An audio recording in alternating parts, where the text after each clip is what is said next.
to hear the thoughts of the respective players and what they do as they come down the tunnel. This historic Australian Open Championship, the 100th champion about to be decided. And it is becoming a habit that we see these men in Grand Slam finals. Not a bad habit to get into. The crowd ready and waiting for the introduction of the Warriors. Ladies and gentlemen, for the men's singles final of the Australian Open Championship of 2012, would you welcome to One Arena, the second seed from Spain, Rafael Nadal. One of the most popular figures in world sport, bidding for his 11th Grand Slam championship.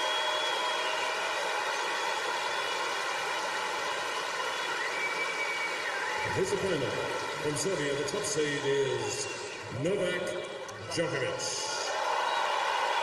The Serbian walks out onto a court that he would like to call his own. It was where he tasted his first major victory. He did it again last year. The defending champion, ready to do battle in 2012.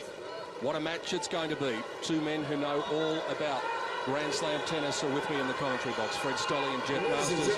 Fred, first of all to you, as I said, this is becoming a habit to see these men in Grand Slam finals together, but it's a good habit to get into. Oh, it's a great effort, and both are in fine form, and it was interesting when they both came on court. A huge round of applause, but I think Djokovic may have got the better of it. And this one, I've gone for Nadal to win this. Basically, the first few days, I covered all the guys, a couple of notes that they all played, four fellows. And I felt that Djokovic had come in, he had a knee problem, but he's gone through. Having said that, the mental side of it's got to come into play, because Djokovic has beaten Nadal the last 6 times. And if Djokovic is fit, and he's got over the last couple of days. Against Murray, after the third set, he didn't look as though he could breathe properly, and it looked as though it was all over. So if he's got over that, the mental side of it will play on Rafael Nadal. But I've gone for Nadal. Jeff Masters, that is a very big if that Fred Stolle was talking about, because in his last 2 matches at various times, it looked as though they were going to carry Novak Djokovic from the court, not in triumph, but possibly through exhaustion. Well, it did look that way, Peter, didn't it? It just looked as if he wasn't going to be able to continue the match. He looked so distressed. But then once he got to the 4th and 5th sets in his previous match against Murray, he seemed to be okay. So it is a bit of an enigmatic situation for Djokovic. He's not sure whether it's allergy, but whatever it is, I'm of the opinion with Fred that I think Nadal will win this strictly because of that situation. Interestingly enough, Pete, what Murray said about Djokovic in the paper, Murray said that his respiratory issues could occasionally be distracting. He runs very well, even when he's breathing heavy, Murray said after his semi-final. That's something we spoke about before the match to Lendl. He looks tired if he's breathing heavy, but just when that happens, he gets a new lease on life and comes straight back at you. Okay, gentlemen, we play best of 5 sets. First 4 sets, final sets will be advantage set. 6 balls, 7-9. We get net device on and election in line calling system. Do you have any questions? Mason, it's your turn. That's Novak. Having a bit of fun out there with the young fella that's tossing the coin. He wants Nadal. It's head. You serving? Okay, can we have a few pictures with Mason, please? Well, that will break the tension a bit for the players too. A bit of a smile before they go out. Okay. They have such respect for each other as players. Great moment for the youngsters. A great image before the first big sporting event. They wish each other luck and then begin the warm-up. Fred Stolle, you were talking about who's going to be the favourite here. The bookmakers have got Novak Djokovic, the hottest of hot favourites. I wonder whether they're framing that market on what's happened in 2011 rather than what's happened in this fortnight. I think they've framed it on the fact that Nadal's won the last 6 in a row. And as I said, if Djokovic has come good and he's had enough rest, then this is going to play, because Nadal's stated in the press that he just doesn't have the answer to the Djokovic game at the moment, and he's added weight to his racket, he's changed his grip on his serve, he's always fooling around to try and get a little bit better to get through and beat somebody like Nadal, or in that case in Federer, and Federer has the same problem with Nadal as Nadal has with Djokovic. It's a bit of a mental thing.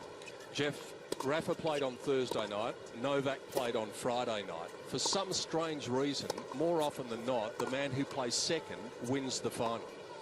Yeah, it is interesting, that situation. Mind you, the last time that happened, we were talking about someone not human. We're talking about Rafael Nadal. I mean, he came back from that incredible 5-hour match or thereabouts in the circumstances that you mentioned, with only 1 day's rest when he played Federer in the final, and we all thought that was going to be an issue. It wasn't, but I think it will be an issue here tonight.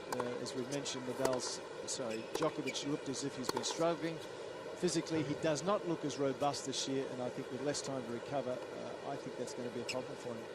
The third straight Grand Slam final between this pair, as we mentioned. At Wimbledon, Djokovic won in 4 sets. At the US Open, Djokovic won in 4 sets. Any likelihood that we will see a straight sets final, Fred? We saw straight sets last year. We saw straight sets the year before. The last time we saw 4 sets was when Djokovic won his first crown in 2008.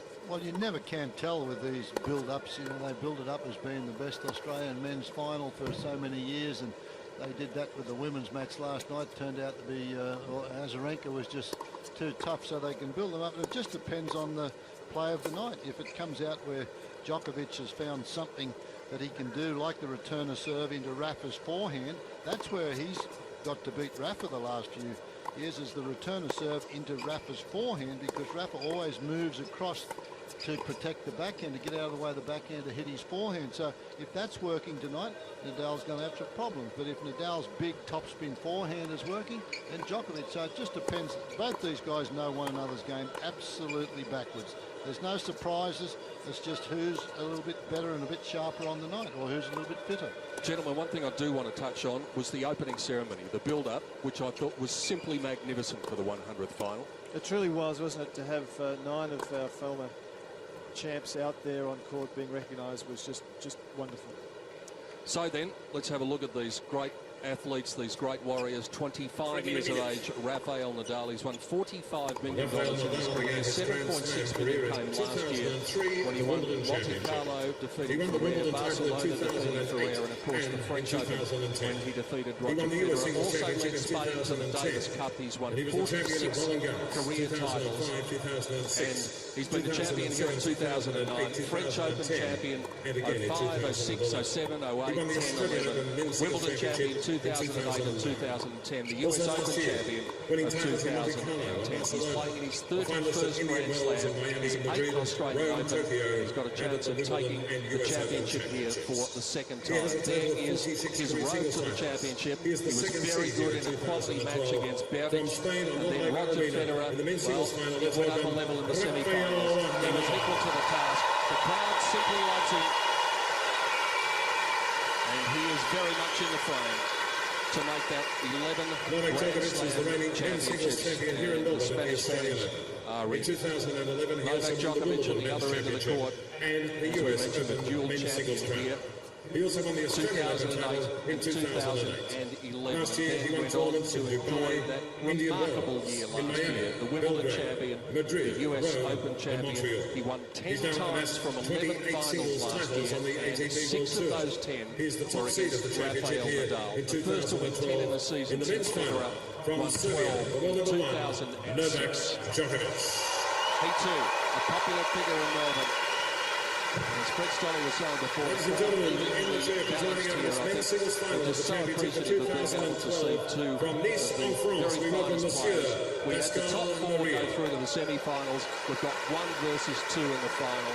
That's the way we like it. Just notice Djokovic while he's practicing the serve there. You can see that tape on his left quad there at the back, and it goes up into his athletic shorts that he's got down over that. But so he has that 1 minute. left thigh or left quad tape. It'll be interesting to see how that plays out if there is a problem with his fitness. But that's, you can see the tape down there as he's going into his service motion.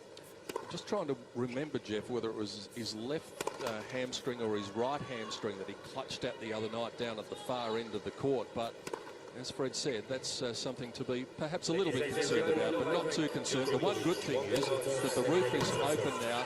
Temperature's still very high. We're going to get a storm in Melbourne, no question about that. But there was a sprinkling of rain this afternoon, Jeff, in the match that you did, the mixed doubles final. But hopefully we'll get the roof open and we'll get all the way through to the end. Well, that's what we want to see. It's an open tournament, and that's how it's been the whole fortnight. So we don't want either player to have to get an advantage one way or the other with the roof closed. So terrific atmosphere, and as you mentioned a while ago, just that opening ceremony, I think, just put everybody's hair on the back of their necks on end. So it's just heightened the electric atmosphere here. Everyone is so excited about the beginning of this match. It should be a curler. There is the head-to-head. Their 30th meeting. Djokovic won the last one. In fact, he's won the last 6. All of them were finals. He's won 9 of the past 11. The last time Nadal beat Djokovic was at the World Tour Finals in 2010. So is that going to count for anything tonight when the first ball is served? Probably not, because they are both at the top of their game. The 2 best players in the world. Not a seat spare anywhere. Maybe just 1 or 2, but they'll be occupied by the time this match gets underway. Well, they start off, the players, when they come into the first Grand Slam of the year, and they know what's required to get into good shape. And to win Grand Slams, that's the way you judge your careers, judged on Grand Slam victories and on Davis Cup performances, or the women, the Fed Cup performances. And so they've timed their run to be in peak form towards the end of the second week. And the top 4 boys have done that. We have the top 4 guys in the semi-finals. And we've had some tremendous tennis matches. If you go back a few matches with Nadal against Thomas Berdych, if Thomas Berdych hadn't missed a backhand volley, who knows? He would have been down 2 sets to love. But ifs and buts are candies and nuts. So tonight we're all ready to go for another exciting encounter here. The Norman Brooks Challenge Cup is awaiting 2.3 million Australian dollars to the winner. But this is about the glory. This is about putting a name on the honour roll again. Novak, Will it be Nadal for a second time in Melbourne, or will it be Djokovic for a third? Their 3rd straight Grand Slam final. The Australian Open of 2012. Djokovic and Nadal.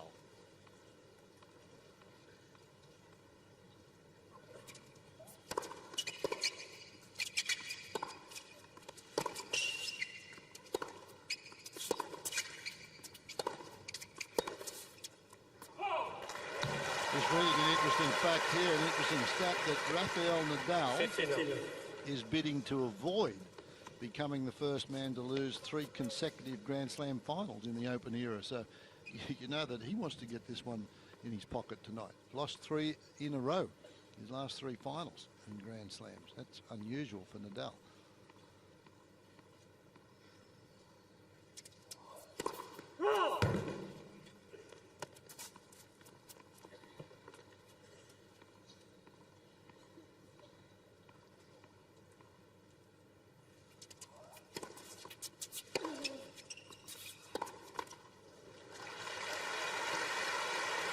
And if he does avoid that, Fred, he'll become the 5th man to reach multiple finals at all the Grand Slams in the Open era. The other 4 pretty handy players: Agassi, Federer, Lendl and Rosewall. Super slow-mo camera, boy, that's added a lot to the viewing pleasure.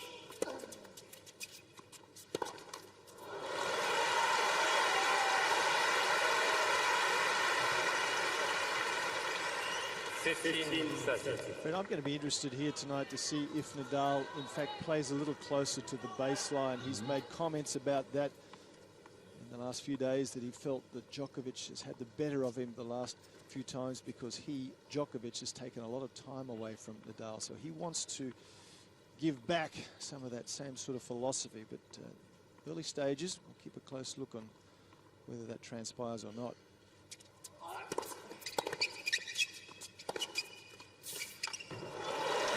Djokovic gets to him, and that's the most improved shot in the Djokovic arsenal, is the forehand.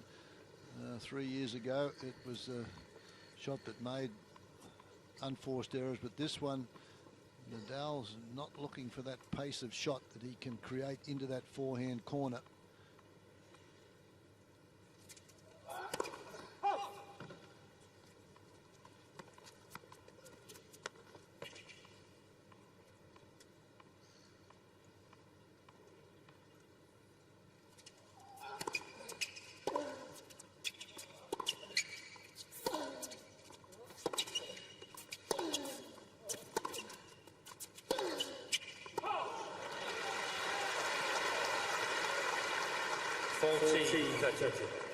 Djokovic has already got the arm working early. He's had a serve in at 201. His quickest of the championship so far has been 204. Average serve 187. So for speed, he's actually got it over Rafa.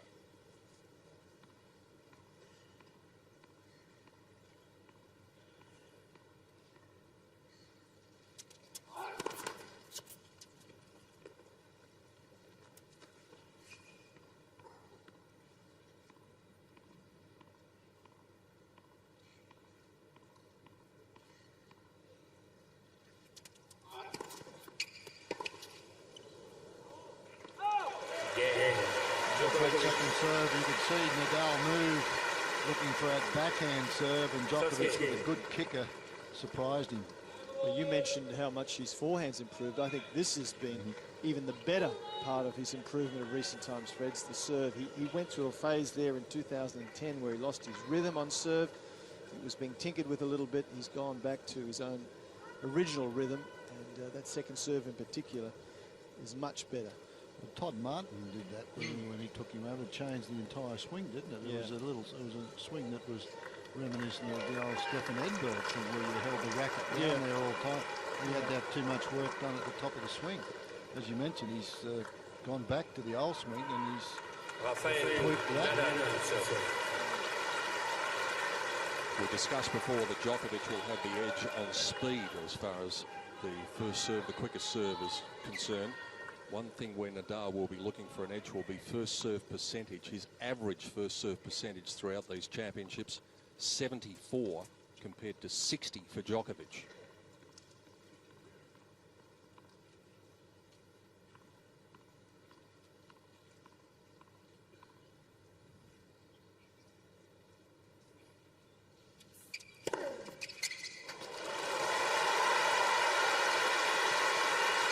That's another area, Peter, that the first serve we're talking about, that Nadal has decided he wants to work on by adding a little bit more weight to his racket. He feels like he hasn't been getting enough free points, and he may just try and pick up the pace a bit here tonight.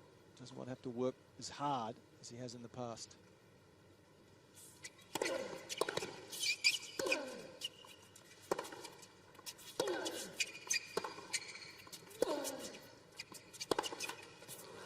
US Open, he moved the grip around just like about an eighth of an inch to give him an extra 15k on the serve. And he's always trying to do things, Nadal. That's what you like about him. You mentioned whether he's going to stay in. He figures that out all the time. He did that when he nearly lost first round at Wimbledon about 4 or 5 years ago. Down 2 sets to love in the first round, came back to win it in 5. Robert Kendrick, yes, California. It's one of 3 times in his career that he's been able to manufacture a win, coming back from 2 sets to love down.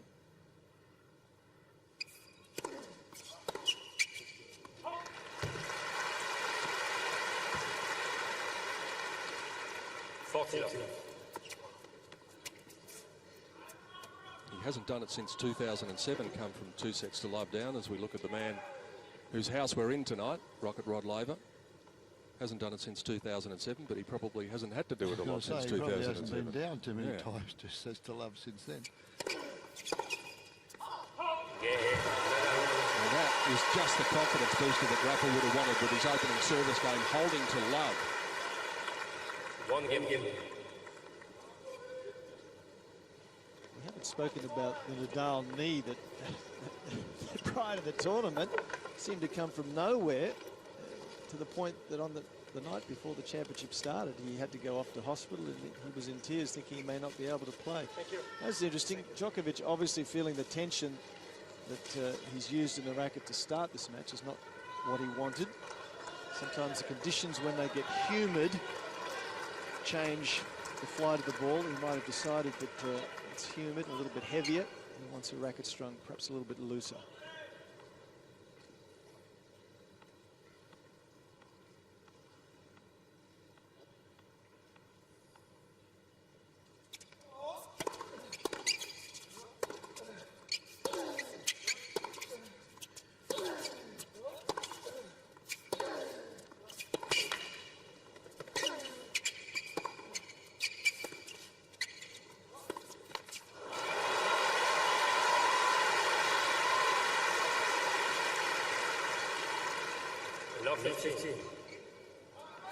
Just struggling with his timing a little early, Novak Djokovic. 5 unforced errors on the board already.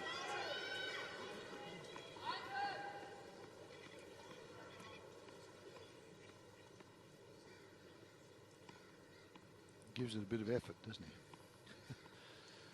Around the top of the head. Big top spin.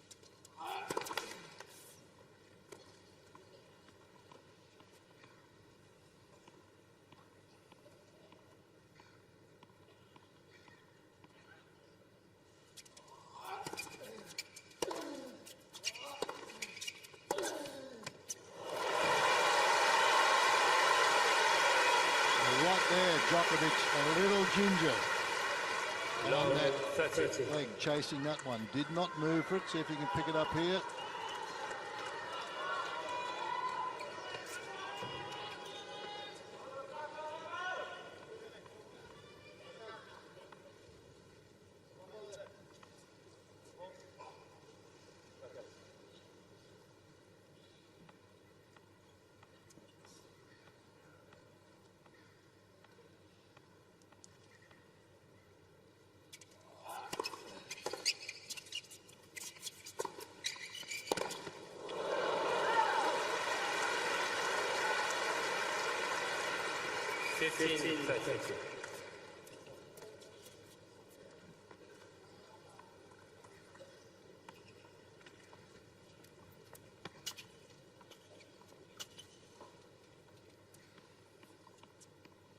Just gets a little bit more pace on that forehand than a lot of other guys do. Just hits a little flatter, gets through the court a little bit more quickly.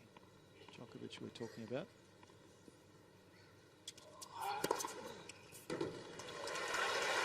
The Djokovic players box.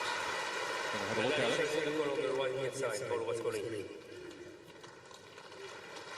Marion Vida, Djokovic's coach, sitting down the bottom right-hand corner of the box. Well and truly in. 30. Nadal has 2 challenges remaining.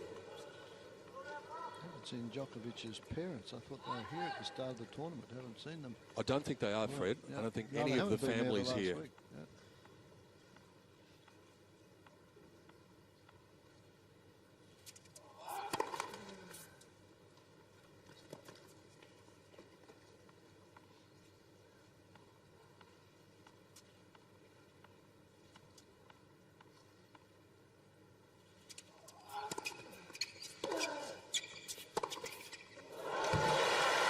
Shot that is just, that's like bread and butter now, whereas before that was used to be under pressure. This shot is not anymore. Right up around chest high and just dumps it. He's getting more pace though as well, even more than Federer does. Federer is getting a lot of spin on the ball, but not getting through the court as quickly as Djokovic, and it just was a big difference in the outcome for Djokovic last year.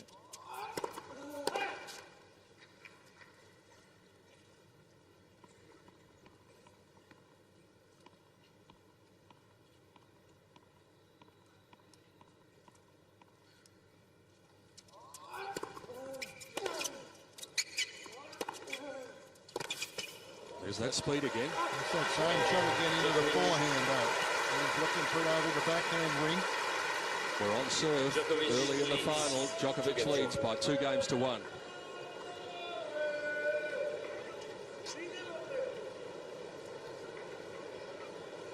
times he hits that forehand, Djokovic, into the Nadal forehand, a little bit like Hewitt. He flattens it, it's sort of moving away Yeah, from inside the body, out. inside out, a Yeah. little bit of inside out, and it's moving further away. So that means that Nadal's got to go another half metre to get around it to play it. Well, plus the grip that Nadal uses, that heavy Western grip, it's a much more comfortable ball to hit in tight to the body. With the grip that he uses, it's very difficult to hit around the outside of the ball. So again, another reason to go hard into that forehand corner. But easy to say, Yep. tough to do.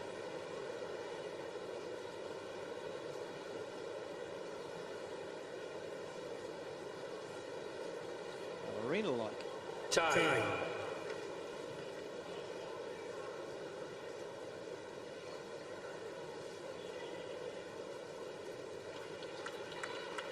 Yesterday we learned a valuable lesson. Don't make too many decisions about how the way a Grand Slam final is going to go after the first 3 games, because you may find yourself wrong. But the indicators are good for both players here, both timing the ball pretty well now. Djokovic a little sluggish early on, but now he seems to have found his rhythm. Norman Brooks Trophy.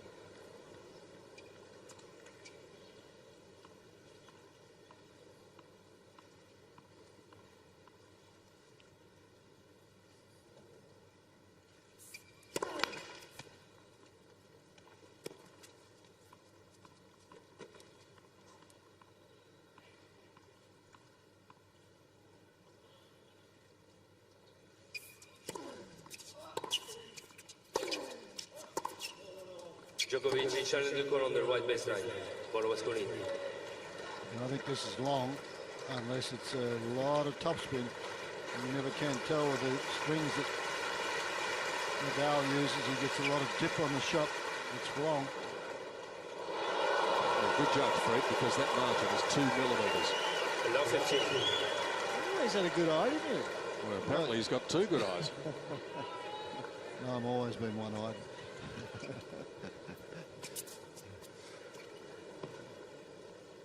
That was a good challenge from Djokovic.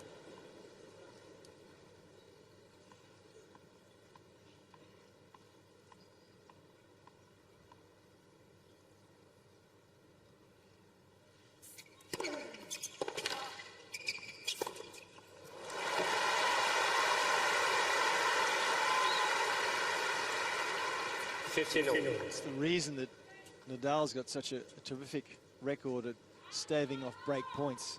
He's a lefty. The big points are so regularly into the second court. He's down break point. He puts in that wicked sliding serve, and you're under big pressure. He's one of the best in the world as far as getting out of break points.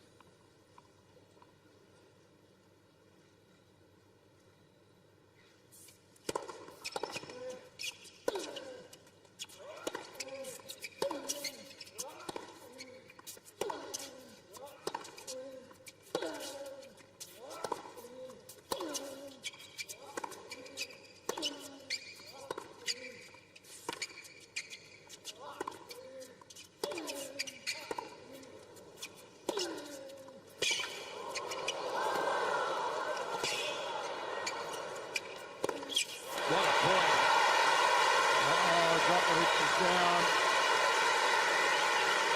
tweak the ankle, and walk it off though. 13-15.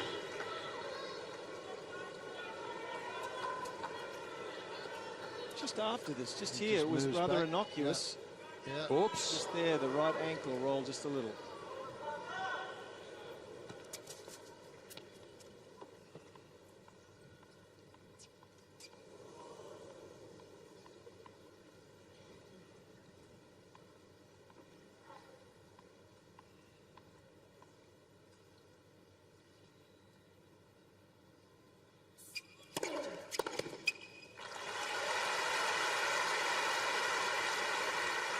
Another serve when he was coming up in the ranks. That was his go-to serve, wasn't it? At 15-30 or 30-15, he used to go for that one right down the tee, and the players started to pick it after a while. They used to know that was going to happen at that stage of a game.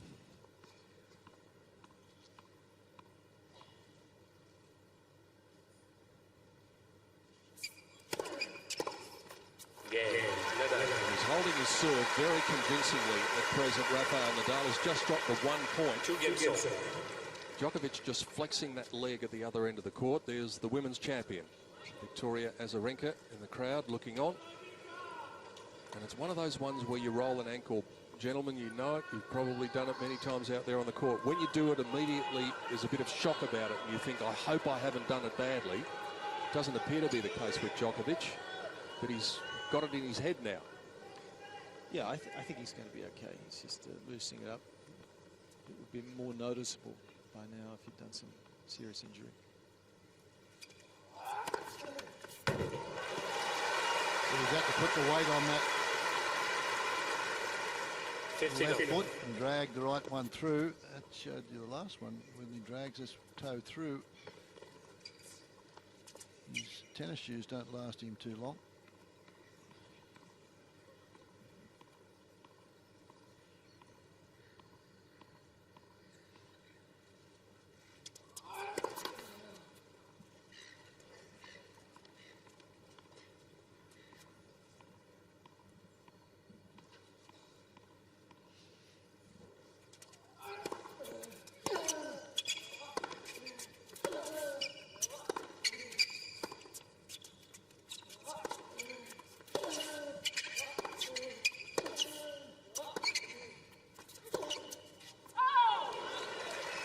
Speaking of those tennis shoes, Fred, it would be interesting to know what the surface of Novak Djokovic's shoes are like, because without question, he has got the loudest pair of shoes in the men's game. It's like a symphony of sparrows as he makes his way around the court. I think they're hard court shoes. They don't. The Wimbledon, they have the pimples on the bottom of them. Uncle Tony wasn't too happy with that one, and neither was Dad. That's his dad next to Uncle Tony. Oh.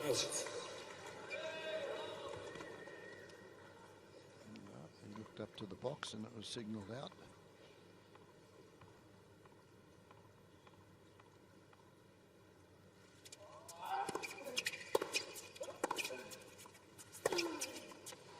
Changed his return to serve position there, Nadal. That was the first time he'd been up tight on the baseline. 30-15. Most of the other occasions he'd let the ball drop. See where he stands here, on and inside the baseline. That's a surprise tactic and a good tactic, even if he just does that from time to time. Mix it up. It worked for him.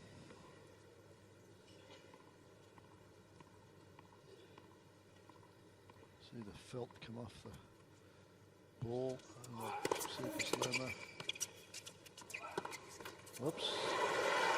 Pretty tentative backhand there from Djokovic, having to put the weight on that front foot. Well, it was a lack of footwork, wasn't it? He just didn't move as he should have done. We didn't hear the squeaking. He's falling backwards as he hits that.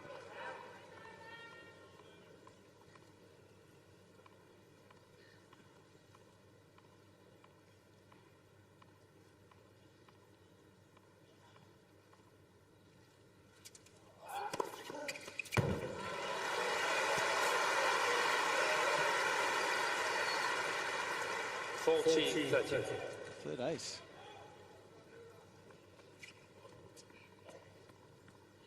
What a turnaround that serve has been in 2011. It was a liability in 2010.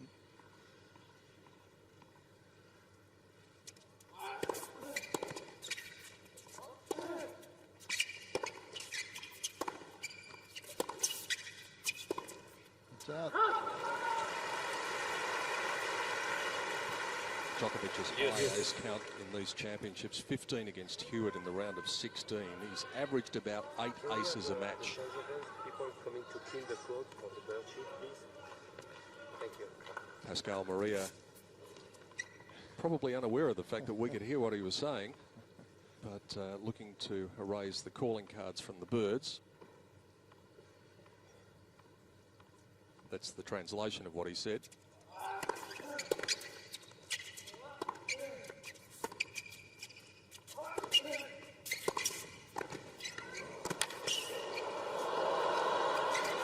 Remarkable. Not that shot, the one before. He does it time and time and time again.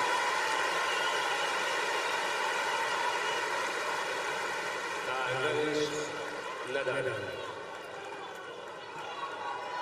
had no business getting that one, and it turned out quite difficult. And when he's got a target, look out.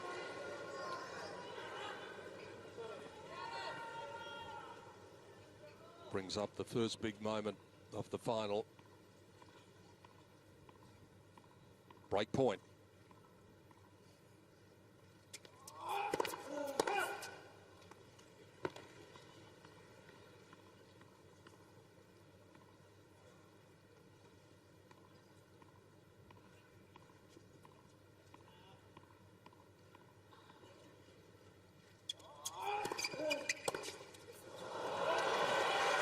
That was a tight return, very much rushed into that one.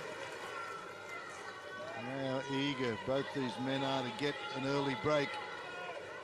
Goes after it though, Fred, doesn't Yep, he? Look he where he does. is. He started to attack it, but as you said, he didn't really commit to it.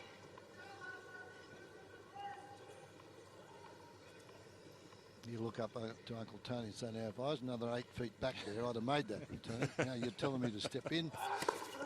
Well, he couldn't get near that, although he's going to have a look at the mark. Advantage, Djokovic. 201, he's had at least 3 serves of 201. His quick one's been 202 tonight. Tell you what, this is a good game for Djokovic to get out of, if he does.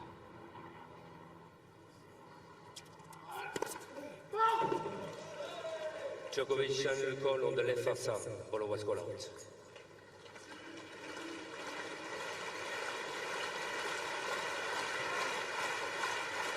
And it was by quite Second a serve. margin, 34 millimetres.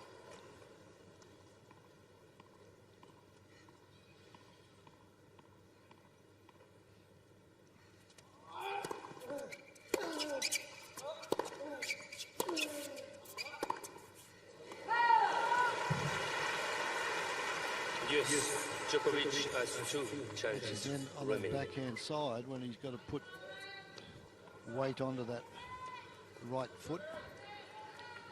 Well, it's either, you know, it's maybe an ankle issue. I just think for the tournament, he just looked less robust. His footwork hasn't been as good. And last year, when he played so well, he moved exceptionally well, Djokovic. I just don't see it here this tournament.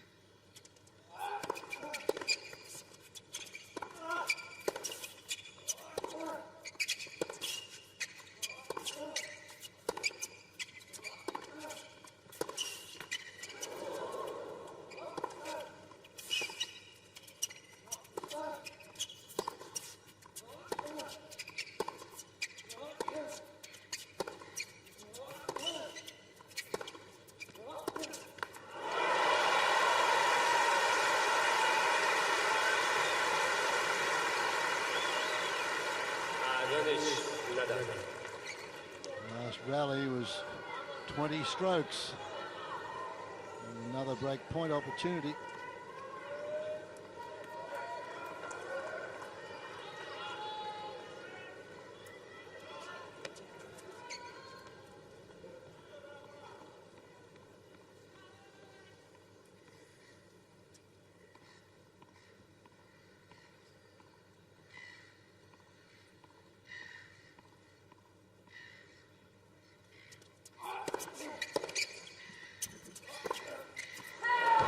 So Nadal making Djokovic dance to the beat of his drum early. The first break comes, it goes the way of the Spaniard, and he leads 3-2 in the first set of the final.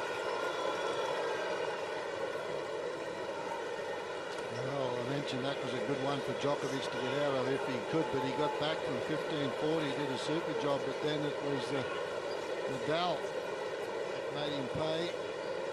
Talked him into going for that last one, and you can see the reaction from Djokovic. Well, threw off his shirt, threw down the racket.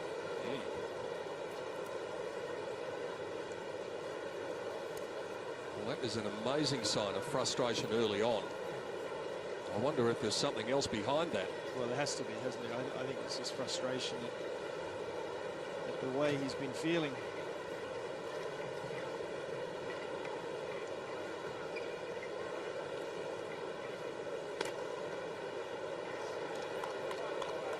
Well, he's not happy with the restrings. Well, you know, Thank you. this lost the third racket in 5 games.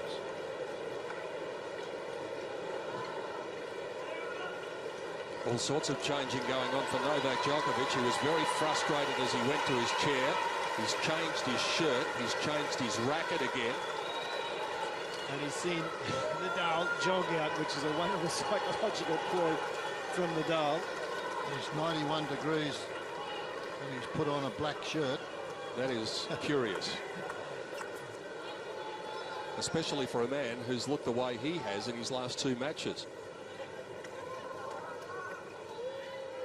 And this look that he's got going at the moment has proven to be the onset of that flat patch that he goes through.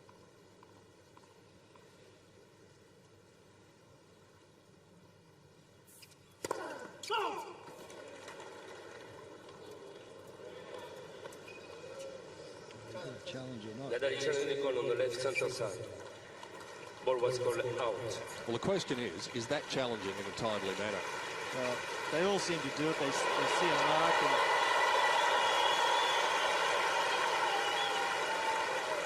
15 off. I think it's better than looking at your support box and asking them, though. Well, it's pretty much up to the chair umpire to determine that, isn't it? Whether it's made in a timely fashion. He's picked up a couple of the players for coaching also, Pascal Maria, throughout the 2 weeks of the event.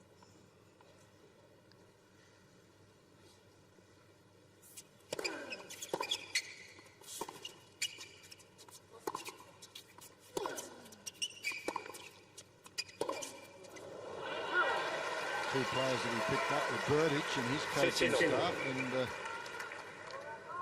first round against Tomic when Tomic played Verdasco. Both players questioned him. He said they're speaking, but I can't understand what they're saying, but the sentences are too long. So they have to be coaching. It can't be just vamos or come on.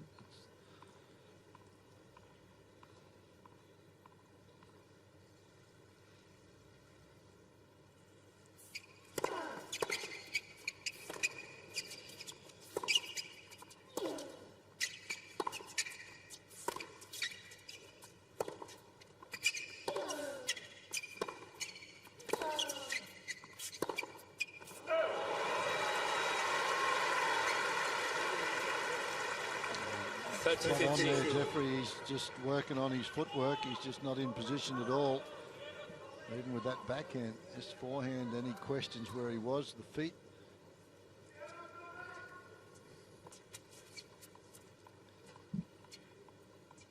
Look at the intensity on Nadal, boy.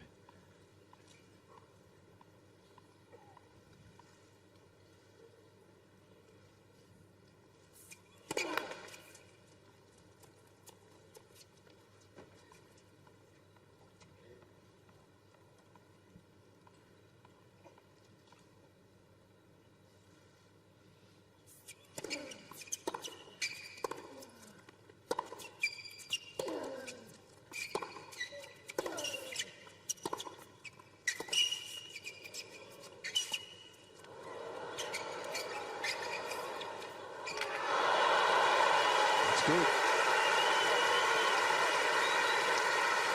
It's a lot of hard work from Nadal too. A lot of court coverage. 30. He's up for it though, isn't he? Yeah. He feels so determined to break this losing streak against Djokovic.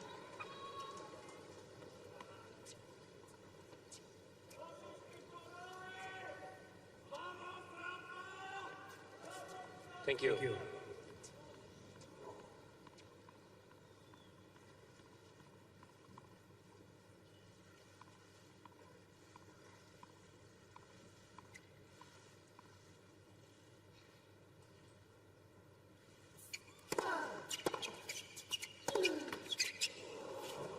You saw Uncle Tony there grimace and then applaud. One thing you must say for him, he loves his tennis, and he really applauds good shots, whether they're against Nadal's, whether they're Nadal's opponents or whether they're his man. He just loves the sport. He's robbed on that one. That gives Djokovic an opportunity to get the break straight back. That's the ideal time to do it.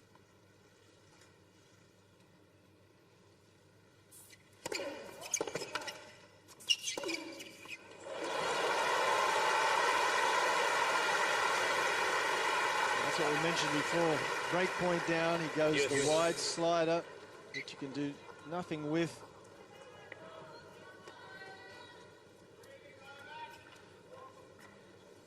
Pretty effective forehand there.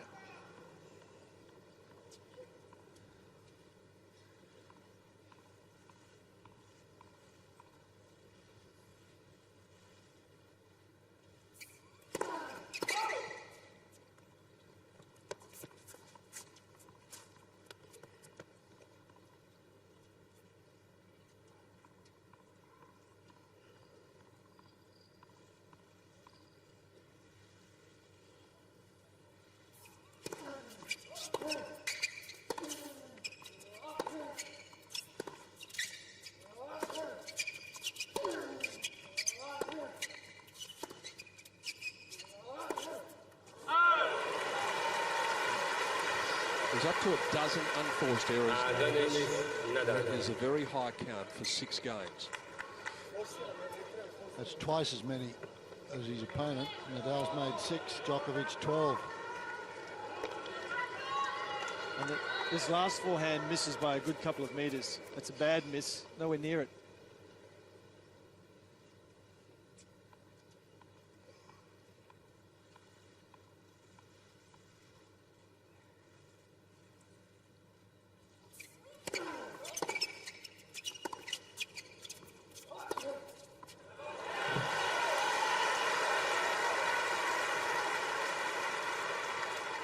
Yes.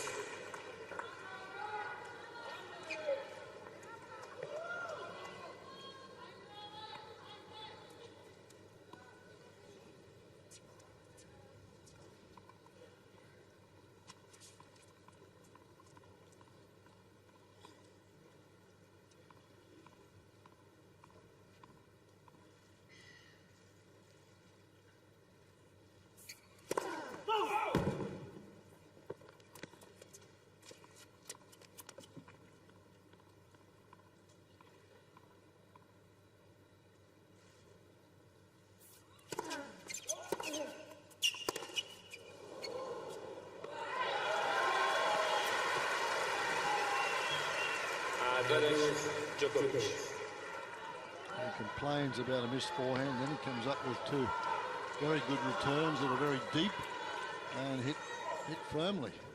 This is a good return. Best returner on the tour in 2011, won 39% of all return service games.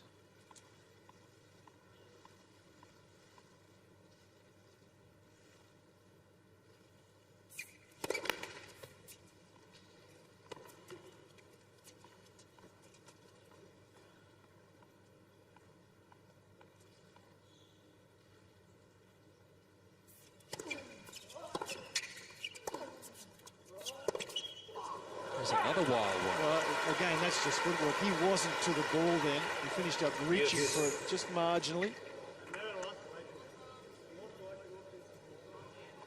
He needed an extra little shuffle here. He's just reaching. Look at the difference in the body language of the players. Djokovic walking around, shaking his head, confused. Nadal, all business, as always.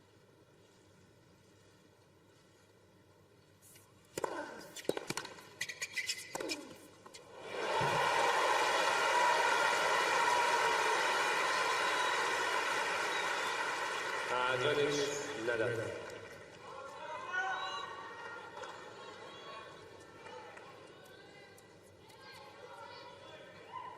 Good serve, just out of reach. Doesn't get enough on it.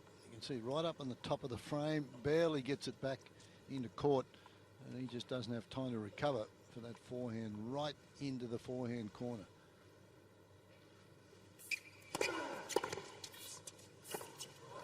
The longer it goes, the more significant this 6th game is becoming. 4 deuces now. Djokovic has had 2 break points. 9 minutes in duration. It's becoming pivotal.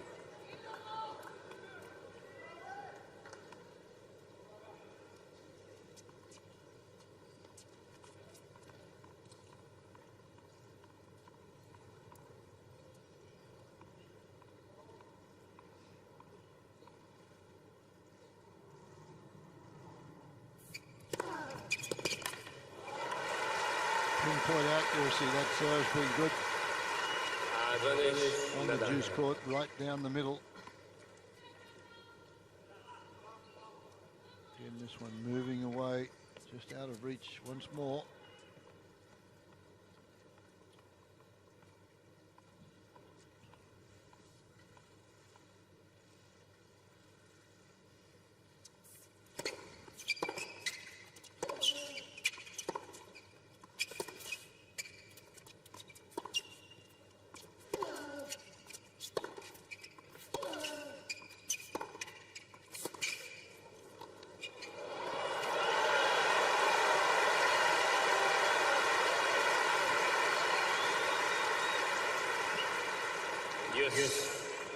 Well, it's still about depth, isn't it? And right throughout this rally, Djokovic keeping really good depth until he finally gets a short one. And again, the approach shot, look at that, half a metre from the baseline with pace. Pretty well executed volley here for somebody that was not known for his volleying expertise. It's improved a lot though, hasn't it, Fred? It used has, to be yep. very ordinary.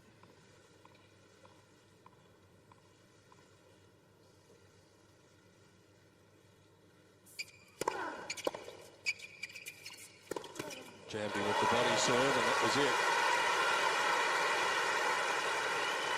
Such determination written all over the face of Nadal after every point. You get the feeling he's ready to run through a brick wall tonight, Nadal. He does not want to lose 7 in a row. As you mentioned earlier, he's lost 9 of the last 11 matches against Djokovic.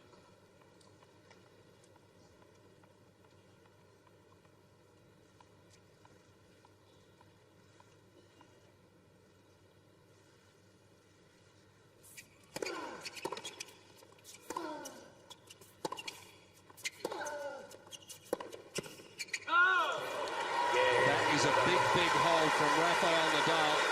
Djokovic will be kicking himself. He had a couple of opportunities but didn't take advantage of them. That might be significant when we talk about the story of this match.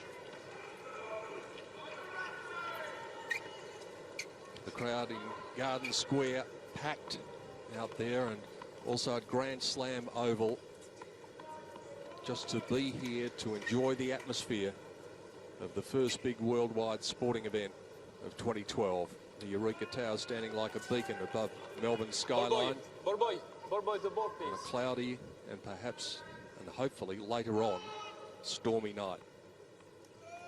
Pretty nice sunset, or it appears to be.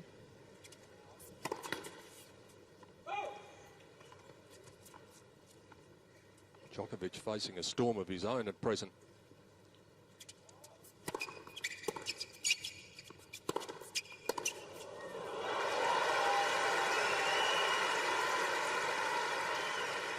More of frustration, that forehand. Something on the court, I think. It might be the vibration damp that came out of the racket. Yeah, that's what it is. Uncle Tony's got pretty good eyes. He just saw it fly into the corner.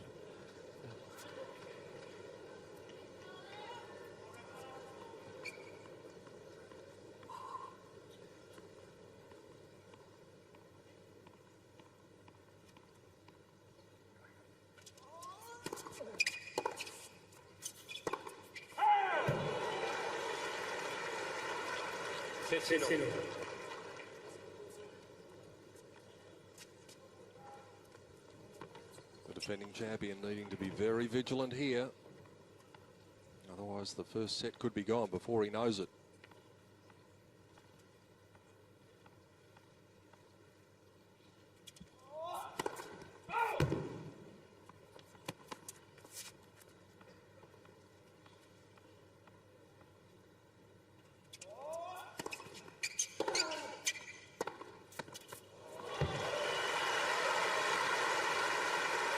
Starting to get that look about him again. Starting to get that flat look. Didn't even follow that ball in. He's been stand and deliver these first 3 points. Yeah. Wants to finish the points quickly. If this is any indication, the first 3 points here.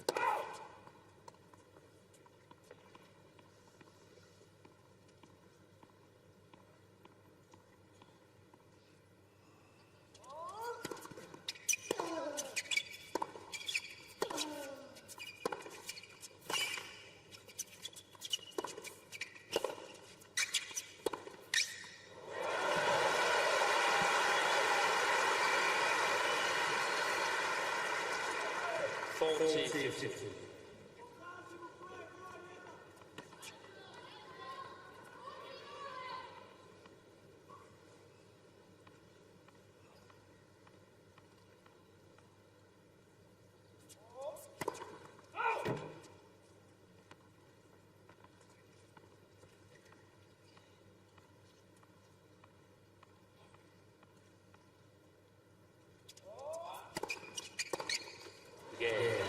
Djokovic holds, but perhaps the sign's just a little worrisome. He's down a break. Nadal has it 4-3 first set.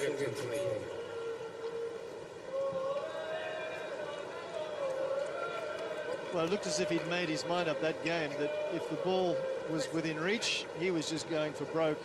And fortunately, on 3 of those points, the ball was sitting nicely for him, and he's certainly such a good stroke maker. He can hit it for a winner. One of them, he was way outside the doubles alley, tried to go for the winner and made the error. But as you mentioned, Peter, it was an interesting mindset, that game. It tends to show us different mindsets from time to time, Fred.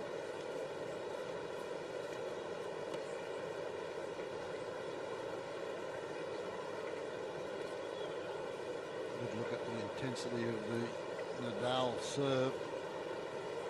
It's not a huge serve. His fastest one today has been 204k. It's been a little bit more than Change.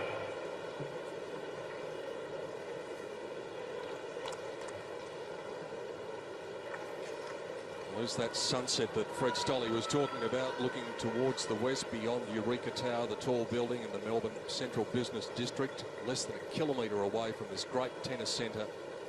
It's a venue to which a lot of the players, spectators, officials can have a leisurely walk near the Yarra River to come down here. And that's what makes it their favourite Grand Slam of the year. New balls, Nadal with the break, serving at 4-3.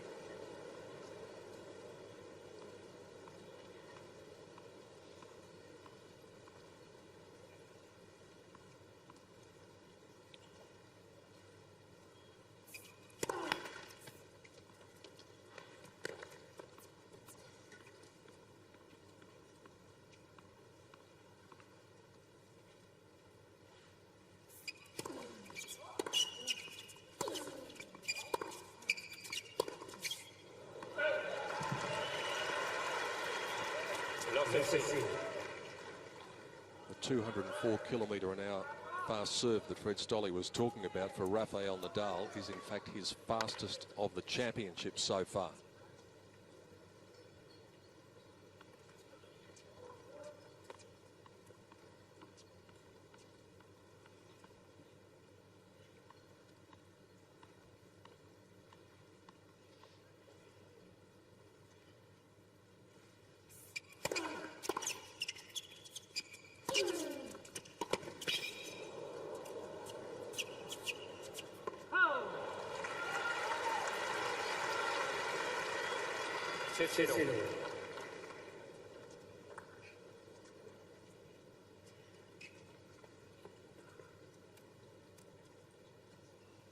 Creates his own pace of shot there. Nadal was just blocked back.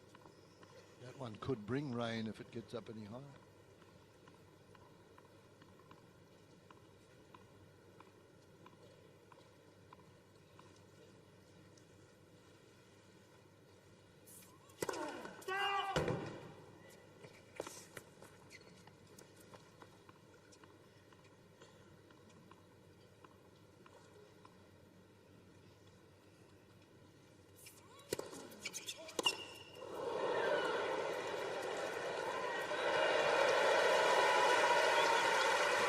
When the ball is skied and caught. Got to get that guy signed up for the Indian cricket team. I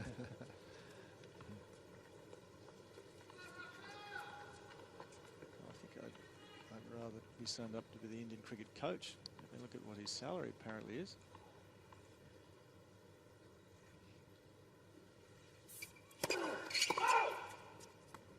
Imagine what the salary is going to be when they start winning.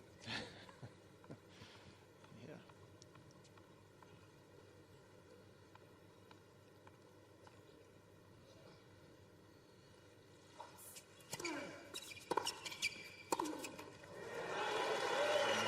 disappointed with that one.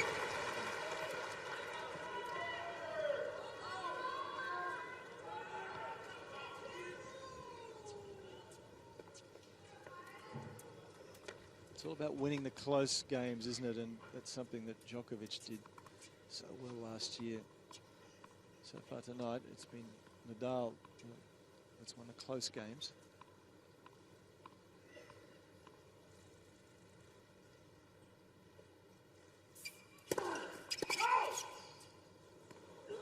Qué buena. Nadal is shining the corner on the right service line. Ball was called out. Qué bueno, what's that mean? It could be good. First service. Could be good. That's what it is. It could be good. So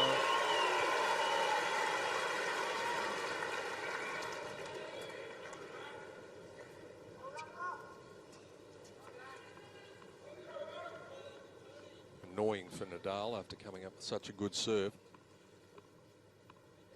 Pascal Maria just giving some reinforcement to the line judge who made the error.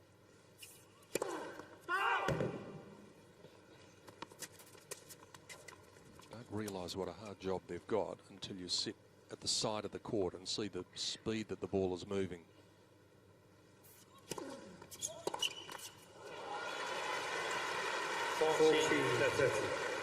talked about lack of footwork, Jeffrey. It wasn't there at all in that one. That was a second serve. Normally he's very quick to get around this one and hit it down to the forehand line here. Look, hardly moves.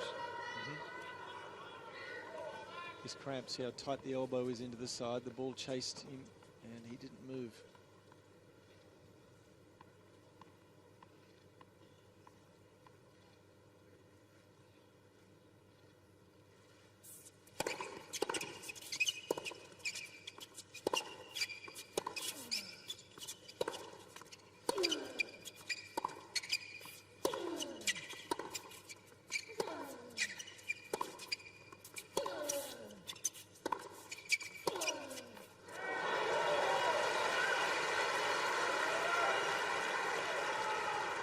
Yes.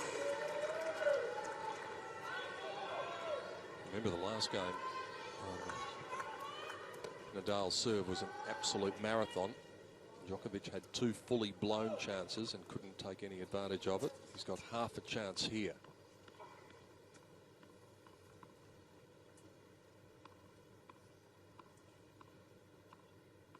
Running out of time to take his chances in the first set.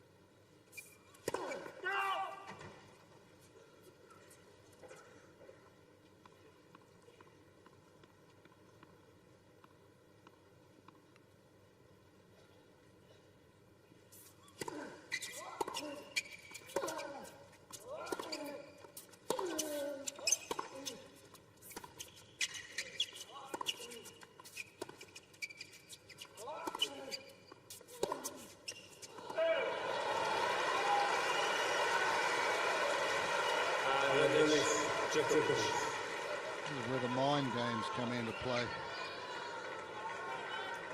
Nadal looking good here. Looks as though he should go on and win this set. He knows in the back of his mind that he struggles against Djokovic, and he has played a pretty poor game for Nadal by his standards in this game so far. He's not out of it, just down a break point.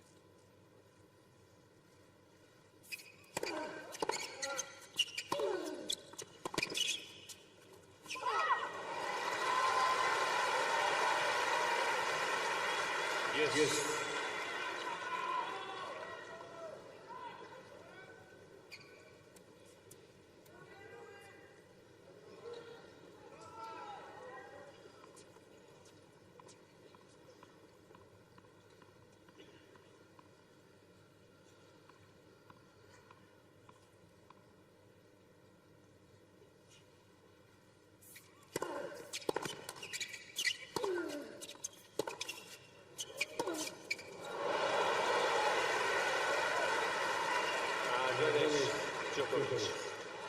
Ladies and gentlemen, please remind to be quiet during the point. Thank you.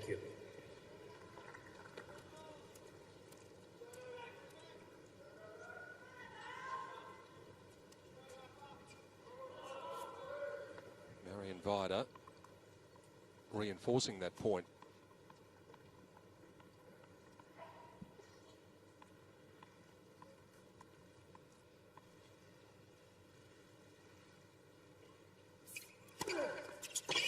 That's a good serve again. That's the one Jeff Masters is talking about. Not a lot of pace, I don't know, 177, but boy, halfway up the service line there and just spinning away. Djokovic has to take one hand off the racket. Can't play that with two hands. Look at that full stretch out there. Can't control it.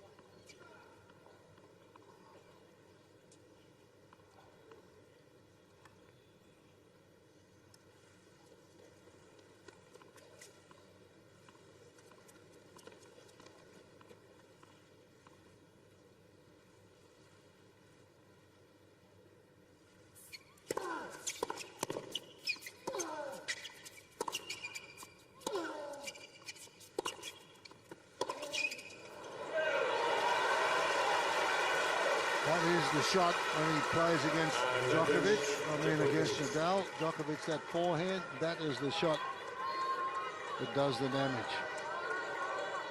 But we haven't seen too many of them tonight. Keeps moving further and further away from Nadal. Watch where he gets this on the frame.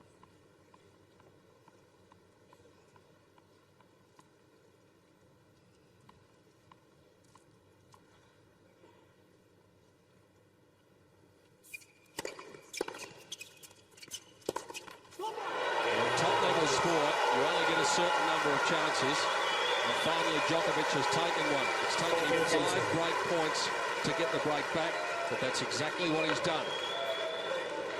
Well, that was a big psychological blow, wasn't it? Because Nadal has looked the better of the two players, as you mentioned, and it was only probably the mental processes that brought Nadal undone there.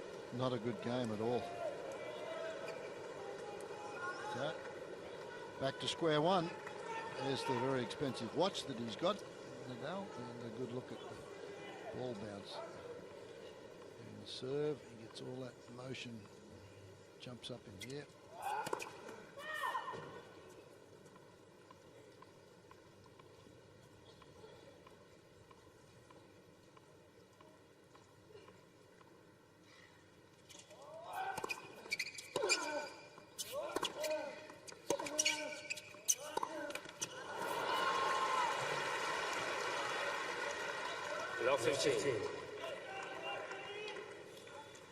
Before the match, we talked in the gulf between their average first serves into play, and so it's proving. Nadal operating at 70, very satisfactory. Djokovic needs to raise the bar. He's at 47% of first serves into play.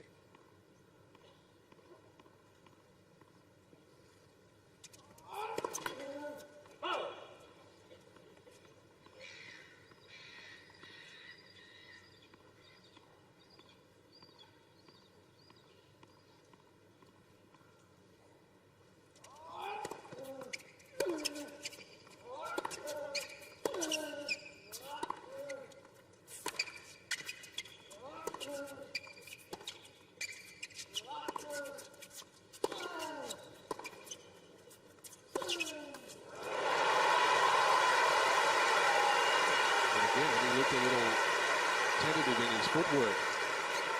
Low 30. This is Nadal's favourite shot, though. Hitting this off forehand. And in the background, you can see Djokovic not taking off particularly quickly.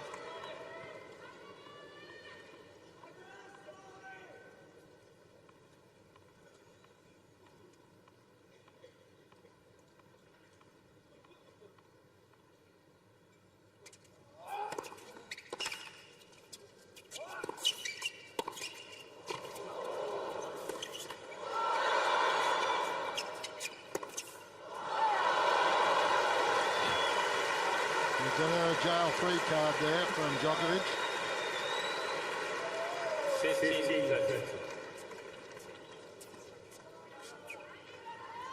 This next one was past him. It was a cold winner. And the net cord goes against Nadal.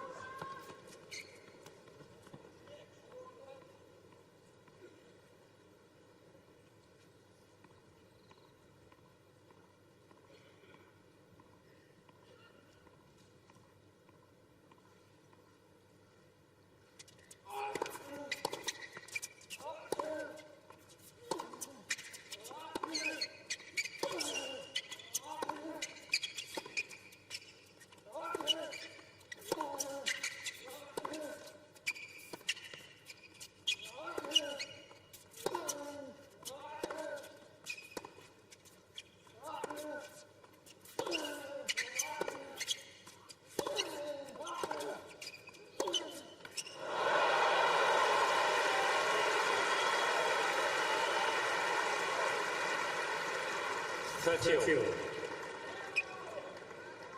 It's the ability of Djokovic to absorb the big forehand. This one here of Nadal jumping up at you, and Djokovic takes it on the rise and thumps it back as hard. That's something that one-handed players can't do.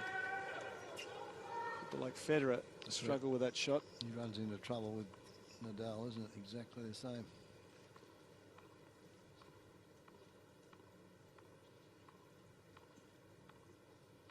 She's always supportive. Yep.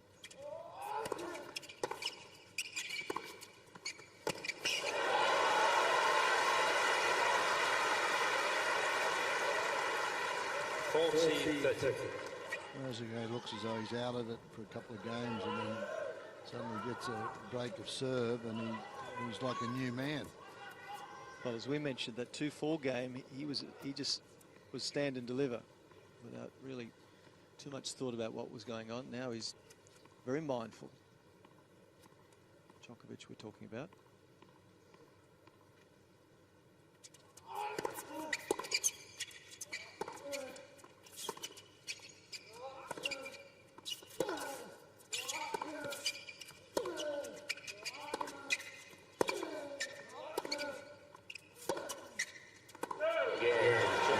Surge in the momentum from the defending champion, Novak Djokovic, has his nose in front, 5-4 in the opening set. We've been going more than an hour.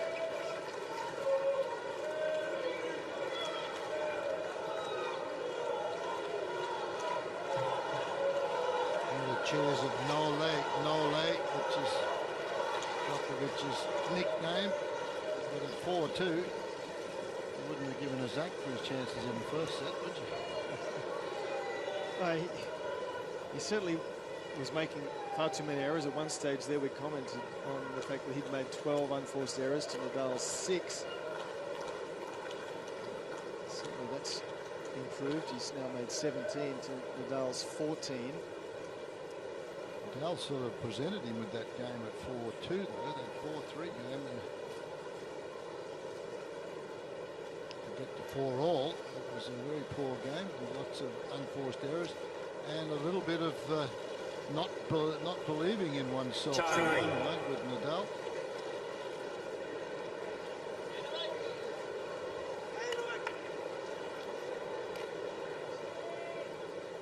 Just when it seemed that Rafael and Nadal had the front running, had the momentum, Novak Djokovic might have grabbed it back from him.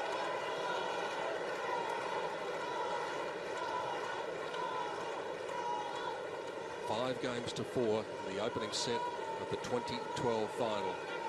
Serbian fans, Spanish fans, plenty of those abounding, and the neutral fans are just here to enjoy the occasion. They've certainly done that. Roof open, a little sprinkle of rain earlier on during the mixed doubles final, but weather-wise it has been the most perfect fortnight here in Melbourne. That's the reason that the record for these Australian Open Championships attendance-wise has already been broken before anyone came through the gates tonight.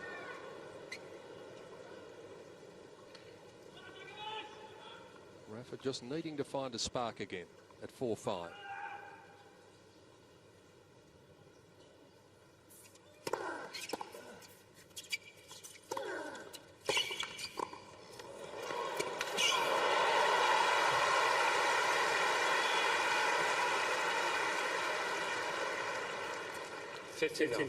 Hit the serve at the body well so far tonight, Nadal, and that's a good tactic against the man who is the best returner of serve on tour. Don't give him room to swing. We've got a lone seagull who's just dived down low into the stadium. And about 100 others have followed. He's just said, follow me, folks. By the look of it, they're going to depart reasonably quickly, although we've still got 3 or 4 up high, but no real hold up.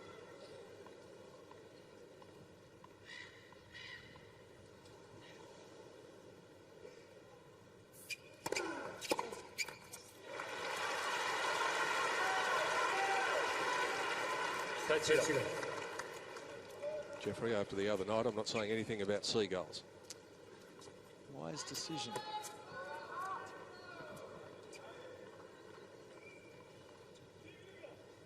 That ball to David Attenborough, I think. Well, the feathers, you can see the feathers floating down onto the court now. They're all over the place. That's a pretty good service game from Nadal after he sort of threw away his last service game to allow Djokovic back into this opening set. He'd like to have had this game when he was serving at 4-3. 40 love at the moment.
It's a credit to Djokovic's ground stroke control and his decision making that so far tonight I think Nadal has probably hit about four forehands from the backhand corner, which is what he likes to hit.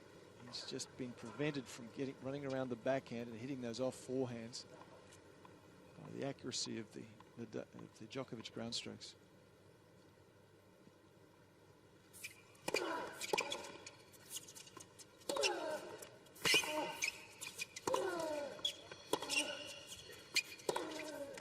That's what he wants to do. You called it, Jeffrey.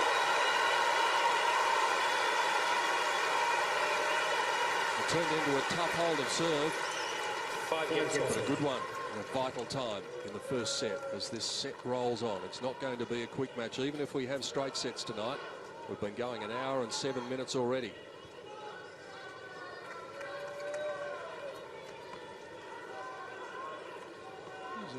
A metre or so behind the baseline when he clips this one. You've got to generate a lot of pace to put that away from a man who's got the wingspan and the stretching ability of Djokovic. He gets to most of those.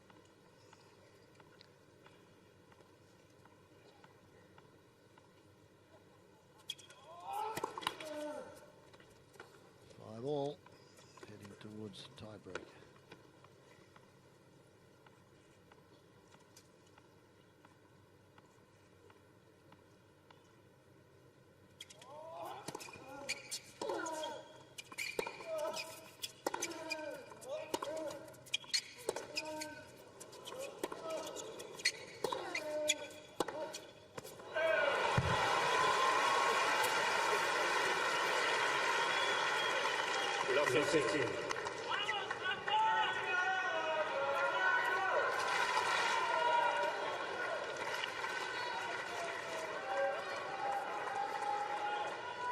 Again, Djokovic actually blaming the restring for this.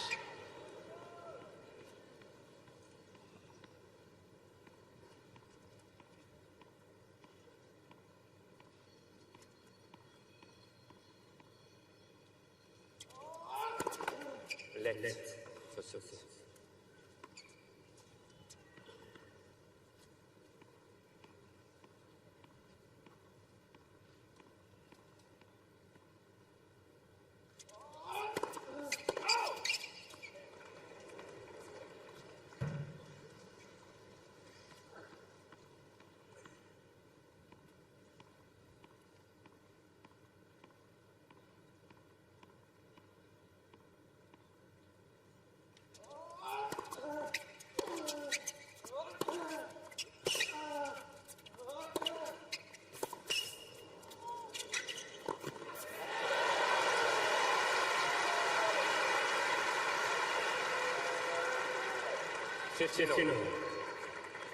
Still serving at a very poorly 49% of first serves in Djokovic, so he's making life difficult for himself.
Ripped it.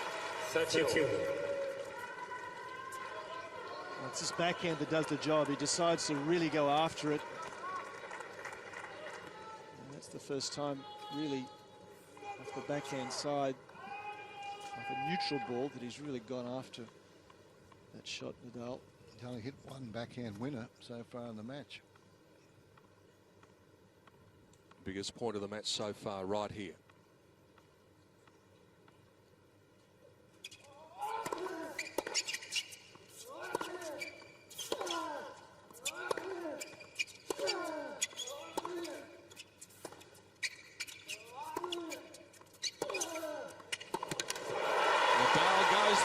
Sees the half opening, and the half opening just got bigger. Well, that was Djokovic's problem. He didn't go in after he hit a good first serve, got a short reply, and didn't commit in the early stages of this rally. Then he comes back to this spot, and Nadal burns him with the forehand.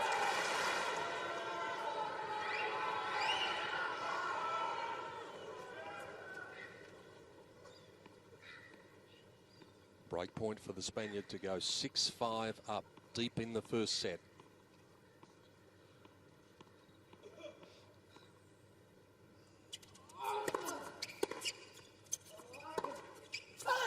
And the break comes at the worst possible moment for Novak Djokovic. Rafael Nadal in a moment will be serving for a 1-set-to-love lead in the final.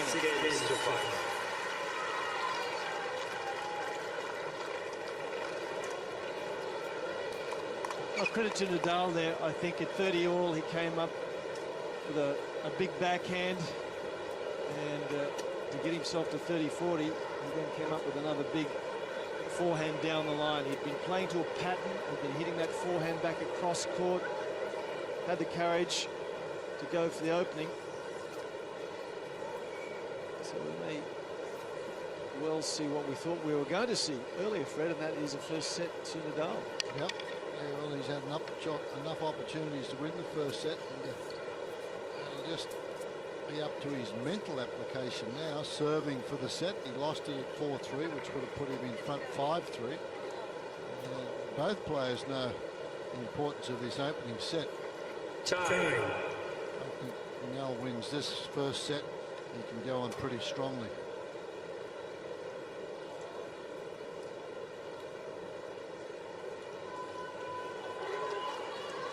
Plenty of stars on that bag already of Rafael Nadal. Is he about to add another one, an 11th? This would be the first step towards that. Yesterday, the women's final went 1 hour and 22 minutes in total. The first set in the men's final goes 1 hour and 14 minutes, and it still ain't over.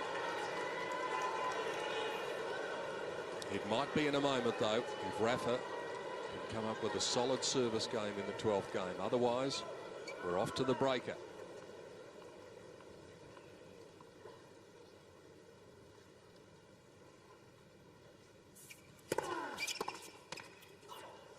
On that serve, he's hit that serve well, as Jeff Masters was saying. Yeah, for an hour and 22 minutes yesterday, $2.3 million to Azarenka, and she deserved it. But the winner of the men's singles probably be out there for maybe 3 or 4 times as long. It's the same money, $2.3 million.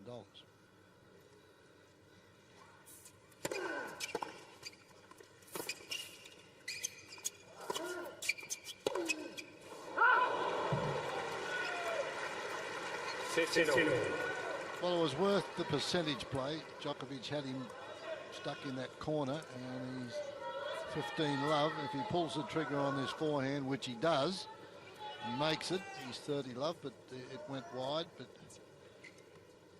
worth it as far as the percentages are concerned. It's 15 all, and he's still serving.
Admiring that. Rocket's a left-hander. He knows what it's like. He lets this one bounce.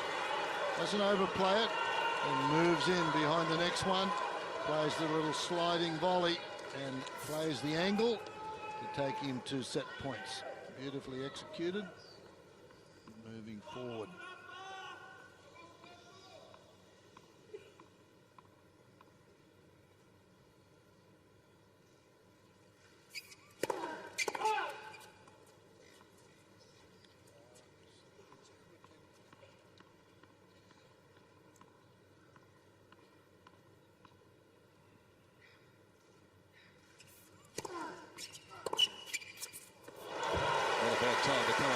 Set point. Second serve coming in at just 128 kilometres an hour.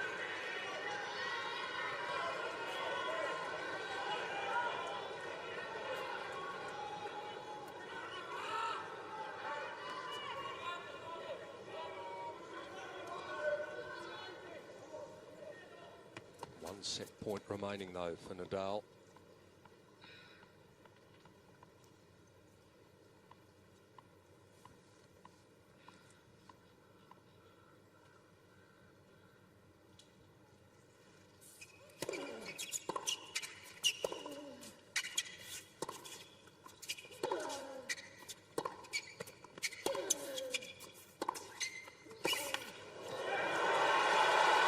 Defensive stuff from Djokovic. At the psychological moment, his partner is on her feet. Yes.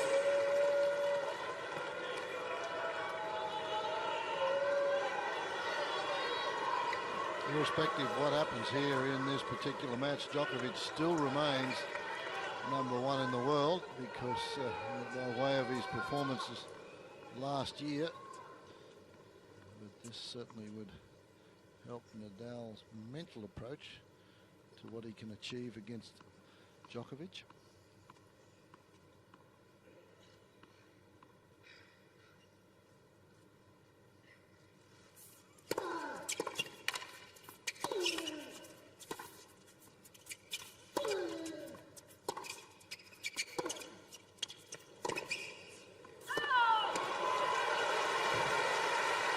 speaking of number 2 and number 1, Fred, it's interesting to note that when we're mentioning Grand Slam finals in the modern era, the number 2 seed has a more positive record than the number 1 seed.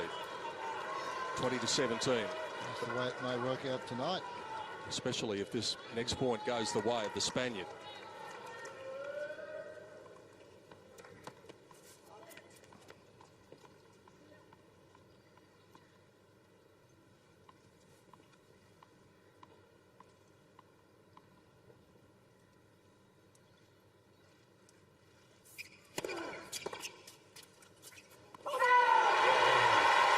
Of the set, he looked the man more likely, and so it proves. Rafael Nadal takes the first step in the final in 2012 after 1 hour and 20 minutes. 7 games to 5 is the Spaniard on his way.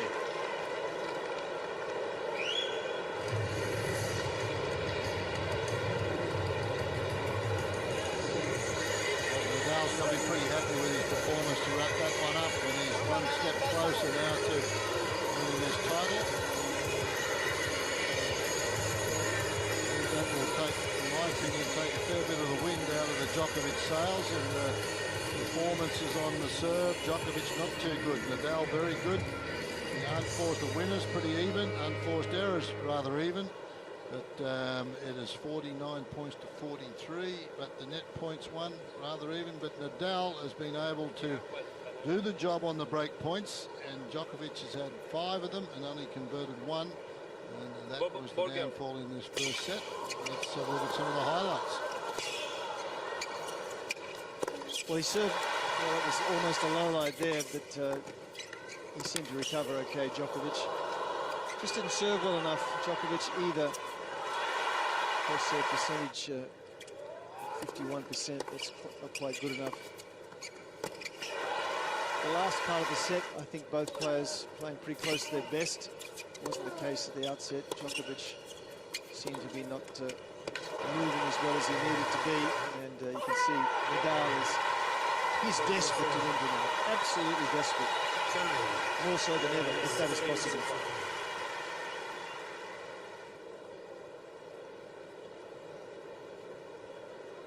Rafael Nadal has taken the first step in the final in 2012 at the Australian Open Championships. It's going to be up to Novak Djokovic to come up with the answers. It looked as though he might have been going through that flat spot at one stage in the first set, but not the same signs that we saw in his last 2 matches against David Ferrer and Andy Murray. But he's got a fight on his hands now. He's going to have to take it to at least 4 sets to win the championship for the 2nd consecutive year and the 3rd time. 15. 1 hour 22 minutes the time on the clock. As we said, exactly the same time that the women's final took to complete yesterday.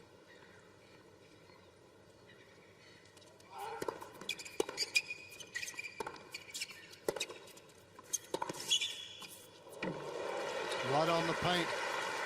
Not even another look from Nadal. Brilliant shot, this one from Djokovic. Nadal moving to the backhand side. This one comes right back down the line. Spot on the line.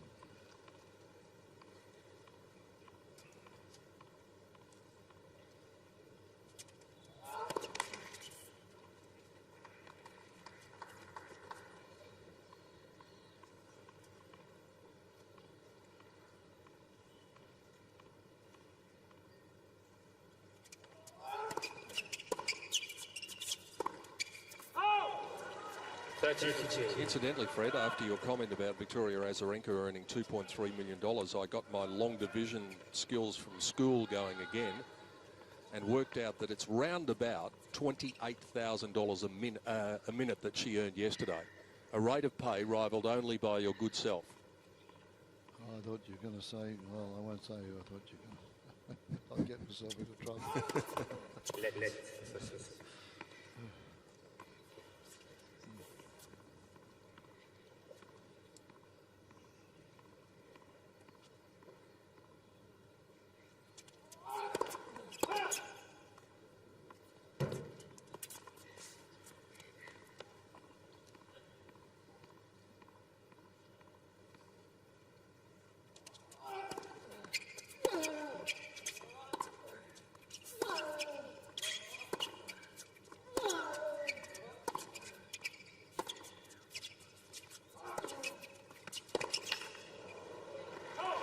for one, but he hasn't had enough opportunities to do it tonight. He's probably played about 4 or 5 of those, and that's been about it.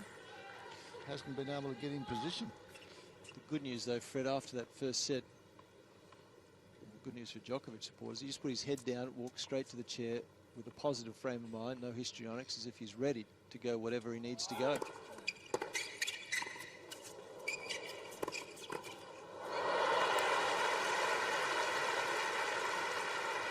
I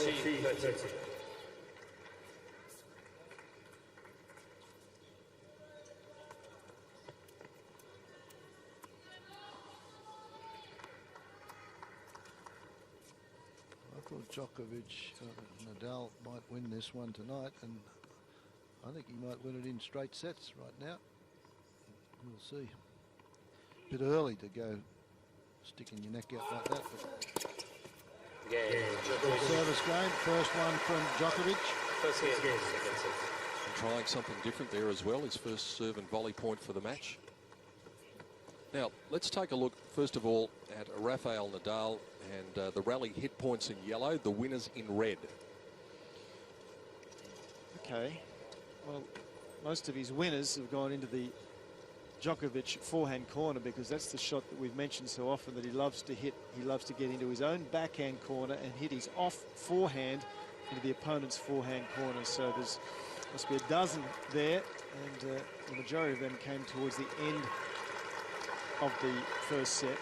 So that's his go-to shot, that off forehand in the opponent's forehand corner.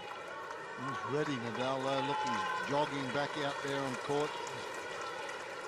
No sit down after the first game of any set these days. But he's really switched on with it. Yeah, you know, that psychological ploy, showing his opponent, hey, I'm just warming up. I'm ready here. I'll go as long as it takes.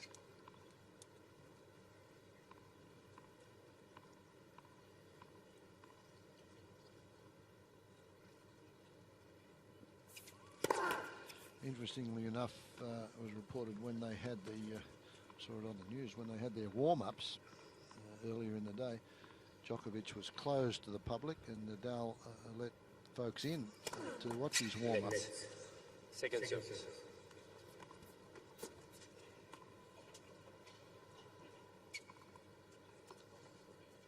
So you wouldn't think that would bother Djokovic. There's no secrets between these two. He's not going to send anybody in that find out something new. Love it. Unless, of course, he was carrying a little injury. Exactly. Yeah. I just saw the first double fault of the match for either player.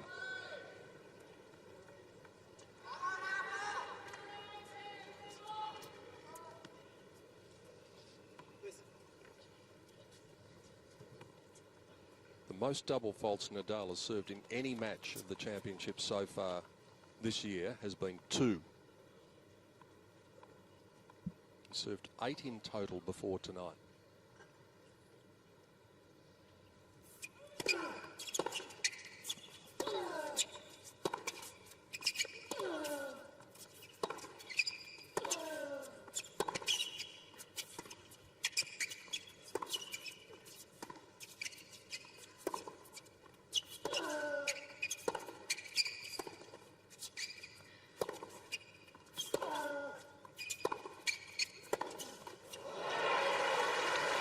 A little more squeak from the shoes of Djokovic throughout that rally. Peter will be happy to hear that. Well, it's a good indicator, isn't it? It is a good indicator. That he's moving. Absolutely. I'm just trying to determine whether he's taken that piece of tape, because I can't see that piece of tape on his left thigh, whether he's taken that off.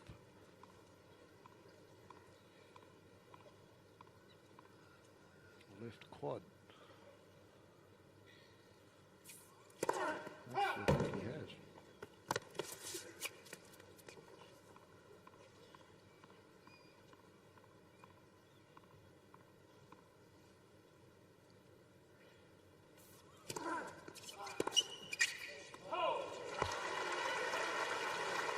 Fifteen.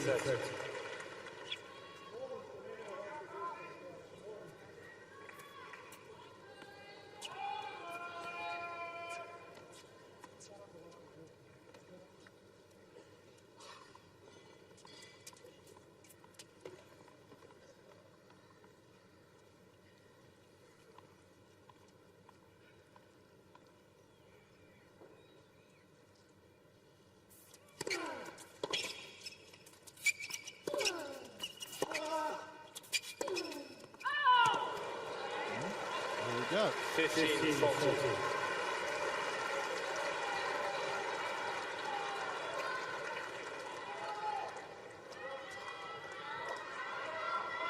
Well, here's an area for the most part that Novak Djokovic was just unable to capitalise upon in that first set. He wanted to go forward and volley that Nadal, and should have. He had such a great serve. Now, by the time he hits the ball after it's bounced, Djokovic is back into play. Lost opportunity.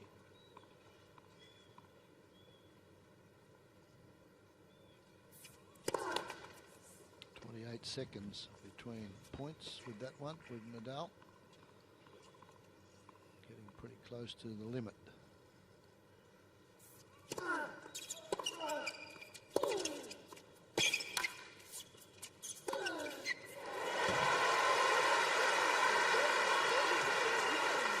No wonder he's getting frustrated. So many break points now. He's had 6 of them, only converted the 1. It's not going to do it there. It's bread and butter. Nadal can go either way with that one. It's far too short. Djokovic not even in the picture to get that one. Still 1 break point to come.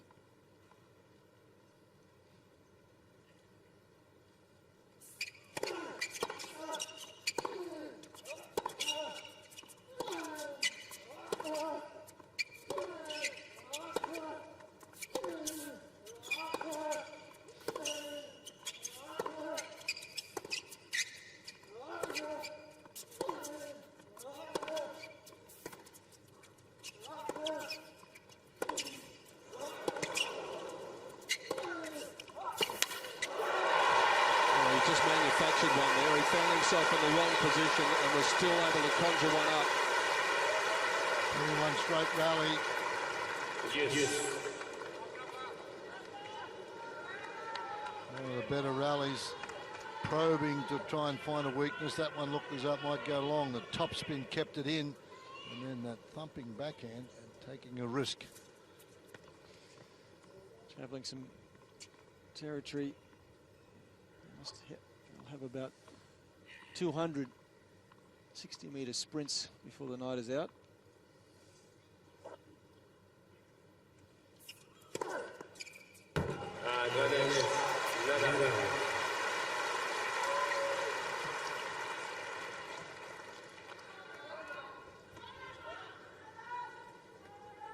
Up to 3 aces for the match. He is not a prolific server of aces.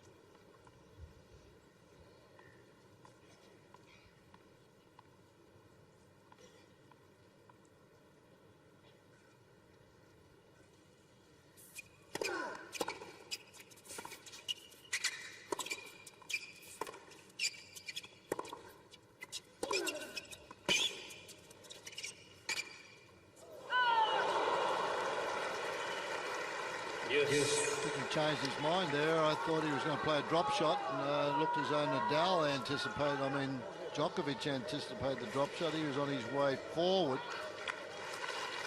and he slices this one way wide.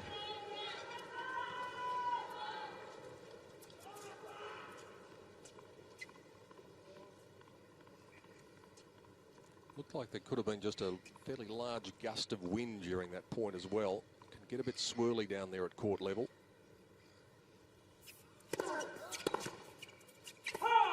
That's been good for him tonight. Interesting to see how many times he's gone there on the first serve on that juice court, Nadal. Well, he's just hit enough at the body as well to keep Djokovic from leaning that way early.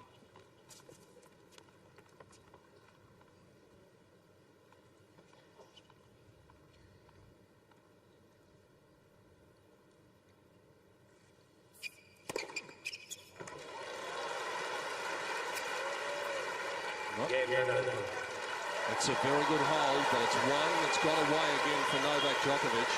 Once more, he finds himself in a position where he's got a couple of break points that he doesn't take advantage of. And if you keep doing that against one of the best players we've ever seen, it will come back to bite you. Well, good sporting spirit there too, because he signalled that one long, and then he went up to have a look at it Yeah, he says no, and then he goes to have a look. As soon as he saw the mark, just turned around and walked. A lot of respect for one another, these boys.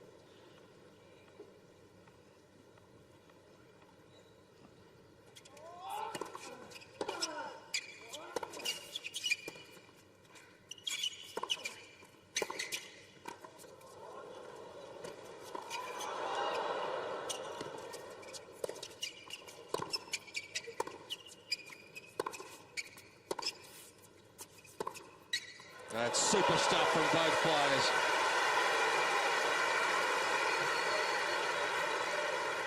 $50.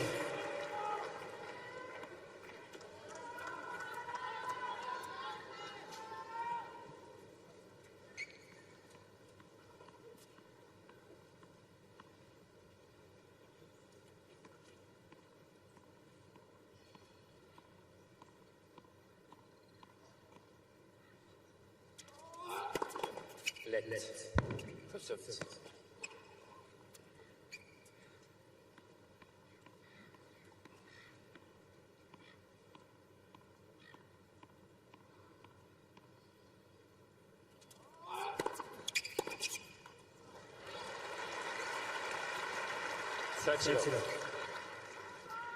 You talked before, Fred, about pushing the envelope with the 28 seconds between points. It just seems as though it's not policed anymore because the time between shots is 20 seconds.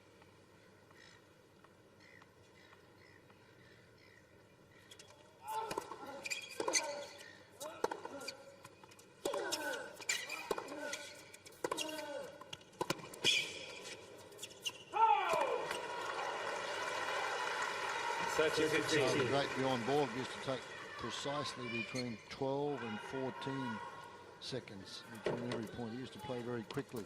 On the other side of the coin, and it was a 30-second deal, Ivan Lendl used to take 28. There it is. Going tonight.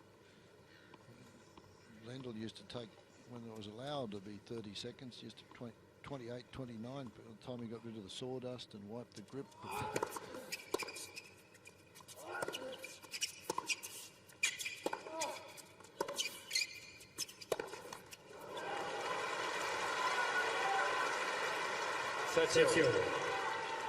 Andy Murray was actually at pains to point out the other night in the semi-final against Djokovic that he was taking a long, long time to get the ball back into play, but nothing's been done about it.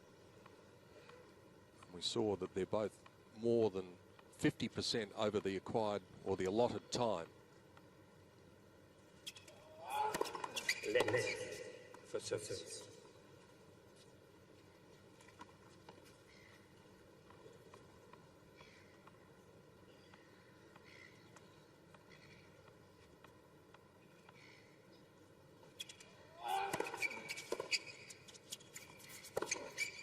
Oh, that's a good shot. Tough shot to hit. He's got to generate his own pace off a short ball. Looks easy, but he's got to hit that off forehand with topspin away from the body.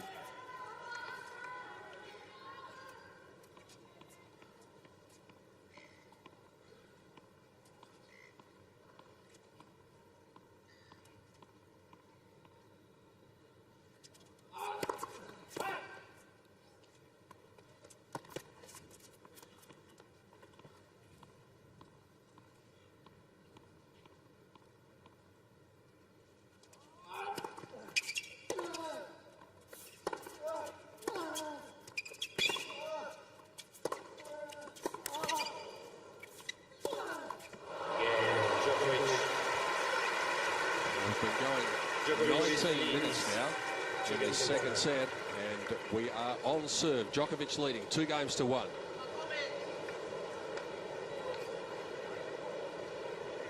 Doesn't matter which way you look at this, these sets are going to be at least an hour. We're at 20 minutes just on, and we've played 3 games. Yeah, it is becoming an issue. Both of these players take a long time between points. Djokovic bouncing the ball far too many times. It's been a habit of his throughout his career, and Nadal, well, he doesn't play a point until he's absolutely ready. He's getting an issue. It is taking too long. Saw Victoria Azarenka doing much the same thing when she came out onto the court last night. Same routine as Rafa, and we speculated that if they ever play mixed doubles together, the match may never begin.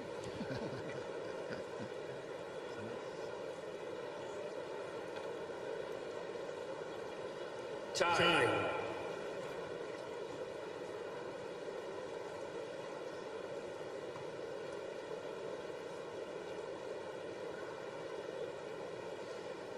Here's the Nadal first serve direction. And, you can see he's gone down the centre tee to the first court regularly, 53%. He's had great success there. And just a few to the other corners to just keep Djokovic off balance, and that's the key to success. You've got a pattern of play that you like and where you're going to win, but you've got to hit just enough in the other spots to stop your opponent leaning there in advance. Thank you. Take your seat, please. Thank you. We've had 15 games completed, and we are now up to the 100th minute, or just beyond, of this final in 2012. So we're looking at between 6 and 7 minutes average per game, including the change of ends, of course. Let's. First service.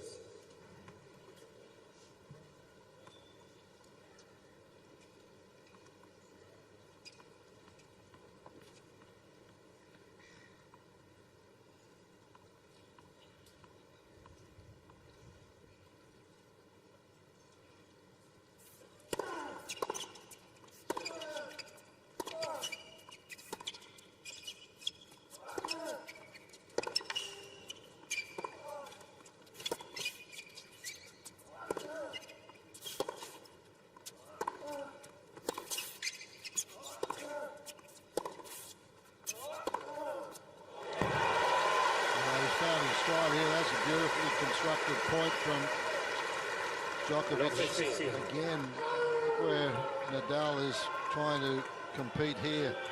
He's back around the Melbourne side, and that's a good 4 or 5 meters behind the baseline.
Oh.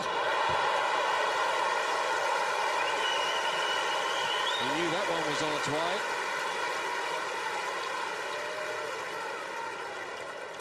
30-15. Should never have got to that third shot of this rally. Djokovic had a very easy backhand to hit down the line and come forward, and he elected not to do so. And that was a cracker shot, 157 kilometers an hour.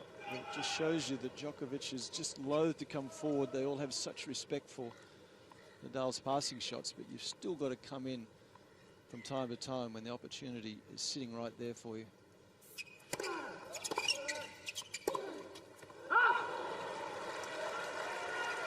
Because what happens if you don't, the opponent just stops stressing too much about hitting depth. You've got to continually make them feel they have to hit the ball deep. Otherwise the pressure just doesn't build enough.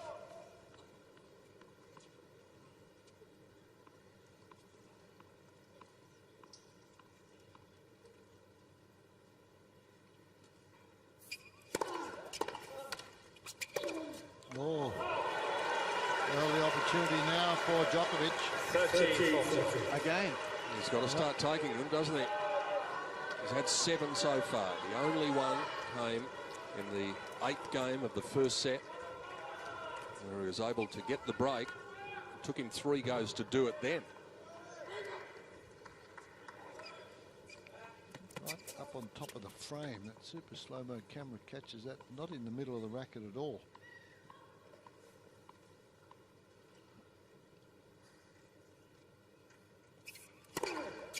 Out. That's Nadal's Nadal ball. changing the call on the right Pascal wing. Maria is 36 talking ball, about. let's go out.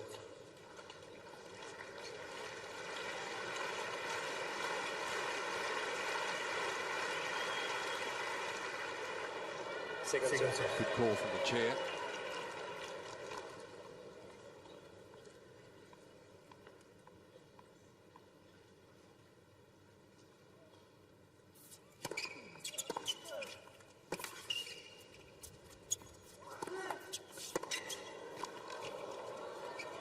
On the line. This time, he doesn't let an opportunity slip by. Djokovic makes the first significant move of the second set. Quite a remarkable volley there from Djokovic, because Nadal hit the passing shot. This one keeps it very low, but the volley gets down, keeps the head of the racket up and right on the line. Nadal's looking for this one to crack a passing shot, tracking it down, hits the line and zips away. So it got behind him. He couldn't even make a shot at the finish. So much for my predictions. 3-1, Djokovic. It's not in the book yet, No. Fred. Well, you put yourself out there, though. You Yeah. have the courage. I just see that tape. He's still got that blue tape on there, I think. New balls here for Djokovic. Love 15.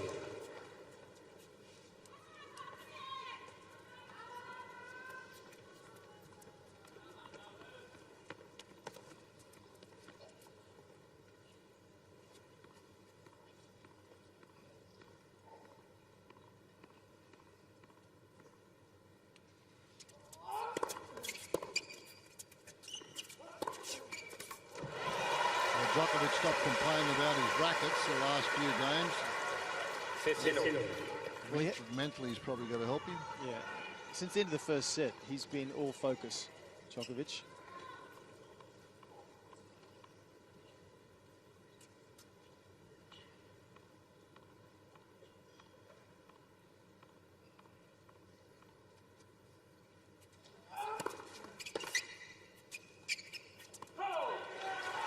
As well as his focus, Jeff, no real sign of that malaise that we've seen 13.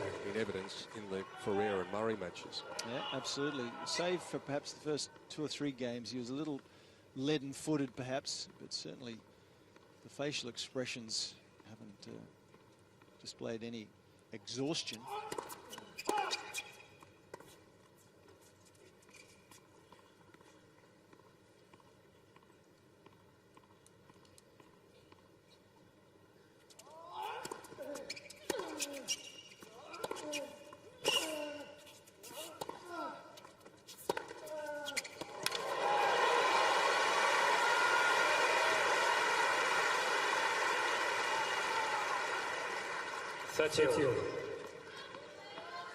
Starting to be more aggressive with his backhand, Nadal.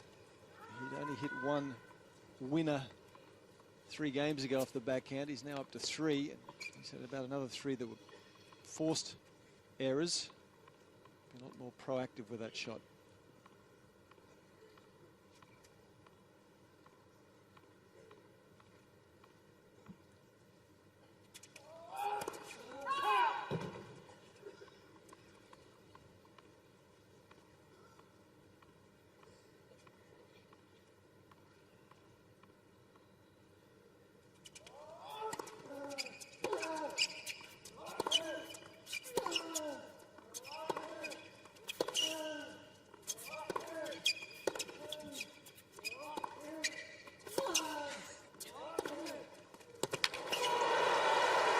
Both players really starting to crack these ground strokes.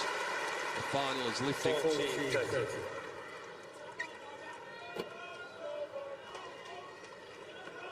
Thank you.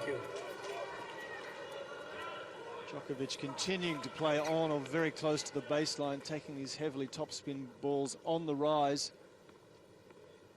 and with it taking time away from Nadal.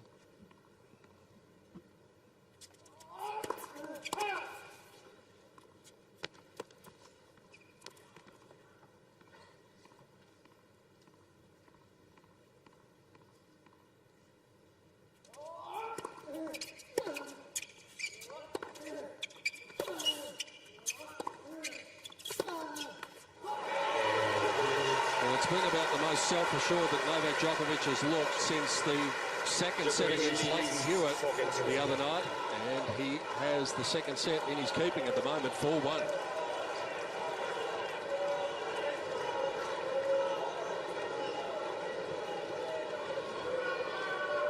Well, this has been a lot better set from Djokovic. He's up 4-1, and he's had break point opportunity on the only game that Nadal did win. Fred, when he's moving well, I think he's got the game to give Nadal an awful lot of trouble. He's got that ability to hit hard into that forehand corner. Yeah. It's just a case of if the footwork is good enough, and it's better than it was in the opening stages, and whether he can keep that footwork going for the duration. He seems to have just woken up now to the footwork, and he was very concerned, I think, and he knew that the feet weren't moving in the early stages. But when he gets that forehand into the corner, there's not a lot that Nadal can do. Time. Only the one service break though, so Nadal's not out of this one yet in warm conditions. The centre of Melbourne, the centre of the sporting world tonight, Rod Laver Arena for the 2012 Australian Open final. Looking down from Eureka Tower in the city to the packed house. 15,000 people in watching Rafael Nadal and Novak Djokovic throw their best punches at each other. Just at present, it's this man who's winning the battle in the second set, having dropped the first. Nadal taking it 7-5 in 1 hour and 20 minutes. An absorbing contest so far. Djokovic in the box seat to level it up. What's going to happen next in the final? You can see the wind just starting to get up in the stadium as well. I wonder if that is an indicator that there might be a change in the weather coming.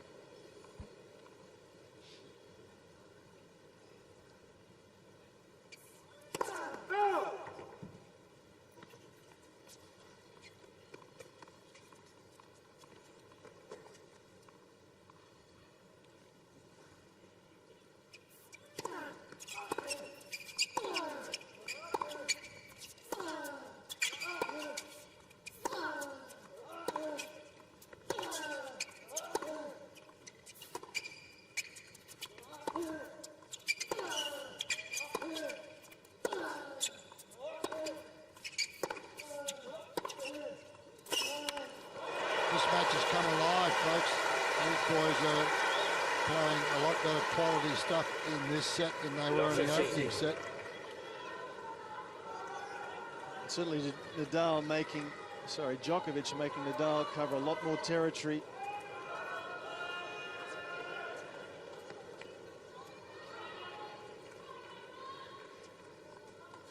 Temperature is still 31 degrees in Melbourne.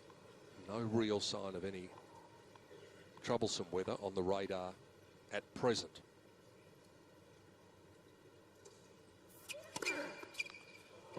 Djokovic and Good look at the roof there, which is partially closed, so there has been reports maybe some storms. So if that is the case, it's not going to take them long to get the job done to close the roof. Good eye from Djokovic there.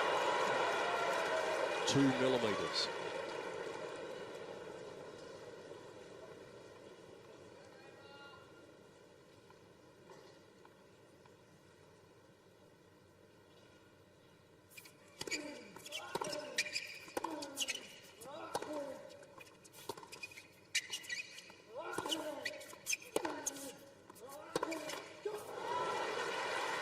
Just thinking it took the boys from Hawkeye 15.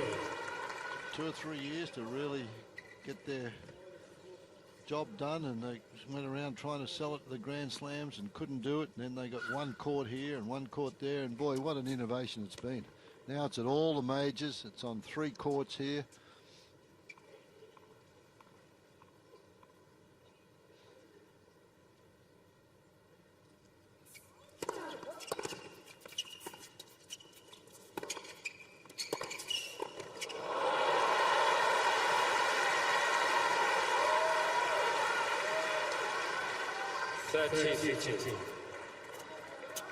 That's why Djokovic hesitates to come forward even when he knows he should, because the Nadal passing shots are outstanding. Nevertheless, that's a volley that should have been made. I was thinking exactly the same thing. Doesn't matter how good this one is. This volley, if you can volley at all, this volley, you've got an open court. That volley should have been made. That's the old serve, the old go-to serve from 40-50. Nadal from a few years back. Ace number 5 for the match. He's now got his nose in front of Djokovic in that regard. It was played at exactly the same time. It's 30-15, 30-15 or 15-30. Used to use that serve 8 times out of 10.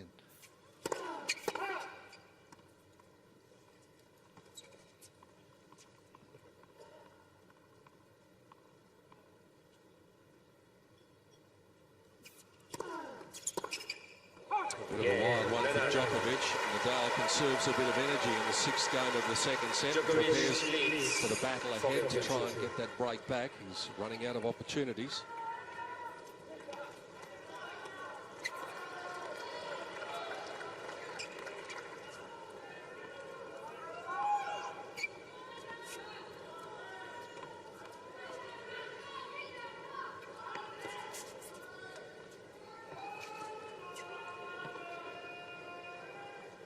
Whose name will be added by night's end?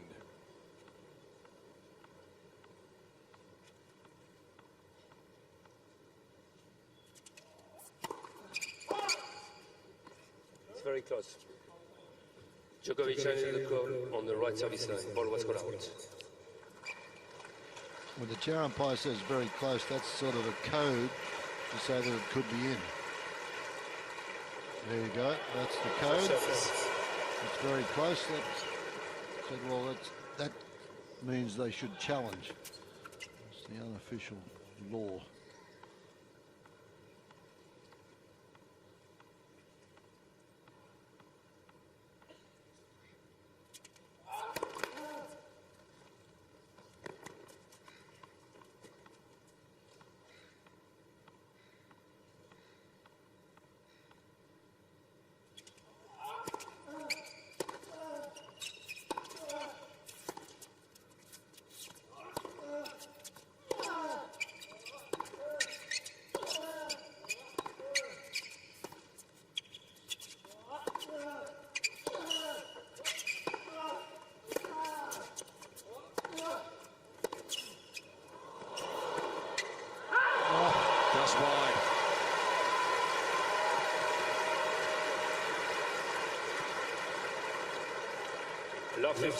Boy, that was a great shot. It missed though, but what a wonderful effort from Djokovic here.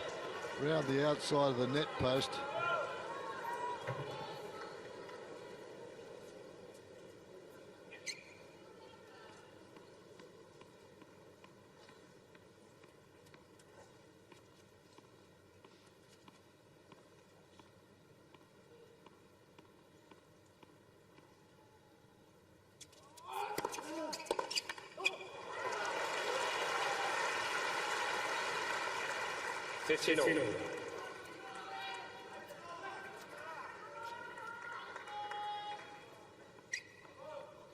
His quickest official serve of the night is 202. That was 195 for the wide one, so that wasn't far short of the fastest ball he served.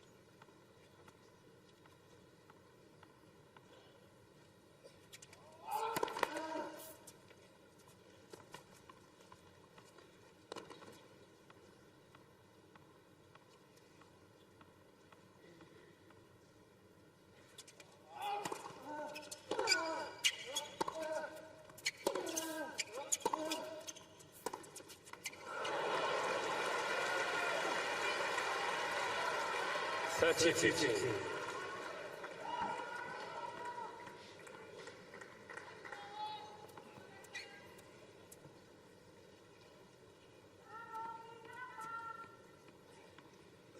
Can't do it, you hurt your knuckles if you go.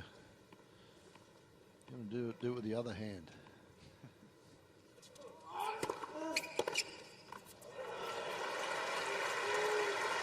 A couple of points there. 14-15. A lapse from Nadal and puts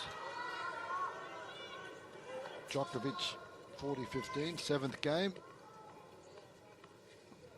It's got the feeling of a match at the moment that Djokovic has right where he wants it in this second set.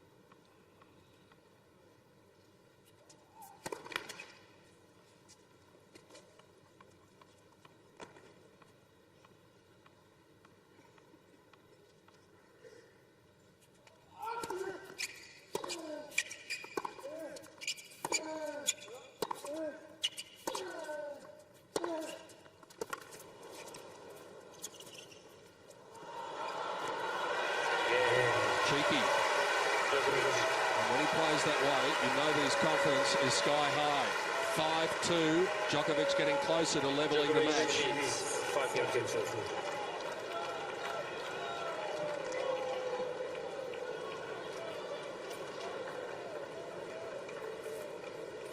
Well, evenly poised. Fred Djokovic has certainly lifted his rating from the first set, finding his range with the ground strokes. That's a well-played point on that game point here. He moves up to this one, and you watch the change of grip here.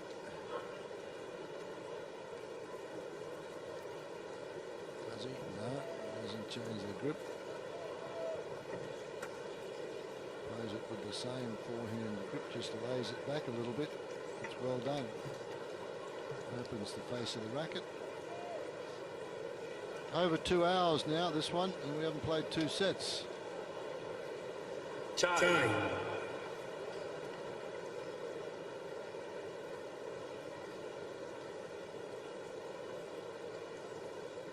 Stringers going through their work. There's been a few sent off to the stringers, especially from Novak Djokovic early in this match. The stringers seem to have come up with the right tension for the rackets that they've sent back, because he is the man in charge in the second set, with the break coming in the 4th game. Nadal forced to serve now just to keep the set going.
Different player out there now, Djokovic, incredible.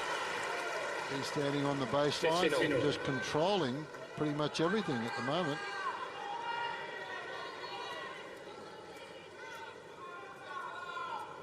They've now played 138 points in the match, and they've won 69 apiece.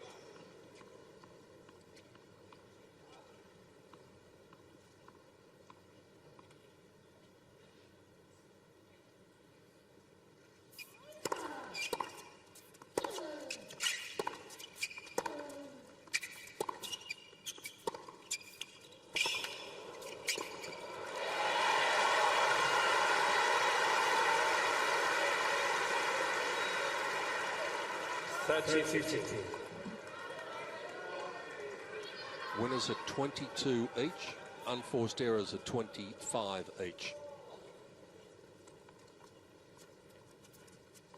So it's pretty clear cut then. Just toss a coin, and that's the only way. Looks like we're going to be level shortly.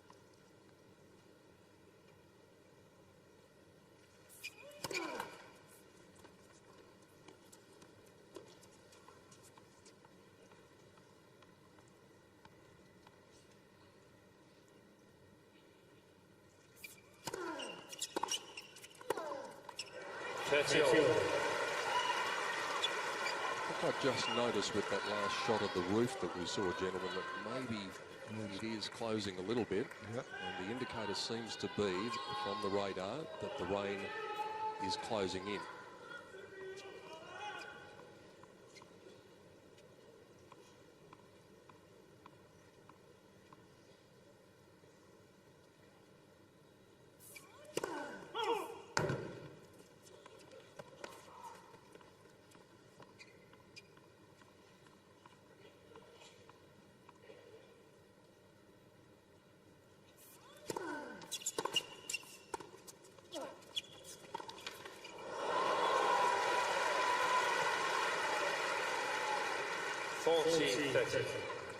Slightly ungainly. She ended up a very good shot from Nadal. He was in trouble here. And Djokovic, full stretch. It's a big point.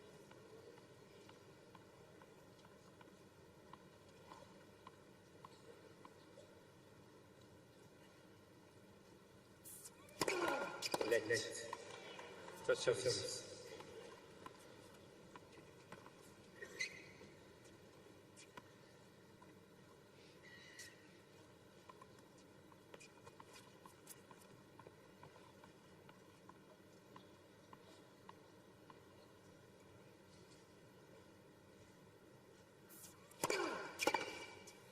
Wow.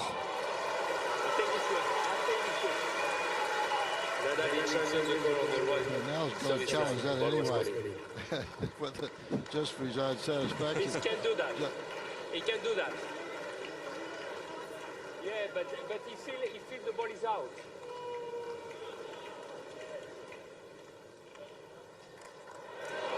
He feel the ball is out. Yes. Nadal has one challenge remaining.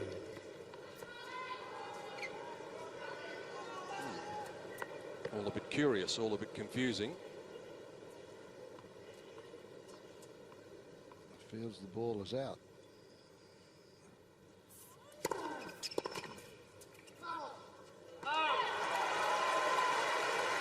Advantage.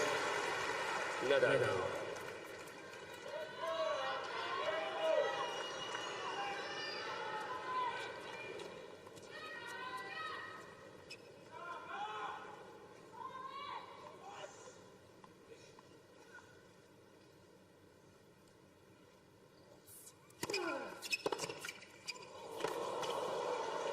Can't do much about that. Extraordinary return off a very wide sliding delivery. Yes. Well, the forehand wasn't bad. A couple of points earlier. I'm glad that Djokovic sees it this way, because it means he's in there and just determined to get back into this.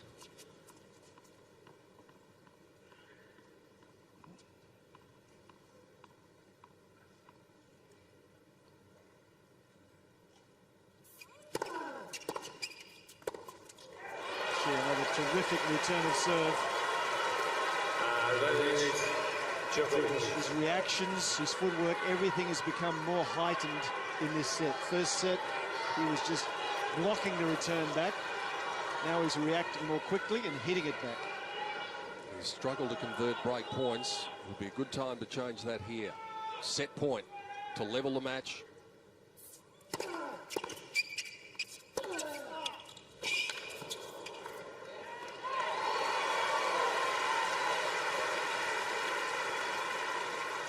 Yes.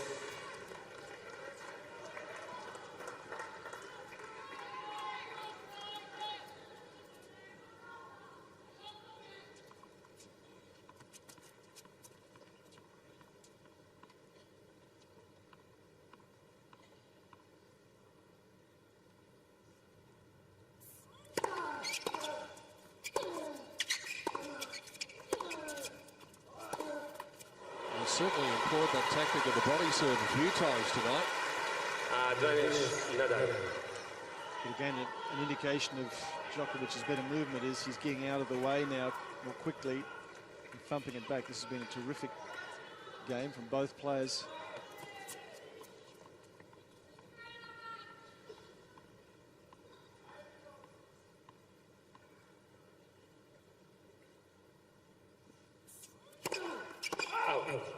Boy, look at that return again.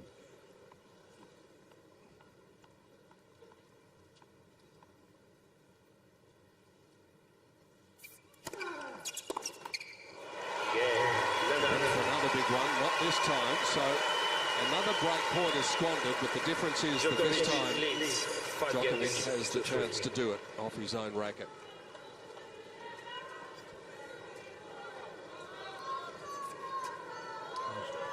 So every match when you get tight like this, you get close. It's tough to wrap it up, serve for the set. So a bit of pressure here for Djokovic to get this all even.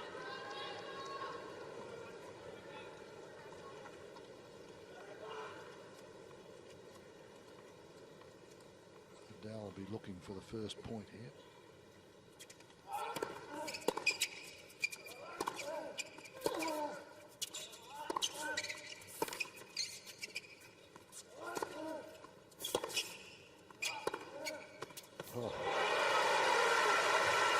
Starting to look like the player who won 10 titles last year. 15 off. Takes control of the rally. Look where he is inside the baseline, this time on the baseline.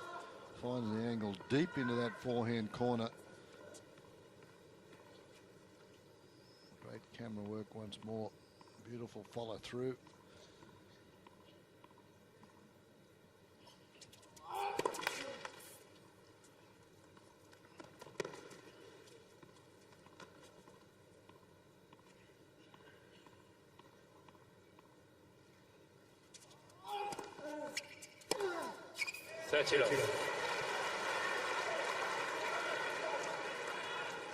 Remember earlier, Nadal from time to time was looking to stand up on that baseline on second serves and be aggressive.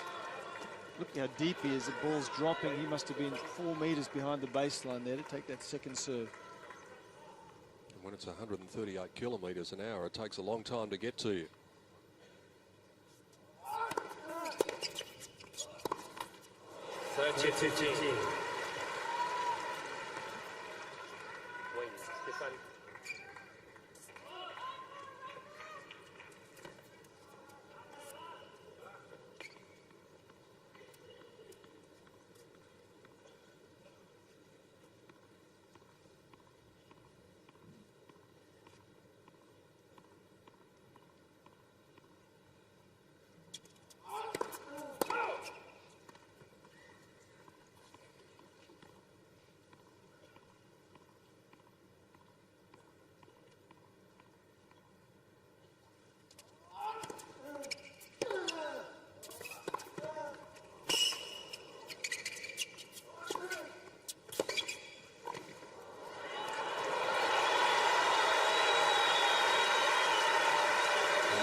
Fist from Novak Djokovic in the cuts. Just the self-assuredness that he seems to have inherited again in the second set.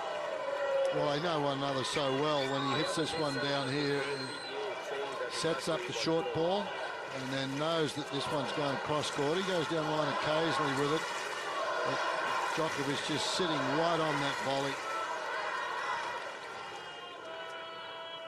Second and third set points for the defending champion.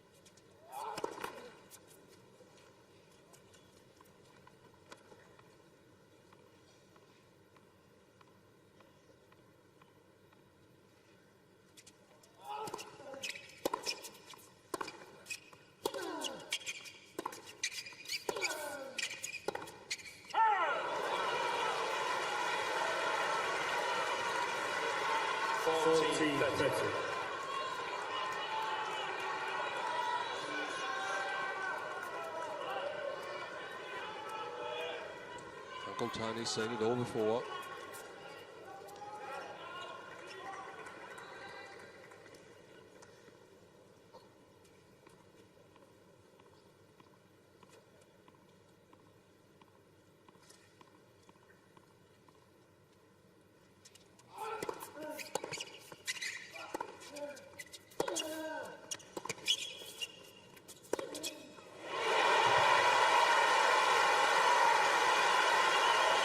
Nadal is absolutely relentless. Yes. He didn't give anything away. This is a well-played point again here, and he goes for a break on the forehand on 2 occasions. Favourite shot, that off forehand. We saw how many of those winners he'd hit in that graphic we had earlier into that spot.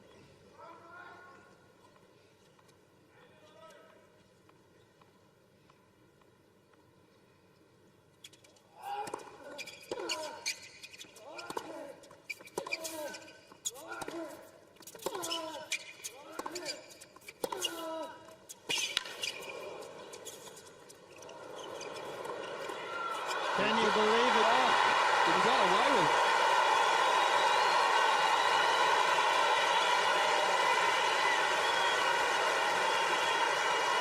Well, this game is enormous. Terrible drop shot. Djokovic could have hit it anywhere. Nadal's picked it. Well, this would be massive.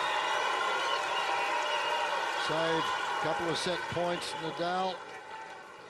And now with the execution of the volley as a break point.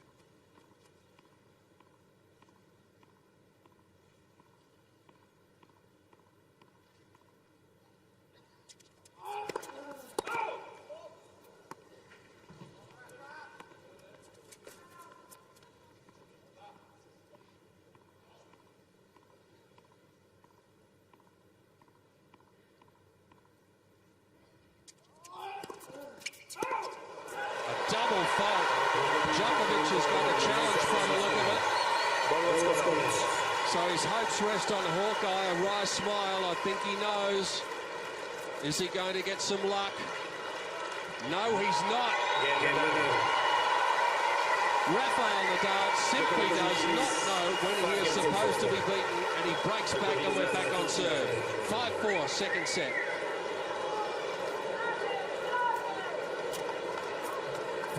I'm glad we're getting Peter all excited about this match. Well, that was a game changer, though, wasn't it? I mean, that was potentially the ability to turn the momentum on its head. It was all Djokovic, but as you said, Fred Nadal will not go away. He doesn't know when he's beaten. No, 40-15, you think, well, okay, they're close to a set all, and he doesn't just play passive points, Nadal. He went after those shots. He didn't sort of say, well, hey, I'm going to wait for you to miss them. He played as though he was in control, and he hasn't been in control in this set. It's been Djokovic that's been dictating most of it from the baseline. Now, these next 2 or 3 games here will tell us a lot, next 15 minutes.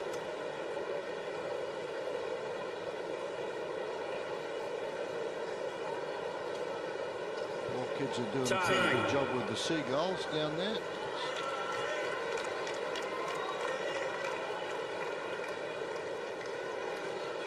The crowd in Rod Laver Arena went up. The crowd in Garden Square went up as well as Rafael Nadal was able to get the unlikely break back. It is turning into a match of lost opportunities for Novak Djokovic. And should he go down 2 sets to love, which seemed absolutely unthinkable for most of his second set, he will be kicking himself. 3 set points have gone begging. We're back on serve. Nadal serving to level it up at 5 games all in the final in Melbourne in 2012. And we have now been going 2 hours and 19 minutes. We haven't played 2 sets. It could be a long one.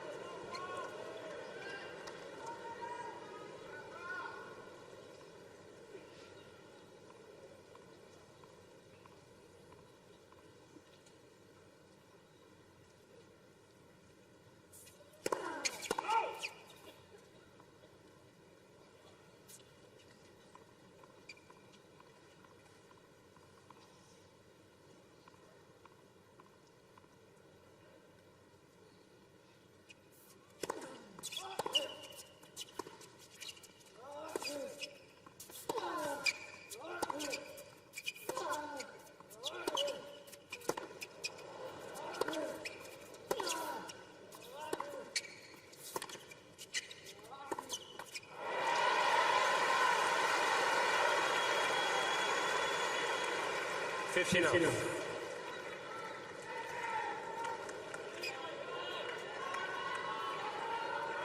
That was a rather tired-looking stroke, something we haven't seen from him for a long time.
Out. Is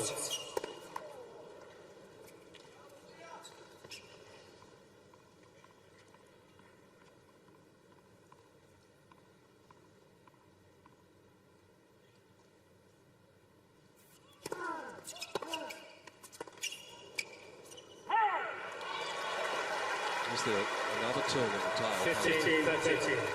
Well, he's ripping into those second serves now, and that's a good play. I think that's about his only shot this stage to get out of this set.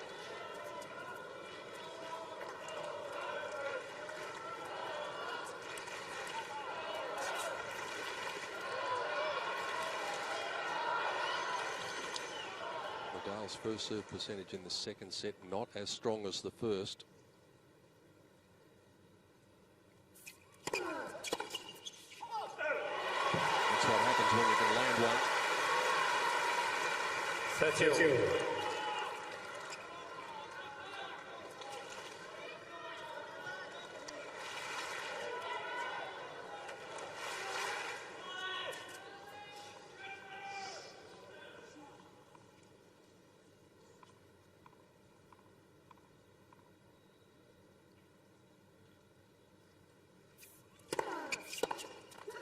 again, just firing it straight at the body of Djokovic. 14, 13.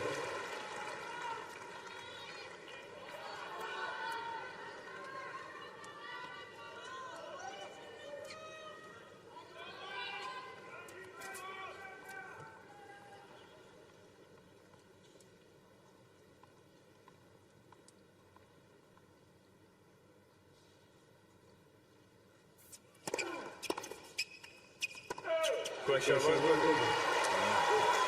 Overruled from the chair by Pascal Maria, who's been spot on most of the night. You have one challenge. Yeah, he's got one challenge left. He's going to Nadal is challenging the call on the right baseline. Ball was calling. Of course, if we do get to a tie-break, they'll get one more challenge each.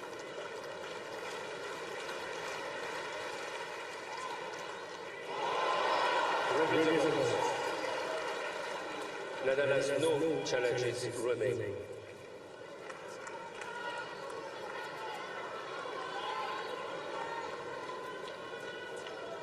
That's bad luck for Djokovic. Yep, the point was his. 14, The point was his, and they replay the point now.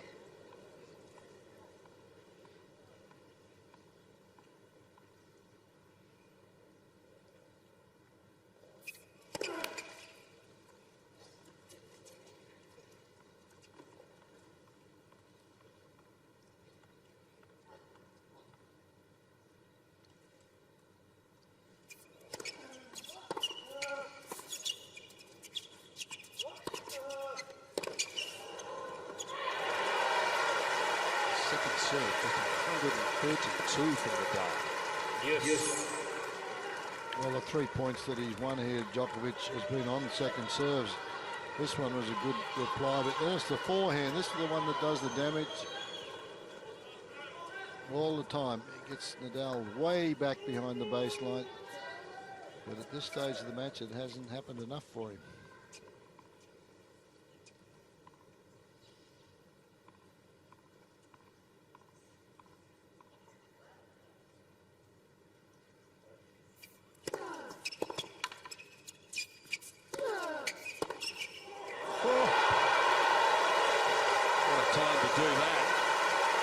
Unbelievable anticipation here. Djokovic. Most of the time as that shot from Nadal goes back the other way, Djokovic is just there, beautifully set. Nadal can't believe it. 142 kilometres an hour. He's got another set point. This will be number 4. You have to take your chances.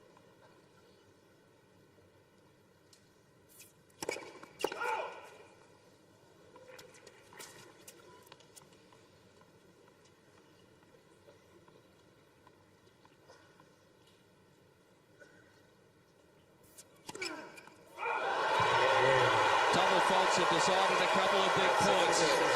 Djokovic levels up the match. He was the favourite before it started. He's probably a slight favourite again. We're a set apiece in the final after 2 hours and 27 minutes. Well, it's quite incredible the way this match goes. It has the ebbs and flows. Well, a double fault came surely as a result of the aggressive nature of Djokovic on the previous second serves that he had in that game. So that summary there, winners and unforced errors, Djokovic level pegging, but he's certainly been going for plenty. Very little in it, again, as you would expect. But Djokovic, he was all focus. Having lost that first set, he really put his head down and was all business.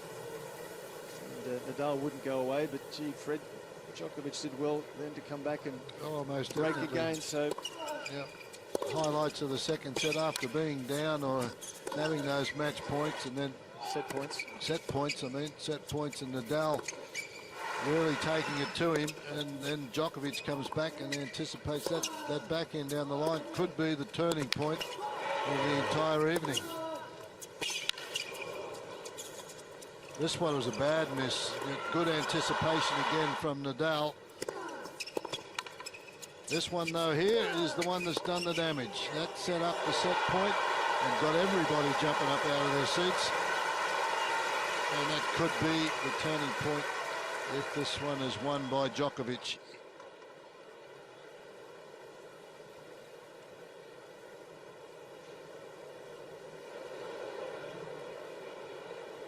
Serbian supporters on Garden Square are now the ones cheering.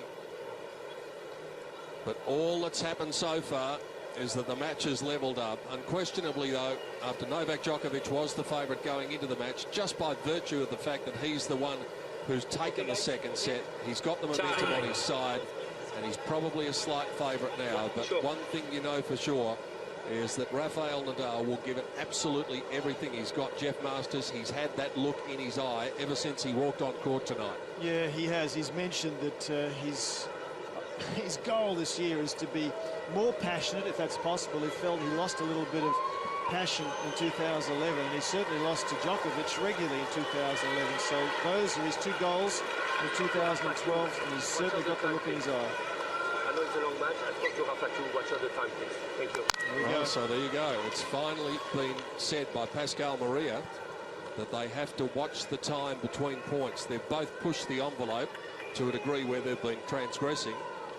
He did mention that he's spoken to Rafa, and so he just didn't tell Djokovic that he was the culprit. Both players have taken their time. Very warm conditions, though, so they give him a little bit of leeway. 30 seconds for Djokovic, 34 for Nadal. A reminder that the time that they are supposed to adhere to is 20 seconds. Oh! 15.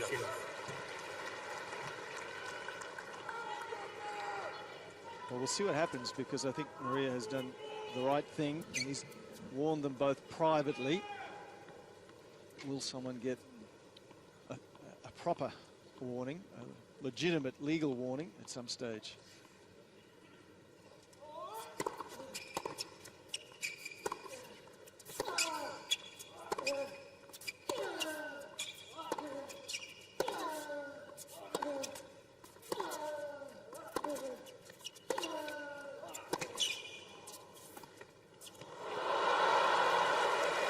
I really think this is a terrific effort from this man here, Novak Djokovic, because he's played some pretty long matches, a long one the other day, and this has been going over for what, 2 hours and 2.5 hours. So the physical efforts from both players, or the physical condition from both players, certainly has to come into play in the next 2 hours, one would think, because it'll take 2 hours for the next 2 sets unless something drastic happens. Going into this match, Djokovic had been on court 2 hours shy of 2 minutes shy of 15 hours, and Nadal had been out there even longer, courtesy of the 4 hours 16 against Berdych and 3:42 against Federer. He'd been 16.5 hours, so about an hour and a half longer than Djokovic.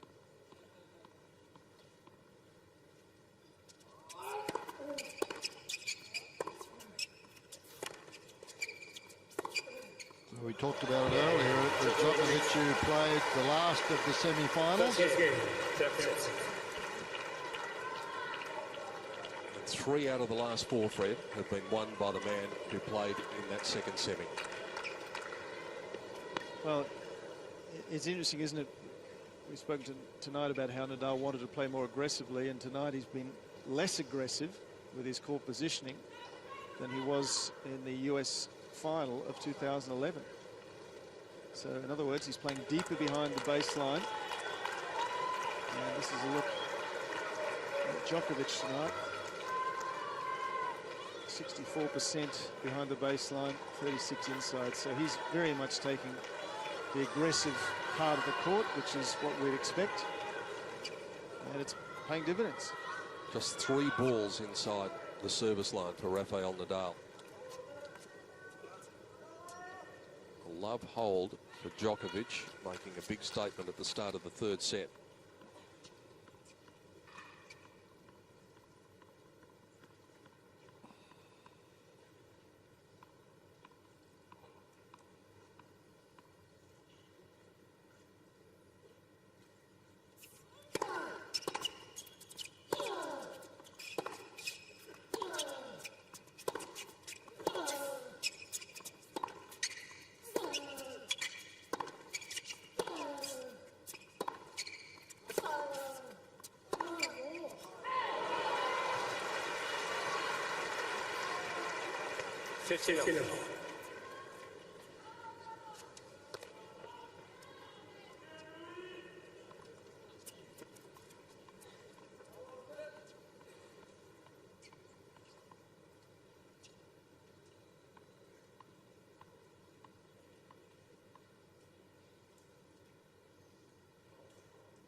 I just saw a shot of the fans and their fans. 29.2 degrees Celsius still at 20 minutes after 10 on a Sunday night.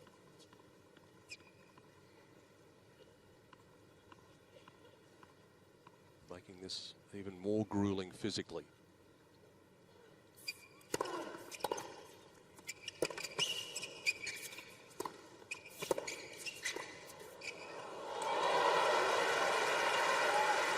Set up by another outstanding return of serve. 30-15. Should have been at the net behind it, surely, but after the return, he had his man by the throat.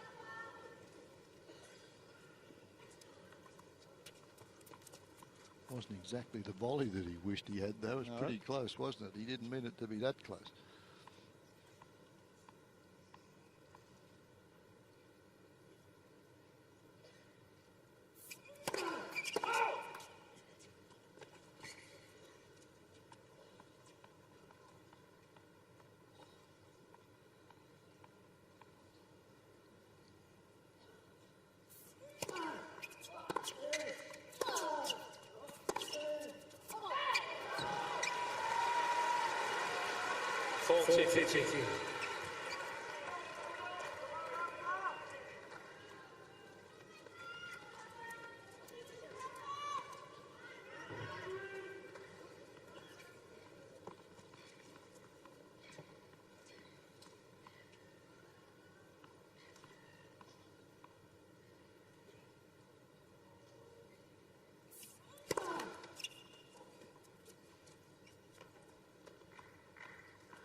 Nadal is trying to get that one. Smart play from Djokovic. He rolled that one with a lot of heavy topspin.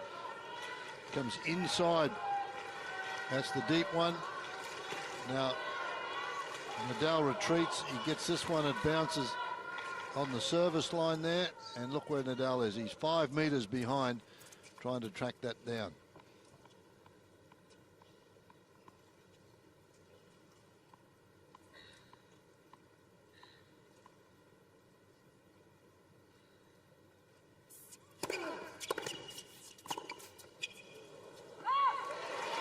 Comfortable game all of a sudden becomes a little bit uncomfortable.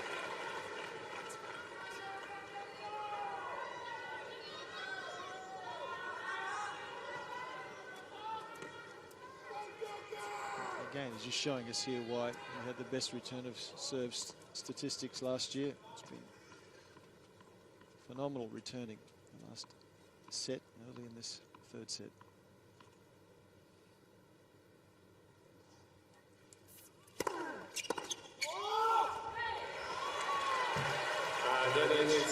Again, the serve at the body on the juice court has been a major factor of Nadal staying in a lot of these games.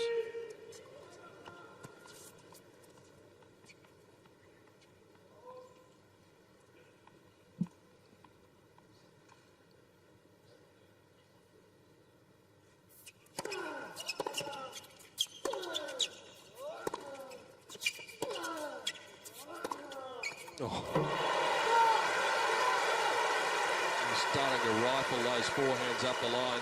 Yes.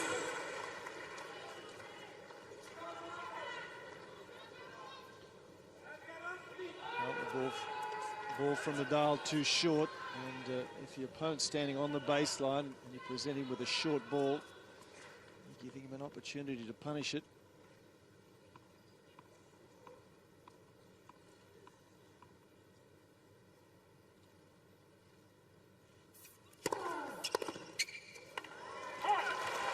Djokovic dropping the racket in disgust knows that he's getting close to what would be a crucial breakthrough. He just can't take that next step.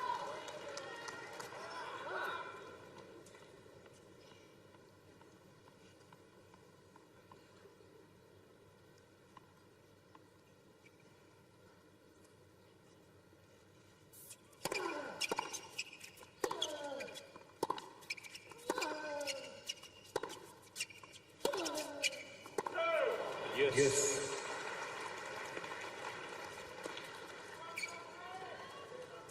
Djokovic standing firm on the baseline now to return serve, isn't he? He's not really that far back behind the baseline, and he's getting the ball pretty early, getting it back to Nadal before Nadal can get himself set at the back of the court.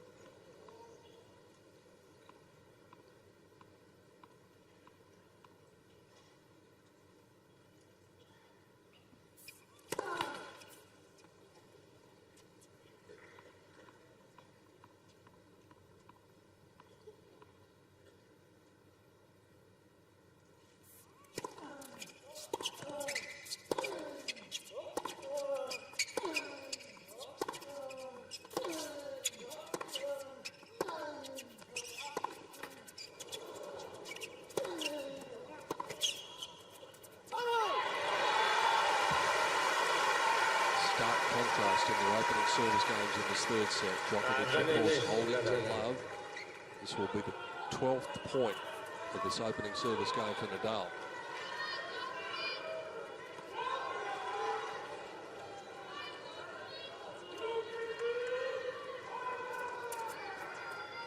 Vamos, says Rafa. Vamos, says Uncle Tony. Uncle Tony's changed his seat. He's gone from the front row to the second row. Must have been where he was sitting last match.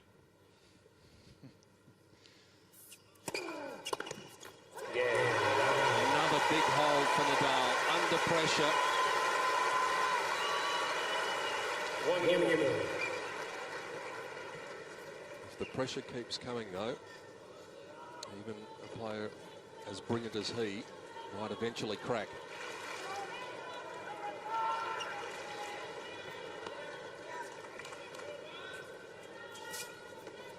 crowd were here to see an epic, and I think we're on our way.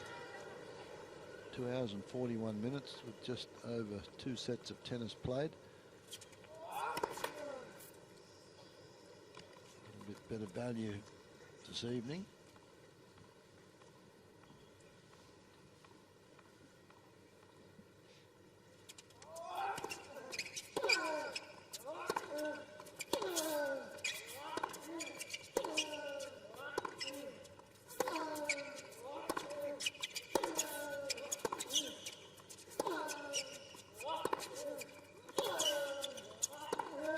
Wow, that's fantastic. Absolutely awesome. 50 love. Toe to toe.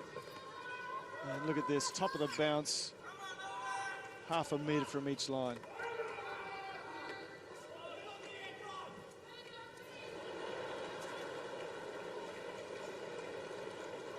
Thank you. Thank you.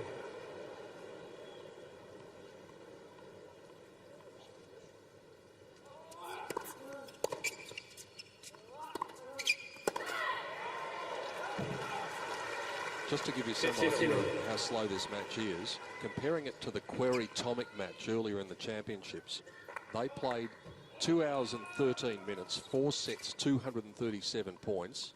This match has been going half an hour longer, and they've played 55 points less.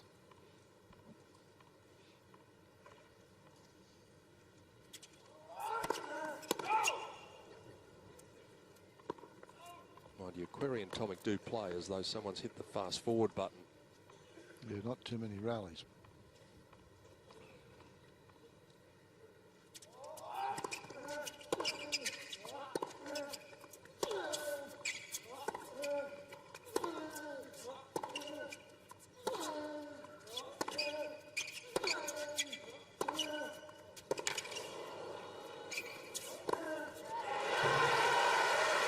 Interesting to see the average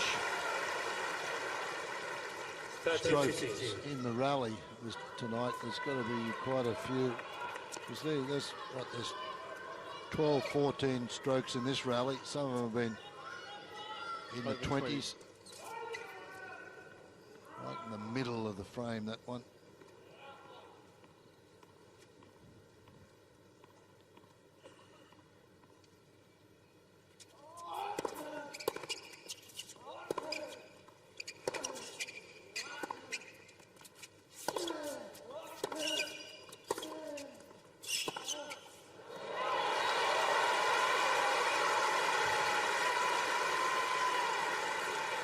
Thank you.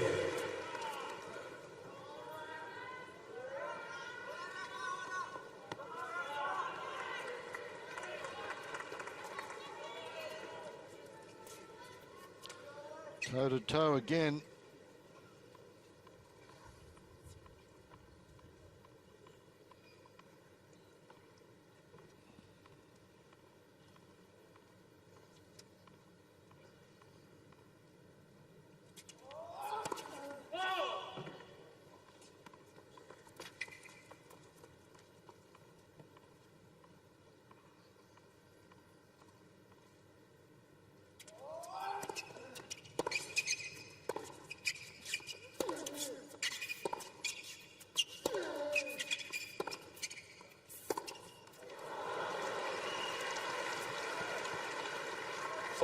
That's it.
on serve early in the third set. The arm wrestle continues in the final. It's Djokovic, 2-1.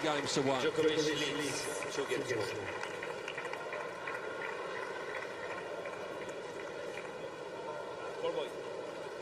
Standard of tennis has been pretty darn good.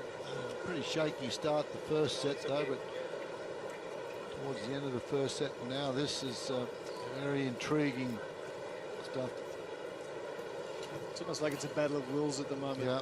Fred, they're both just giving it their best shot, everything they've got, and both making a mental statement to the other, saying, I'm not going anywhere.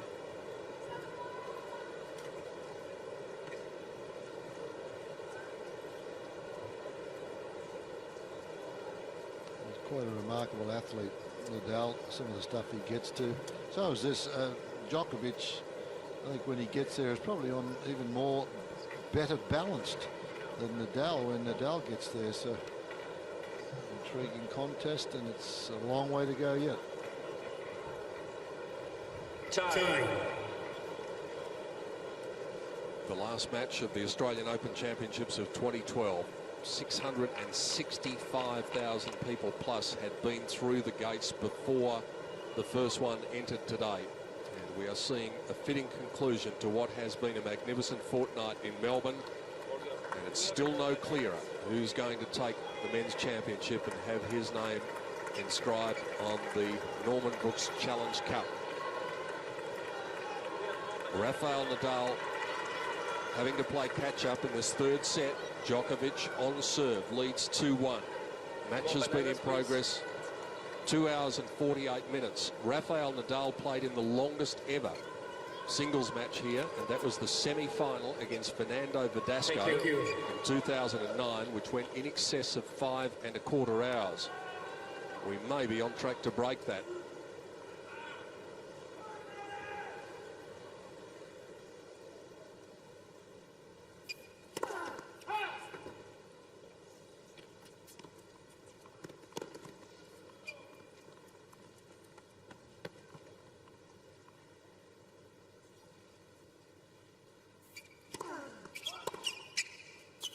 So, Pete, you're saying 665,000 before today. Yep, and So they'd already broken the record.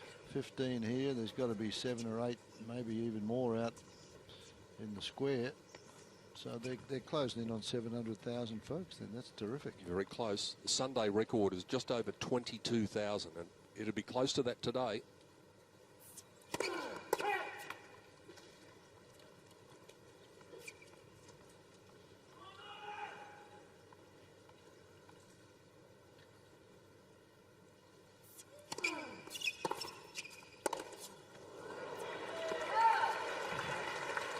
Previous record here at Melbourne Park was set in 2010 when 654,000, just a little under, had come in.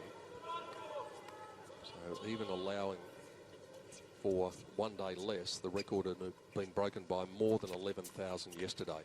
Quite remarkable. Part of that due to the fabulous weather that Melbourne has been having for the past 2 weeks. A lot of it due to Leighton Hewitt and Bernard Tomic, two Australians that got through to the second week.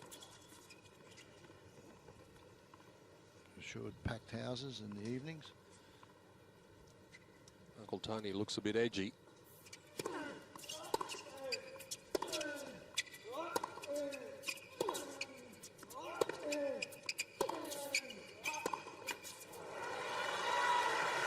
It's got the feeling, Jeff, at the moment, as we spoke about in the trans events, that the man who slips up first here is really going to have the task on his hands. The one who makes the first decisive move is going to be an overwhelming favourite at that point. Yeah, I don't think Nadal is going to slip. Djokovic is going to have to play the highest quality all the way to the end tonight.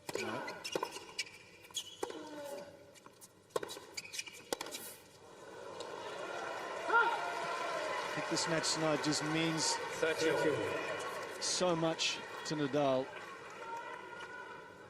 And sometimes it's hard to compare, but Djokovic, he's done so much in 2011, is the intensity, the hunger, the absolute desire that of a man who didn't have a good 2011, has lost to this man here tonight 6 times in a row.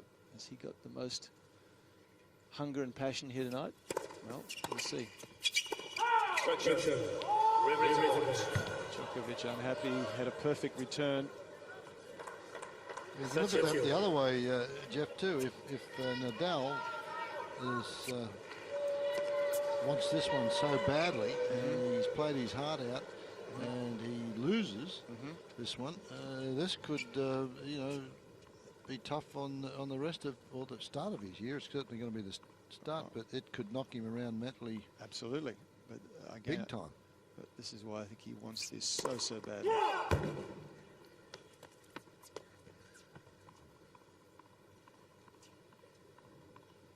was a bad call, that last one. That ball was nearly inside the baseline.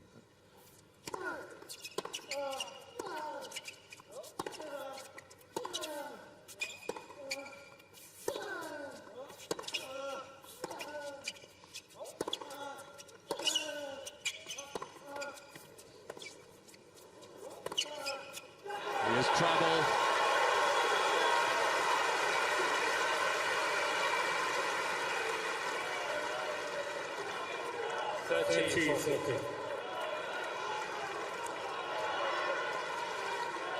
Boy, he was quick to jump onto that one. You talk about footwork, was a bit sloppy in the first set, but as soon as that slice got short there, Djokovic, 5 or 6 very quick little steps, and there's the reaction. Break point number 11 for the match for Djokovic.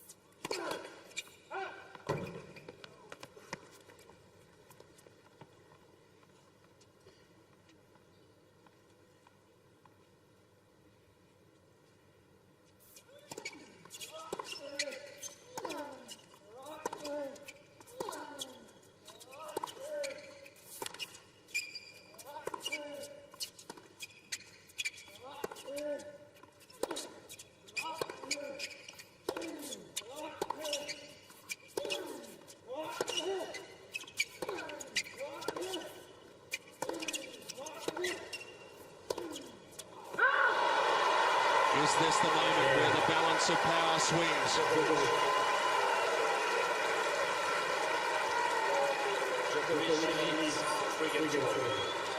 No question the momentum in the second set switched marginally. Now it's gotten a little bit bigger. Yeah, this is just toe-to-toe. This is just unbelievable play from both ends of the court, going at it. 20 strokes in the rally. Serbian fans are dancing again out in Garden Square. That is not accounting for the fighting qualities of the man at the other end. He is going to have to display them all. Uncle Tony gives Rafa a nod, but it's Novak who looks confident. There's the average rally length, 5.4 shots. Now, it doesn't sound a lot, but that is quite a big number. The experts who know about these things will tell you that it's generally round about 3.5, 4 tops. I reckon in the last 3 or 4 games it's been more than that.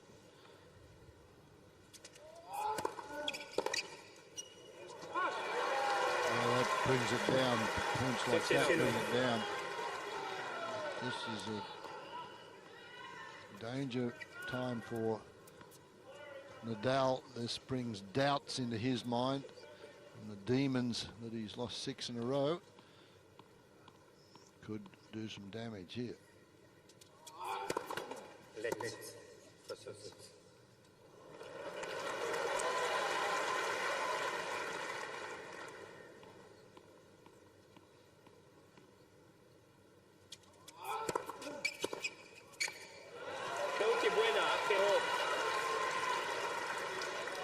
Nadal is challenging the call right service line. Ball was calling.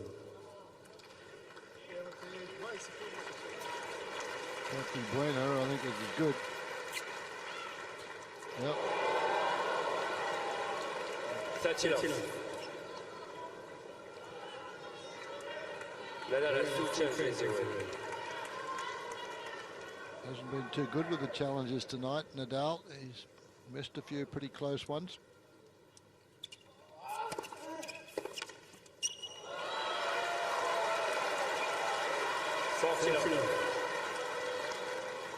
There has been a perceptible change in the momentum of this match all of a sudden.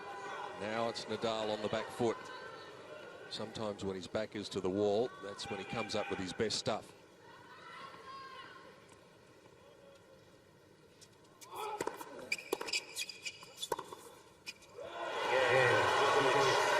He is well and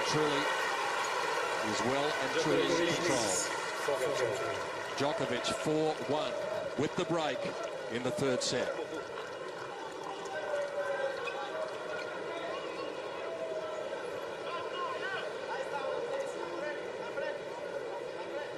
Well, it certainly is a momentum shift, and Big time. well, for all the talk that came from Nadal about heavier racket, wanted to get more free points, etc., he's gone back, Fred, to playing very deep behind the baseline.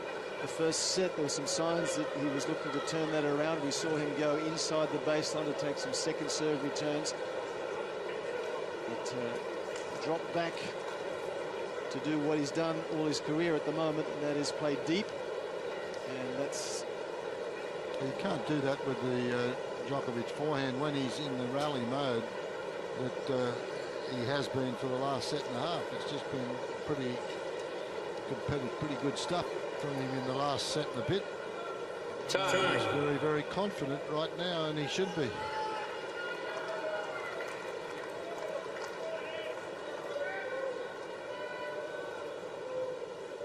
On the line is in, it certainly is, and Rafael Nadal has been finding it more difficult than Novak Djokovic to exemplify that tonight. Djokovic certainly feeling as though he's got the whip hand at present. As we said, though, beware Rafa when his back is to the wall. He's going to have to produce something special, it would appear, to stop Djokovic from taking it 2 sets to 1 lead.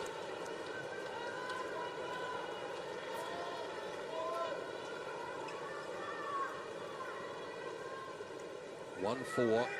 It looks more than one break of serve, but that's what it is.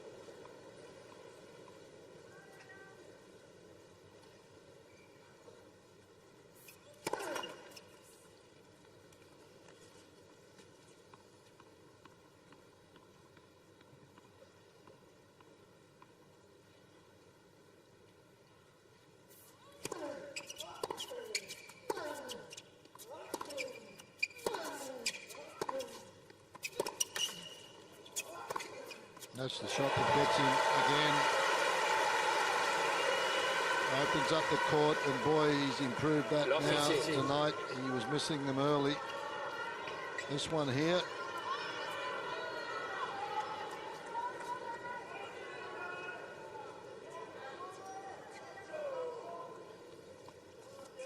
Depth and pace.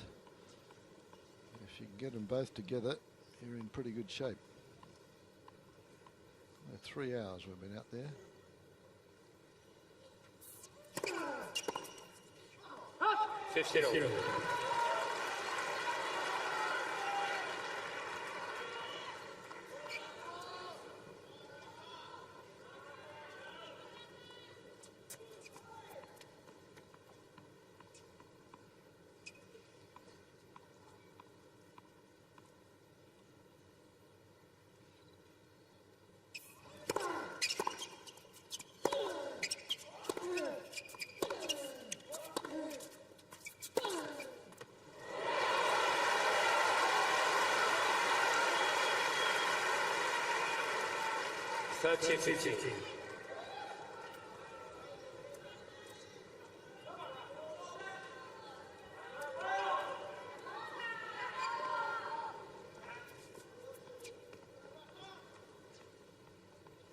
Match played in a great spirit between these two men who have so much respect for each other, both on and off the court.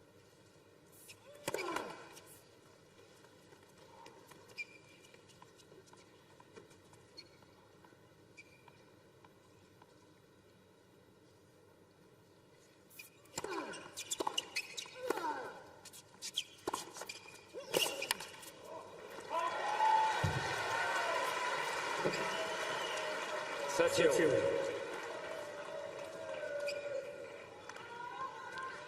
Djokovic is the only player who really seems to be able to jump all over the Nadal's second serve. He's hurting him badly off the return of serve.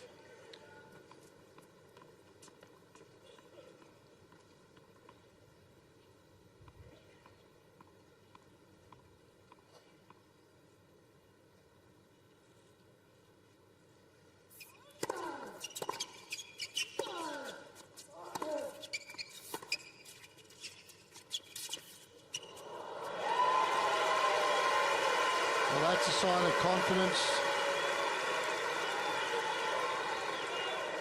30-40. Well, again, it's off the return. Look at the return there. He's pushed Nadal back, and from there on, he's in control of the point. Great disguise with that drop shot. Nadal doesn't even blink. He's a metre behind the baseline. Well, 5 metres behind the baseline. He's behind the Melbourne sign.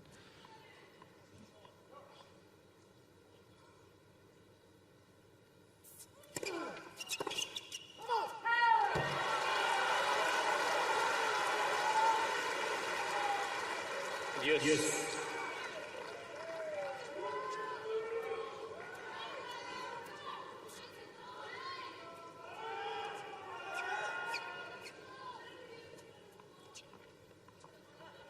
Body language from Djokovic at the moment, so much better than it has been in the quarterfinal and the semi-final. He's been up on his toes, he's been bouncing.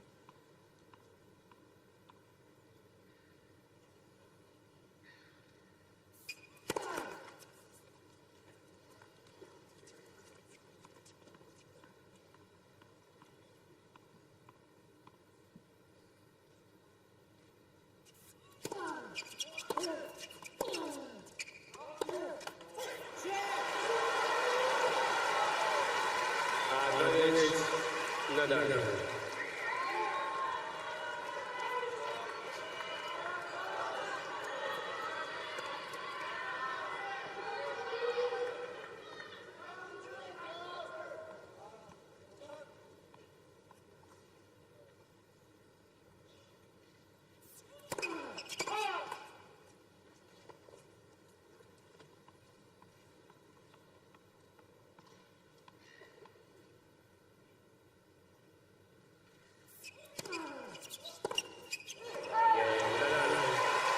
Break point goes begging. Sooner or later, the damn wall will have to burst, you would think, if he keeps on going back to the well.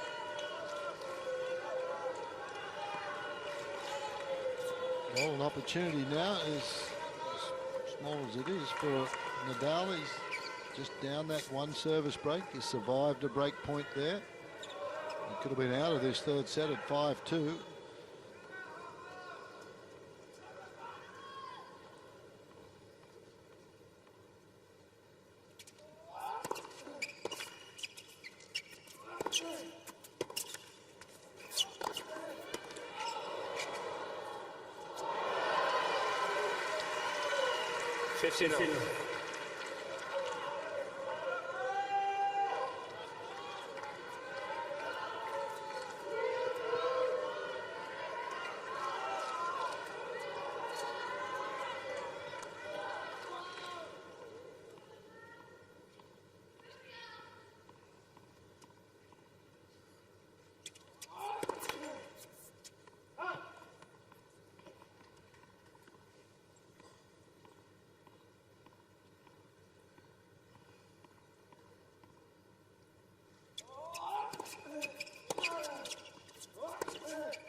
The winners have completely dried up for Nadal, set by set. He's had 15 in the first set, 9 in the second set. So far in this third set, he's had 2. Well, he's just been counterpunching. It's been Djokovic doing all the attack.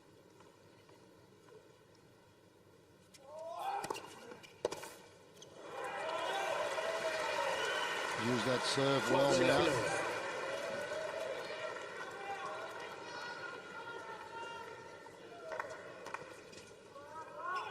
Look at that, from 55%. He's only winning from the back of the court, Nadal. today is only winning 20% of the rallies. That's just not like him. Well, it's hard to see where the turnaround is going to come from. Novak Djokovic looking supremely confident. Up the break, 5-2 in the third.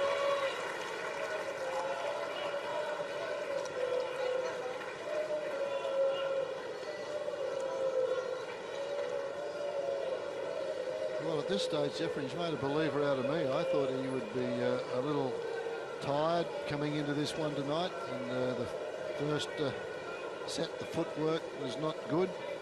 He appeared as though he was pretty lethargic. Yeah, I agree with you. His girlfriend or partner, Elena, comes back. He's now moving well, seeing the ball beautifully, and she's very happy with the situation by the looks of it, and as well she should be.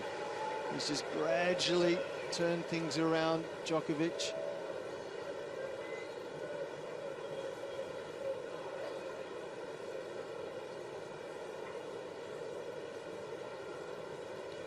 Time.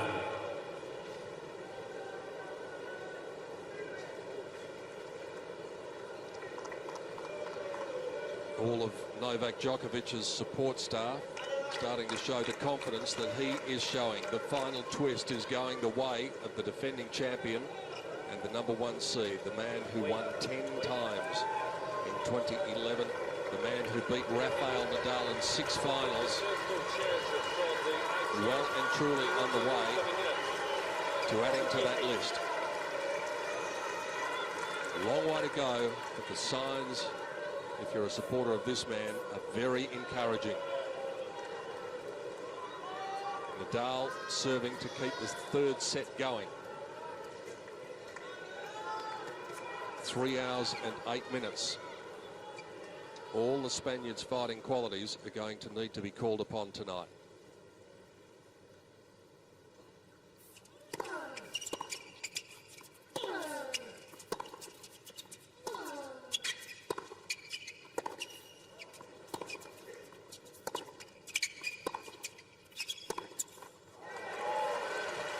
Que buena. Love 15.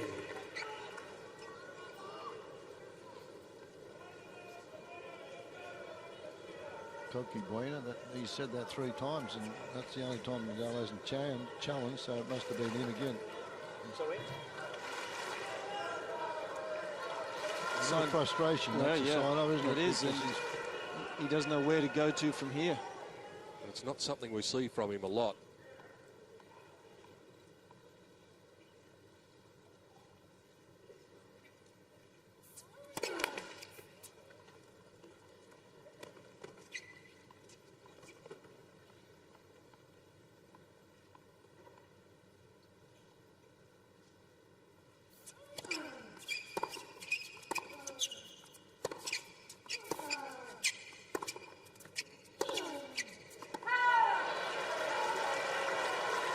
Temperature has only cooled marginally. It is now 27.4 degrees, so it's just cooling a little bit as Novak gets hotter and hotter.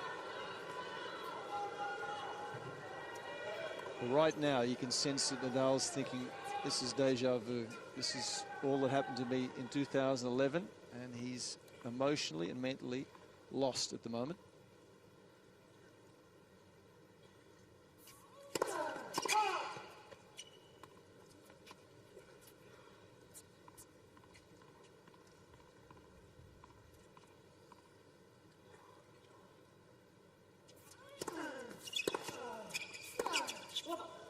Totally lost, doesn't know what to do. He's starting to press now, isn't he? And starting to panic. Well, the panic button must be right beside him here, because it is 3 set points. It's hard to believe that he could fight off more. He's fought off 8 break points in this match so far.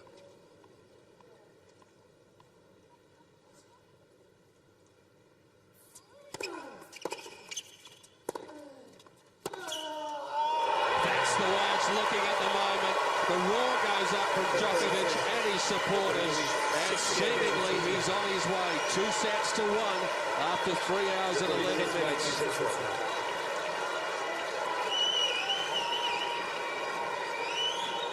Marian Vida has the look of a coach who is very satisfied with what is taking place, and why wouldn't he be?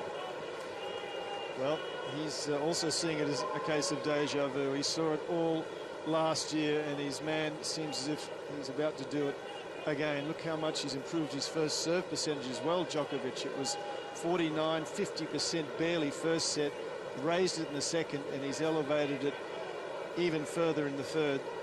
And winners to unforced errors, 11-7. Look at Nadal, 2 winners only in that set, and plenty of errors coming very much towards the back end of that set. And as we've enunciated, he's just mentally lost at the moment.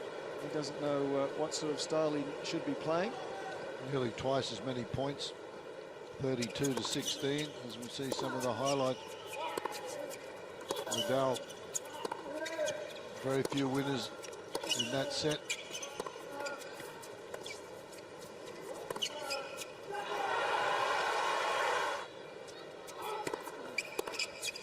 And towards the end of the set, it was panic stations.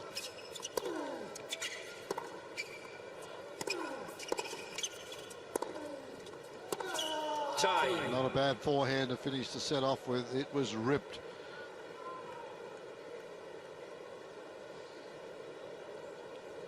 Novak Djokovic lets the roar out at the end of the third set, and well he might, because he has this match exactly where he wants it. There's an old expression that it's all over bar the shouting. If anyone else was at the other end of the court, you'd be confident probably in saying that about this match. With Rafael Nadal, it still puts a bit of a question mark in your mind, but this man who has dominated Nadal in 2011 has the eye of the tiger. He's got that feeling that he had so many times in the previous 12 months. The crowd urging Nadal on. It is going to take a Herculean effort from the Spaniard to take it out to 5 sets. Thank you. All of the momentum with the defending champion as he looks for his 3rd crown in Melbourne.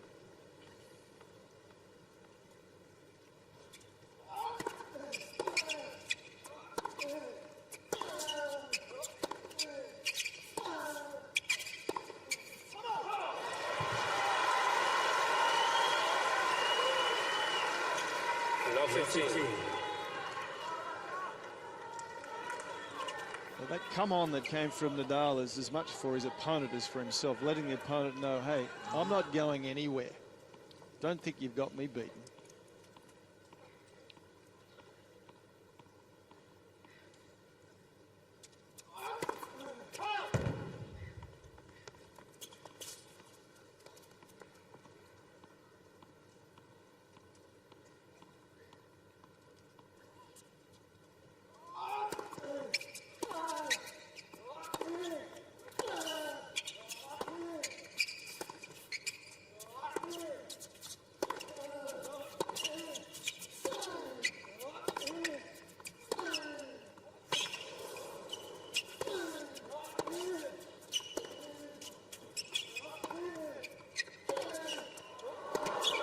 Oh.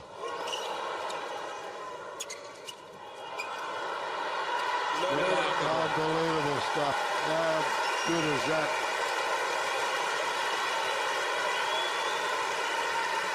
Both men won that point 3 times. At least. Huh? Well, Djokovic was a little fortunate that one of those shots hit the tape and gave him an extra chance. That one there. It's just fabulous. Look at that.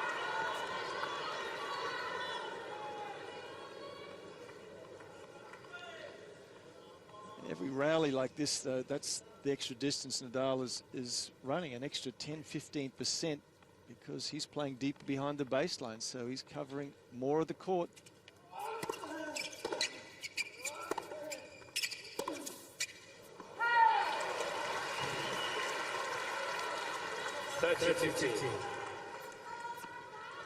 Djokovic just looks so confident at the moment, though.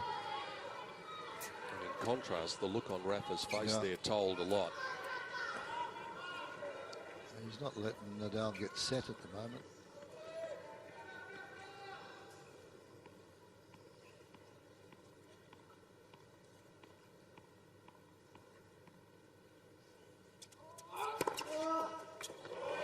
He was next to the ball and couldn't do anything about it. 199 with the wide one. Well, the first serve percentage is just continued upward since the first set. 50% first set, 58, 72.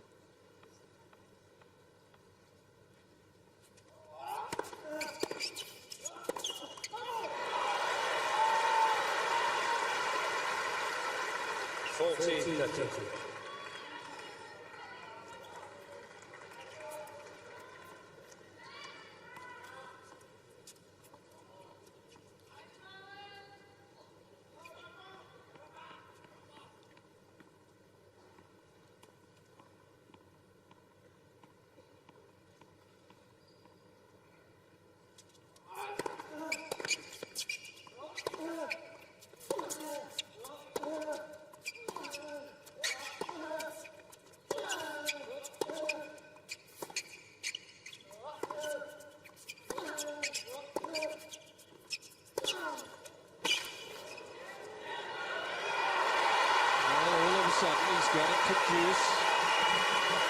That rally he was around the baseline. Nadal was just thinking he doesn't really look that comfortable around the baseline, but that's where he has to play if he's to stay in the points.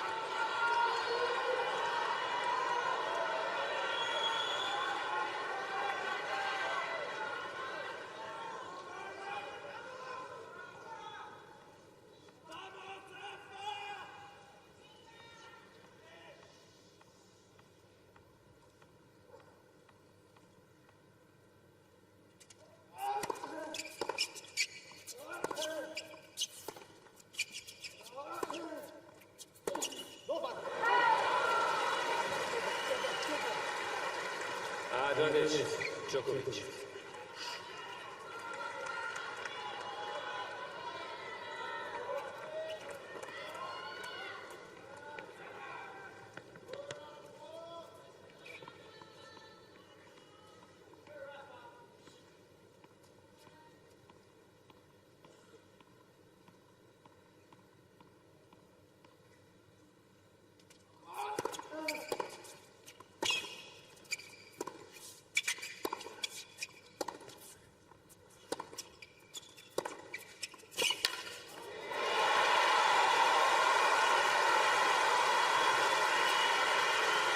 Trying to be a little bit more aggressive this game, Nadal.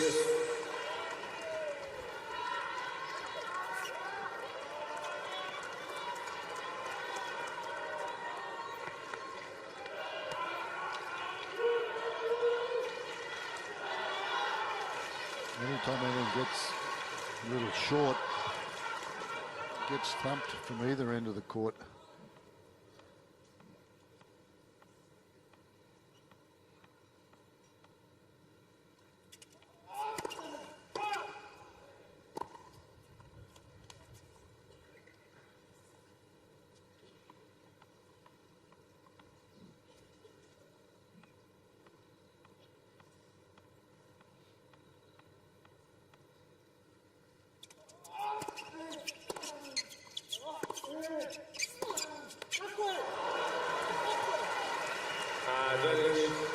You see how badly both players want this first game. Just to get a lead in the set is really worth plenty.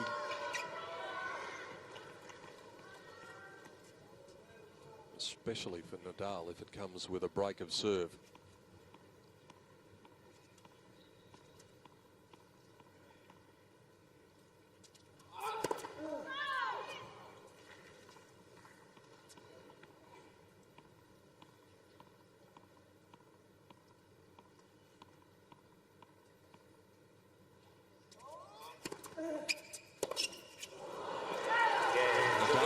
Pick the lock, and look at Djokovic, look at his support box. He knows the significance of that hold. It set the tone for the fourth set. Again, that last serve, Jeff, he was way back in the back of the court. That last one just shows you where his return point is. On the second serve, he's even further back in the second serve than the first serve. It was very evident in that last point. And he shanked it from back there. There's only a couple there on the second serve. You can see way inside the baseline. That was in the first set. Djokovic, by comparison, look where he is. I mean, he's just behind the baseline for the first serve and way up inside the baseline for the second serve. So it's what we've seen. How about the ad court there where he's cut down the angle out there? See that one on the left of the screen where that's where he cuts down the angle with the serve that goes out with a two-fisted backhand. He's done a good job all around. Well, it's what we've seen before, but we were looking for a little bit of a change from Nadal tonight, weren't we? And we haven't seen it. We did for a few games in the first set. That's it.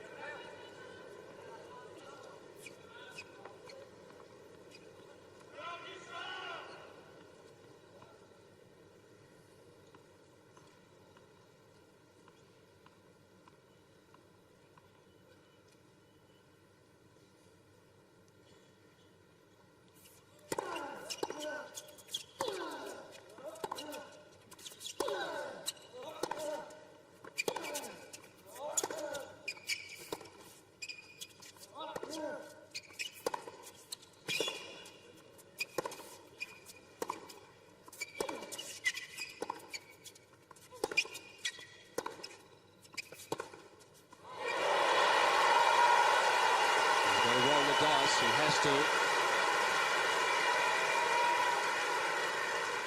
15 love. Yeah, he's definitely trying to play more aggressively, Nadal. It's not the game style that he likes, but he knows he's got no option but to attempt to do so.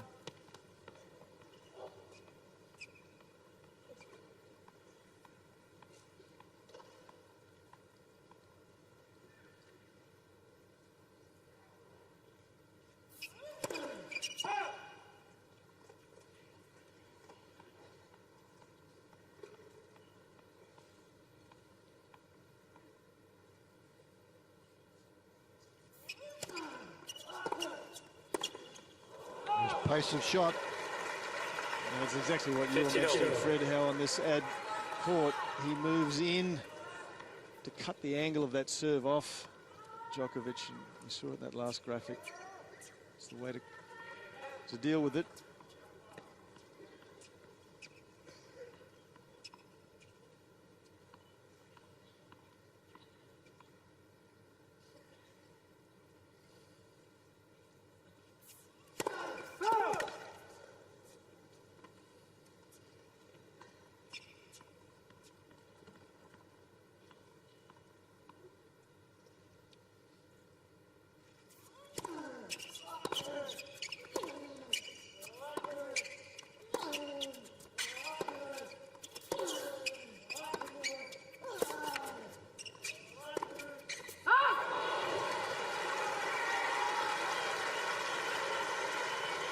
He lost the point, Djokovic, but he made a statement. It wasn't far away, was it? No, and he'd really just, he's just standing here dictating traffic. Look, he's got Nadal running left, right, and centre, and Nadal knows he was lucky. There's a quick look at the other end of the court. Look at that.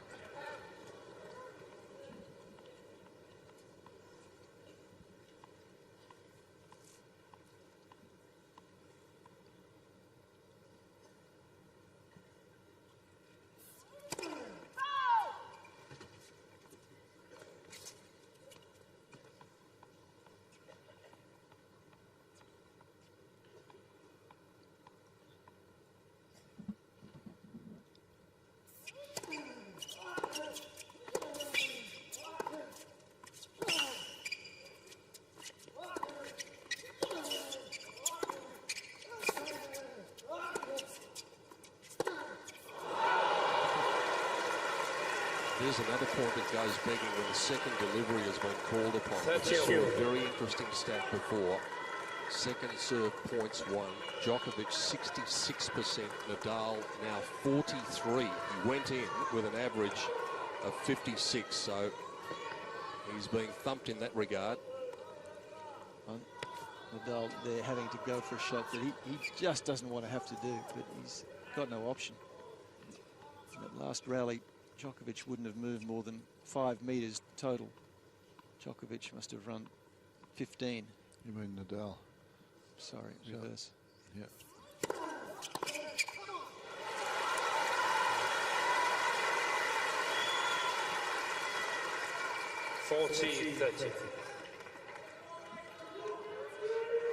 That's a better serve, but boy, not getting too many cheap points, is he?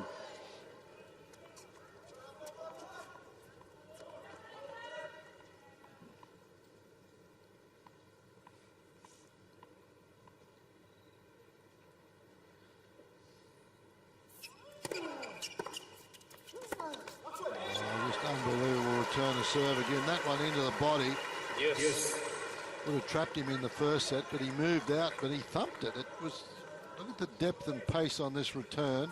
Good serve into the body. He has to jump out of the way. And it's there before Nadal could get set.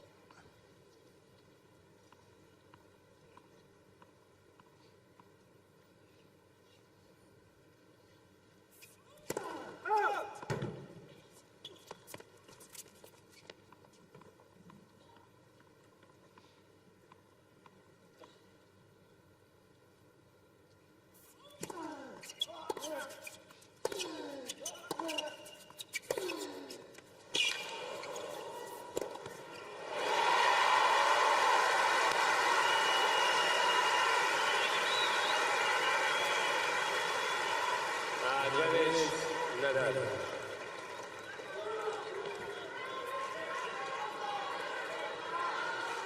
His hopes of the championship might have been hanging on this game.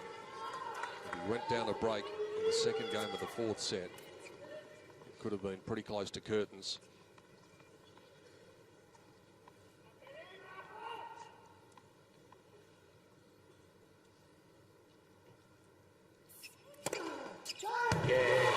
That is another fighting effort by the Spaniard. He simply refuses to acknowledge when he's beaten. He's certainly not beaten yet.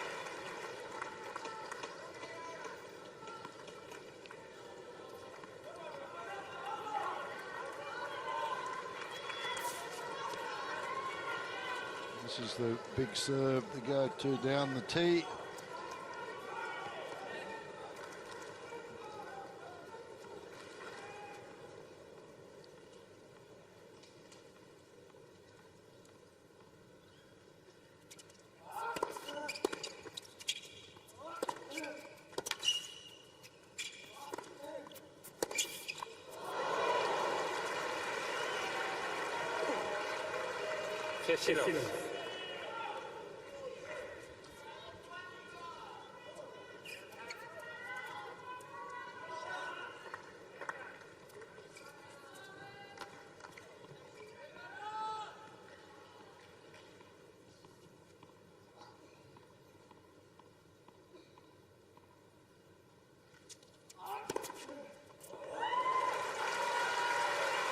Half a dozen aces now for Djokovic.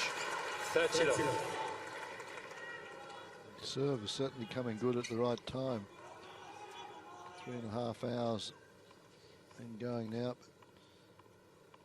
For this set, 75% for the match now, 60%.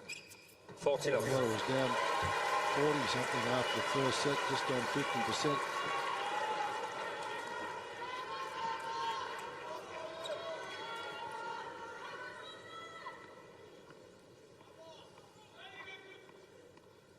Uncle Tony's come back into the front row. So.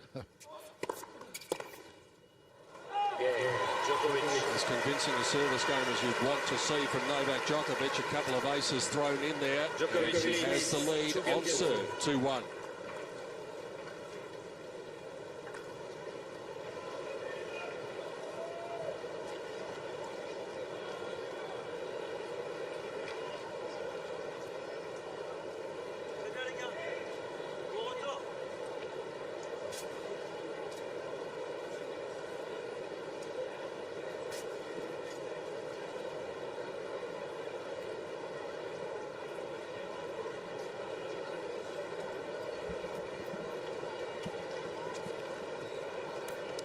been a great crowd, a respectful crowd tonight, watching these two great players going at it, the #1 and #2 players in the world, meeting in a Grand Slam final for the 3rd consecutive occasion after Wimbledon and the US Open. And it looks as though the result is going to go a similar way.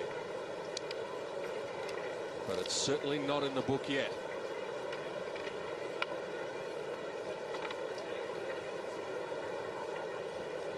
Okay. 686,006 people is the end attendance for the 2012 Australian Open Championships. Almost 21,000 through the gates on this day 14. And that breaks the record that was set a couple of years ago by a massive amount. Around about 21,000 people more. And the crowd who have paid their money to come to the men's final, out there in Garden Square watching on the big screen to experience some of the atmosphere, have seen a wonderful match so far. It's a match that is in control probably of this man. Thank you. But this man might have something to say about that. He's rising and throwing his best punches in the 4th set.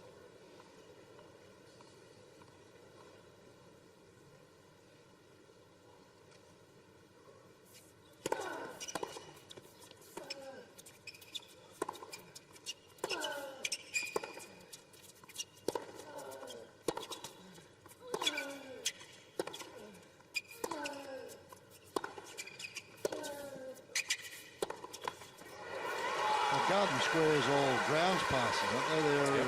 That's about $40 a seat or something out there. That's the best ticket of the lot. It's like going on Henman Hill at Wimbledon. It's like a picnic atmosphere. Come on, Fred, it's now called Murray's Mound. Murray's Mound now. And the great thing about the ground pass too, Fred, in the first week is that it gets you admittance to all the other courts, the show courts, and you get to see the best in the world in action out there. It's the best value ticket in sport, I think.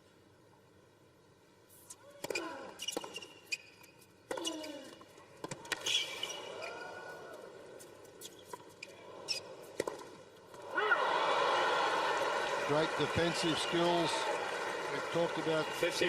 Djokovic, how quick he is, and he's put up a couple of those very high lobs. Not easy to get behind those, get underneath them.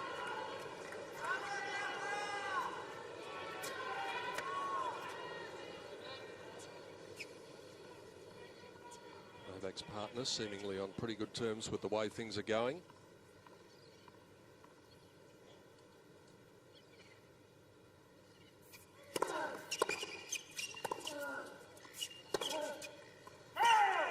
There might be a challenge there. Yeah. Challenging the corner on the right far side. Ball was gone. Djokovic thinks he's got this one. He's pretty annoyed.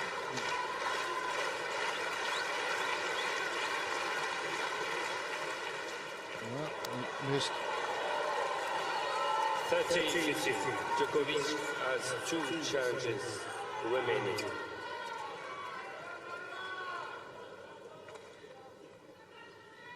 Line judge was correct on that occasion.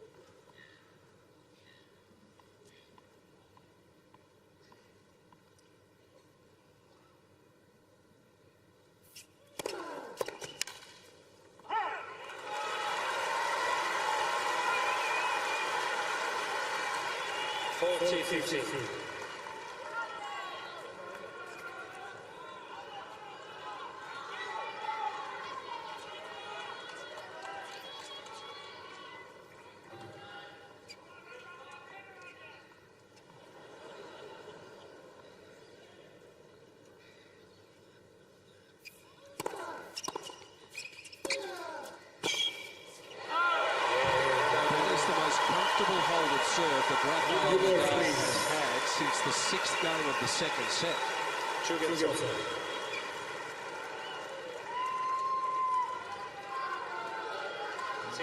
Nadal is as fit as any athlete out there, and I don't think he's going anywhere just yet. He's going to change rackets. Must be a change of balls coming. Yep, there is.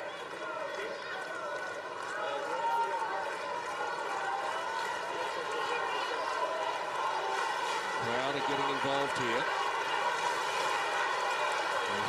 sense just a little resurgence coming from the Spaniard. A lot of folks late for work tomorrow, I would think. Saturday night. It's a good reason to be late for work, though, isn't it? It's not so bad. To watch a Grand Slam final with two of the greats going at it. Thank you.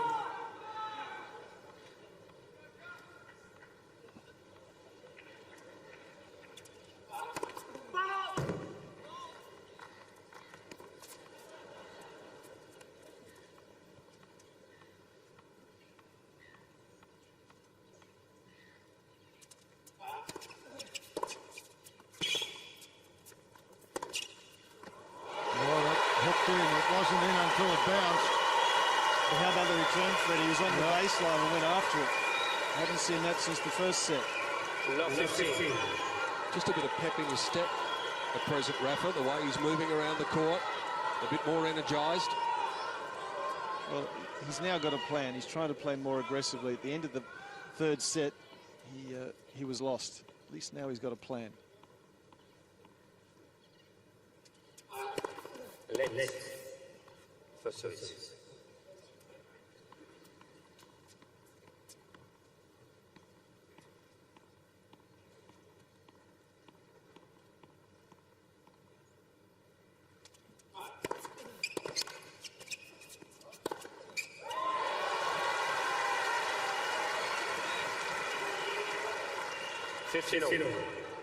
Marion Vida not looking nearly as happy as he was at the end of the third set.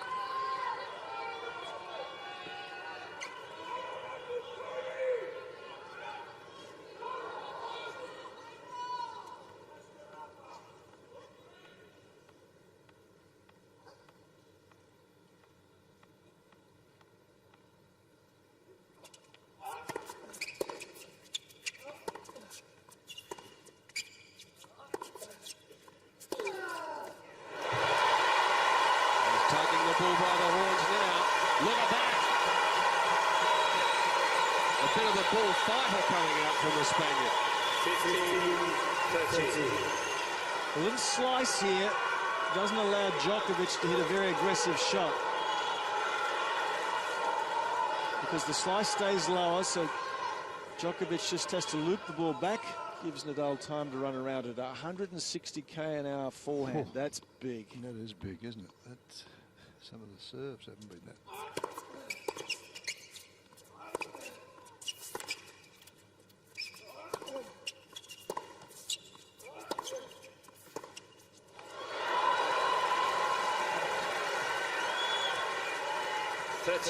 Djokovic prepares so early, though, for his strokes, ground strokes. He never seems to be hurried.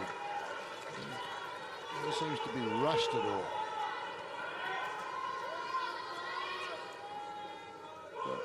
His weight of shot off both ground strokes and his accuracy is, well, it's unquestionably the best in the world at the moment.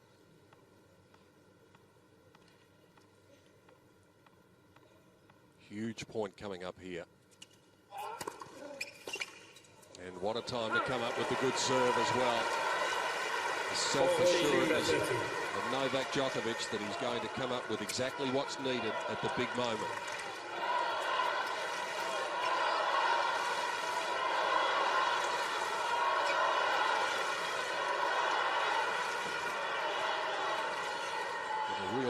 In the volume level and the energy level of the 15,000 spectators in this fourth set.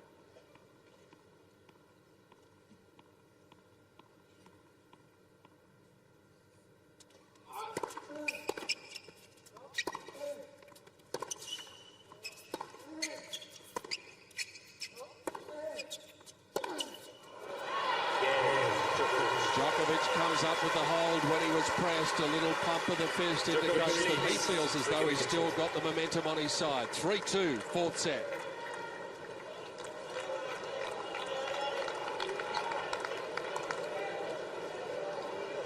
Well, just when you see Nadal play a couple of pretty impressive points, Djokovic rights himself and comes back straight at him. So very interesting stages here in set number 4. Pushing towards the working end of the set. I think that both these boys want it. We've seen that. Just striving to get that break of serve.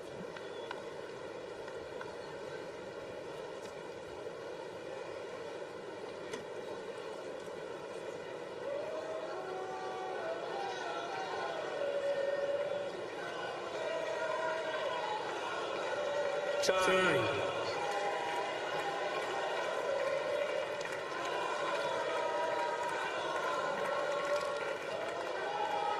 The last time there was a 4-set final here at the Australian Open, it went the way of Novak Djokovic. The last time there was a 5-set final, it went the way of Rafael Nadal. Well, he may be ice cool for all sorts of reasons under pressure, Rafael Nadal. Seems like one of the ice towels might have burst. They might need some ice towels out there. Hello to everyone watching in Garden Square. Hope you're enjoying the action out there. There you go. It's raining ice on a night where it's 27 degrees Celsius.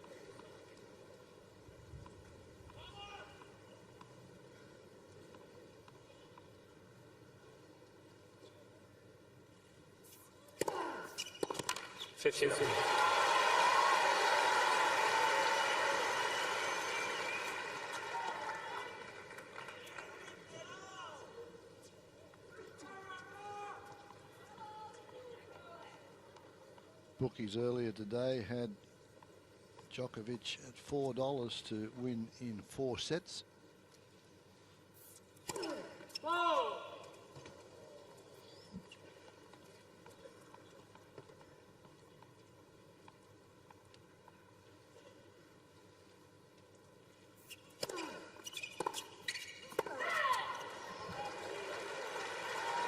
Djokovic having a call on the left baseline. Ball was called out.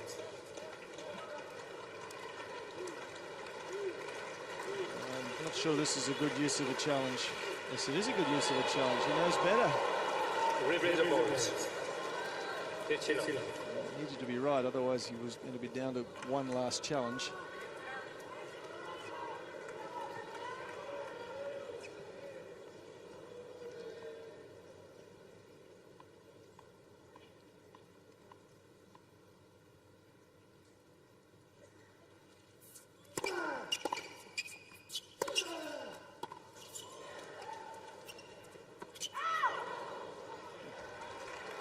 Talked about those bookmakers, Fred. I think that we were probably sharing the opinion that they might have got the odds wrong, the way they'd framed the market with Djokovic the favourite. But they're right again, which clearly indicates, well, they're coming to sporting events in Mercedes and we're still coming on the tram. Exactly right. How'd you get home last night on your push bike? Was that a good trip? Took a while. It was warm though, so it was probably just as well.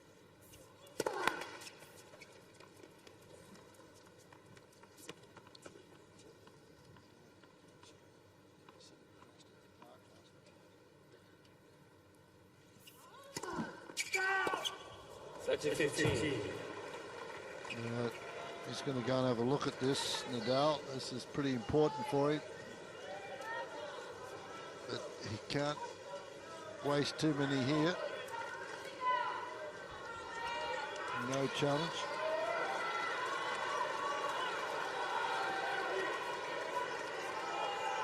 That's why I didn't bother.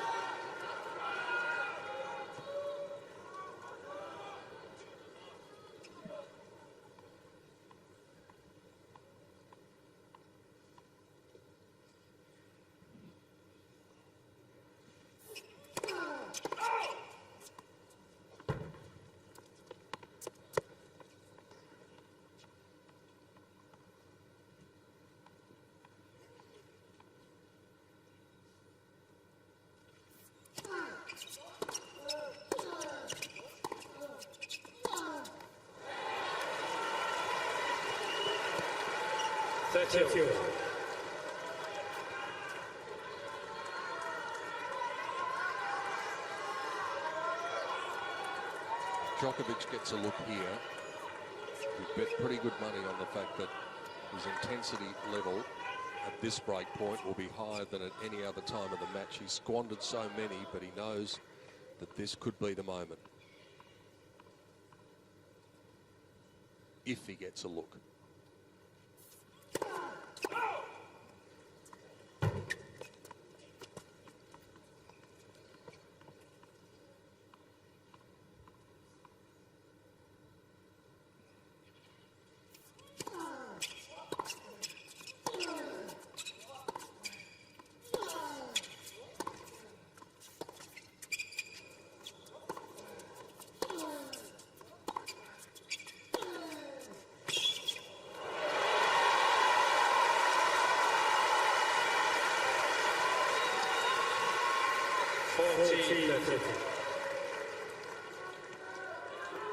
That's his favourite shot, but it still wasn't that easy.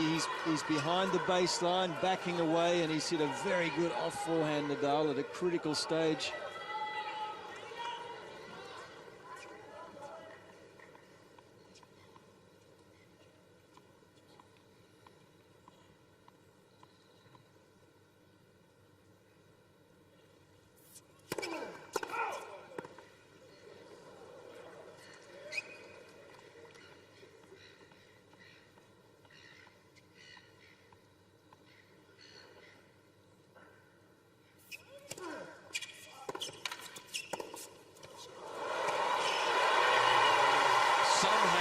Finds a way.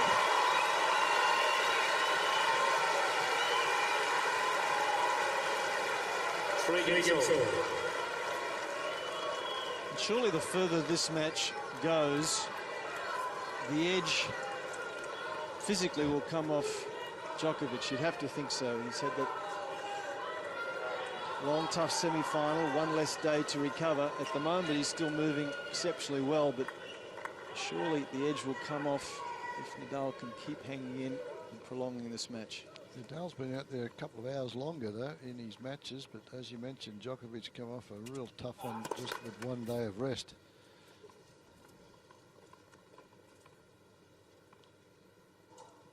Three all.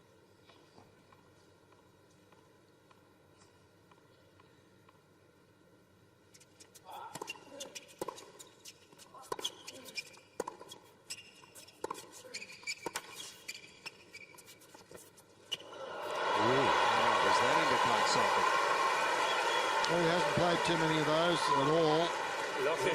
Probably,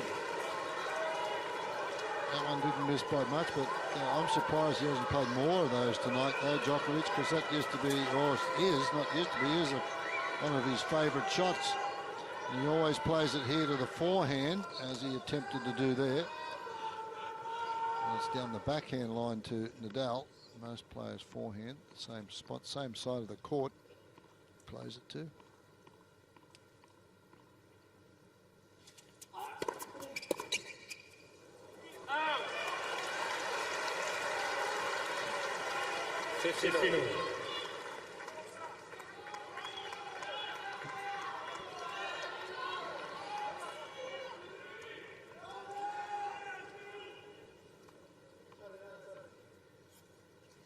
Djokovic, 3 service games here in this set. He's serving at 77%. Pretty impressive.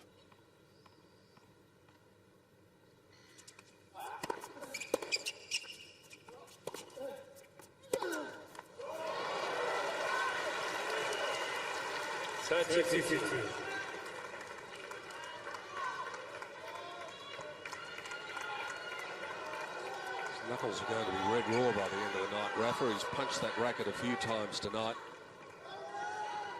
As Jeff and Fred have been saying, the first serve percentage continues to grow the longer the match goes on for the defending champion.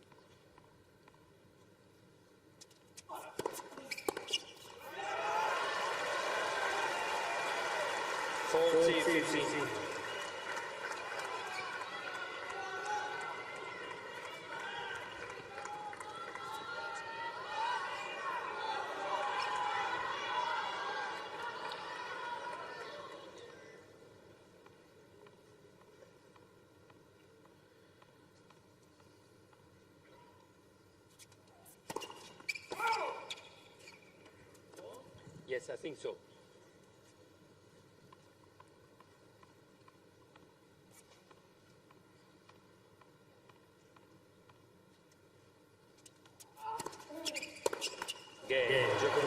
most part, it's Djokovic who's holding his serve more comfortably in this fourth set. We remain on serve. Djokovic leads 4-3.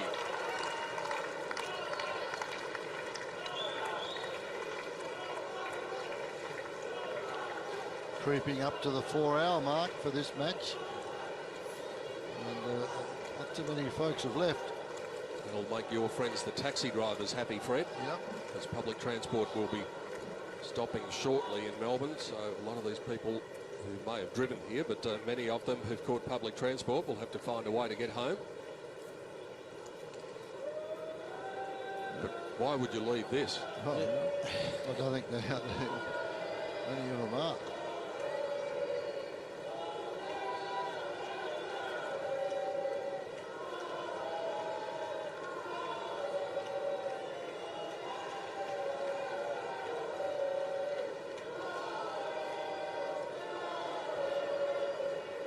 Time. Novak Djokovic still in the driver's seat by virtue of the fact that he is 2-1 up. Nadal has lifted his intensity. He's changed his game plan in the fourth set. Nobody has been able to engineer a break yet.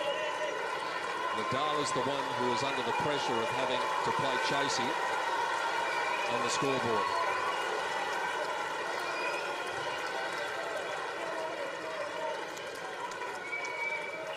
Just past 25 minutes to midnight on Sunday night in Melbourne.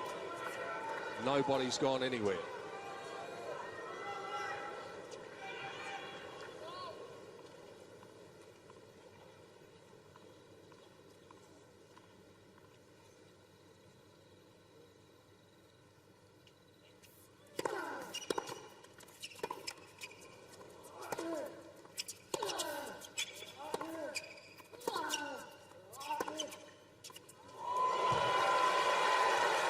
Perfect. And how many times do you want to put the return of serve on the baseline? Yeah, another sensational return. Thought he probably could have done a little bit more earlier. Look at this. Wow. You become blasé after a while. You've seen it so many times. Nadal just looks at it and just watch the reaction here. Closes his eyes and says, come on. Throws the hand up.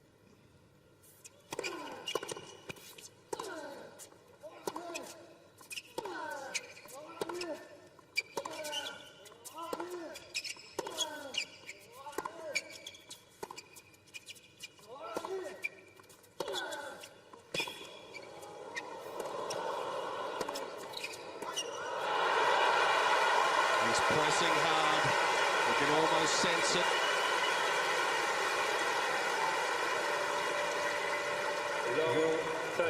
Another fantastic point from both ends of the court here. Nadal, good depth there, and just a one-handed shot there that skids off the line. And Nadal has to try and scamper back the other side, and look, he's totally off balance as Djokovic goes in behind him. A valiant effort to try and get racket on ball.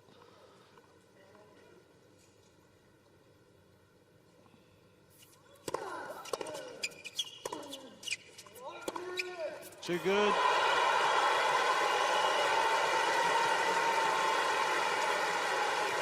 Novak Djokovic has had that look about him since the third set, and now finds himself in a position of standing on the verge of dominance. 154 kilometres an hour. This is pretty similar to the forehand he won the third set with, when he just teed off on it and gave it a big grunt, and it just rocketed for the winner.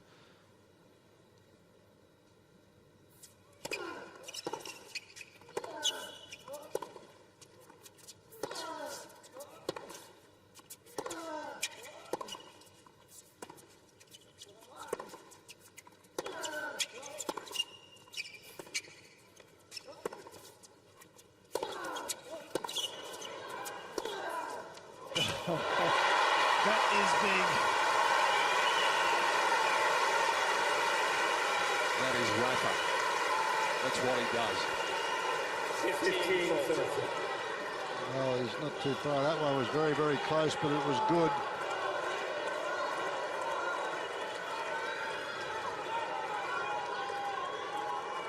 54 kilometres an hour. I've seen one around 160. I think it's been the quickest ground stroke. It's the same pace as the one before from Djokovic, wasn't it? Yep.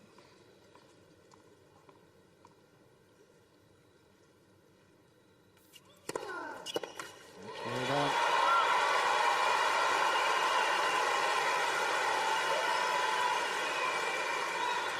That is now 15 break points that Djokovic has had throughout this match and has capitalised on 5 of them. Importantly, another one coming for 5-3 in the 4th.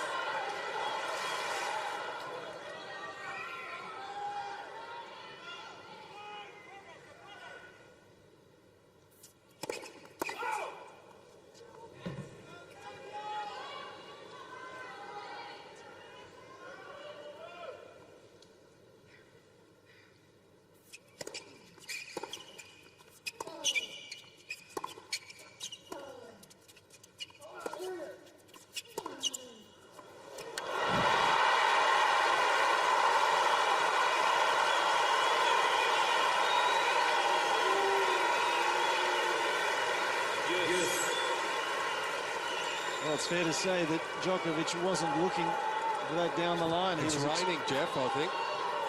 I think I just saw a few spots of rain. Maybe just perspiration. Certainly Djokovic wasn't looking for that down the line, and he's upset and gently pushed the ball into the stand after losing that point. Oh, he's going to challenge on that one. That was pretty close.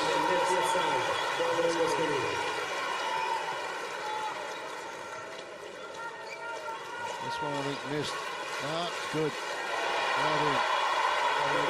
What an effort from Nadal.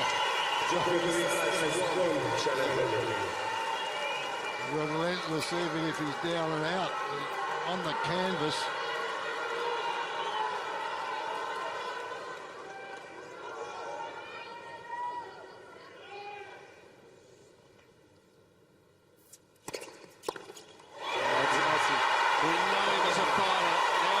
Chainsaw going. That is unbelievable. He just keeps on going to the well and keeps on coming away unscathed. For the time being, Djokovic can't put him away. It is raining. We've got a problem. Are we going to get an interruption to the final? Pascal Maria saying it's raining quite hard. What a time this would be for the final to be interrupted. Who's got the balance of power just at the moment? Listen to this.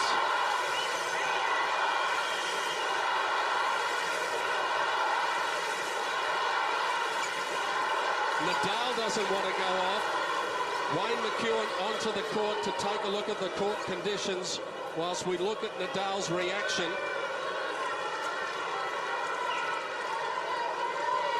They're going to close the roof by the look of it. And the final is stopped at 4 hours precisely. We knew the rain was coming. It's taken until 1:45 on the last night of the championships for the first drop of rain to fall. What a time for that to happen, Jeff Masters. Well, the drama just keeps on coming. You can see there in the pictures in the black background that the drops are relatively heavy, and in a sense it's probably a good thing for Djokovic just to give himself a little time to regroup again, because that was an emotional blow of massive proportions. 3-4, love 40. I'm sure you're aware there is a nice show passing over, but there is a lot more on the way. We're expecting in excess of 50 mils from Melbourne overnight and through tomorrow. So there's the announcement from Craig Willis that there is a lot of weather on the way. So they're going to close the roof. Now, normally it takes 20 minutes to close the roof from the wide open position, but it's not in the wide open position. They've known about this, keeping an eye on the radar, and so it's amazing in this technological age that the best way that we can get out and dry the court is get on your hands and knees and use a towel. And there's plenty of them out there. And it's the lines that are the problem generally, Jeff, isn't it? The lines get very slippery, and that's what they are so careful about. Yes, it is, and I think the players won't leave the court Well, they won't take their luggage or bags with them. Nadal is just leaving to change the shirt, because this looks like it's going to be a very short delay. Does this favour one or the other at the moment? Nadal appeared to, if anything, have the momentum of the two, and the crowd got involved. Does this come at a more inopportune time for him than for Djokovic? Look, I think it does. I mean, as I was just alluding to, he'd had love 40 Djokovic and seen those almost match points, almost championship points go. Yep. And the crowd was loud and really giving an awful lot of energy, emotional energy to Nadal. So it's probably fortunate in a sense, I think, for Djokovic, but nevertheless, he's going to need to regroup. He's seen the finishing line. He felt his toe over the finishing line, and now he's got to restart the engine. Someone all of a sudden has moved the finishing line. That someone is Rafael Nadal. We've been admiring of his fighting qualities ever since he came into the game as a young man. But have they ever been more on display than this? 16 break points for each Stolly Djokovic has had, and he's only converted 5 off it. And 3 of them in that game, as Jeff said, virtual match points, you would think. No, that's very much the case, and these kids, it's a great effort. But Djokovic, this is a tough situation, because we've seen matches in any Grand Slams, whether it's Wimbledon, particularly Wimbledon when it rains and they go off a little bit, the momentum shifts come back and suddenly it becomes a different match. So it's a shame that this has happened right here when, as Jeff mentioned, Djokovic was just a couple of points away from holding the trophy. And they're going to stay cool. They're going to try and, the Djokovic is there stretching now, trying to keep himself going, and Nadal's just come back on court. He's been off for a comfort break. So all sorts of things going on here now. Crowd is stretching. They've got the Mexican wave going. The atmosphere has just lifted enormously in this 4th set, and the chant that went up, especially for Rafa, as the rain started to fall, was something to behold. Starting again, I've never seen this type of a clean-up squad. It's incredible. It's very colourful out there as you watch Novak go for a comfort break. We've got all of the officials in orange, yellow and light blue, all going for their lives with towels. It is quite an amazing sight on Rod Laver Arena at present. Well, sorry, Jeff, I was just going to say, a lot of people would be asking the question. I mentioned the fact that the officials have been keeping an eye on the radar. A lot of people will ask the question why they didn't close the roof. The policy of the tournament is that they cannot close the roof due to threat of rain. It needs to start raining before they close it.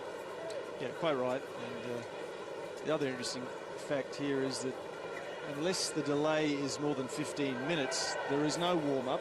So Djokovic will have to come up and serve, even if there's been a break of 12, 13, 14 minutes. He just has to get out. They start play immediately.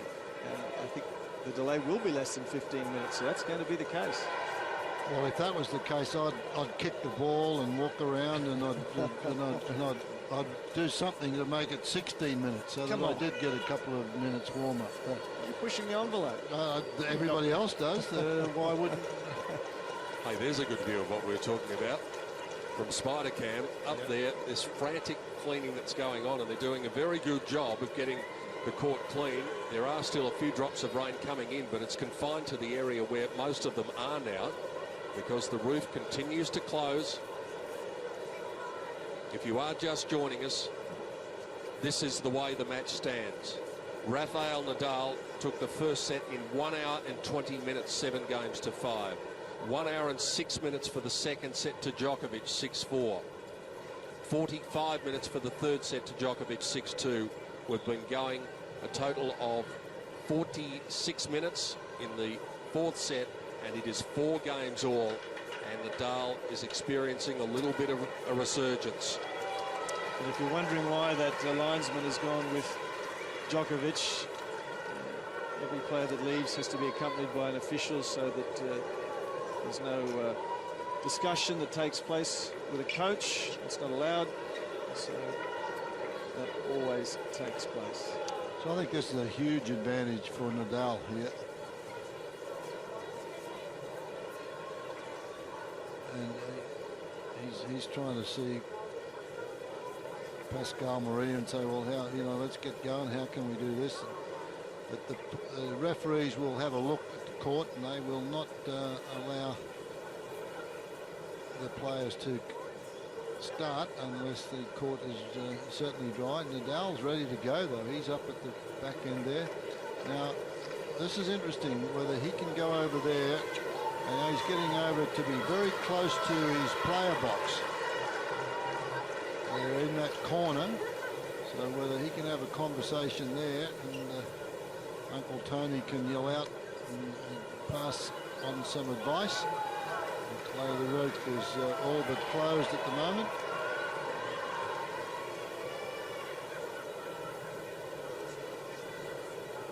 Delay has been just over 8 minutes.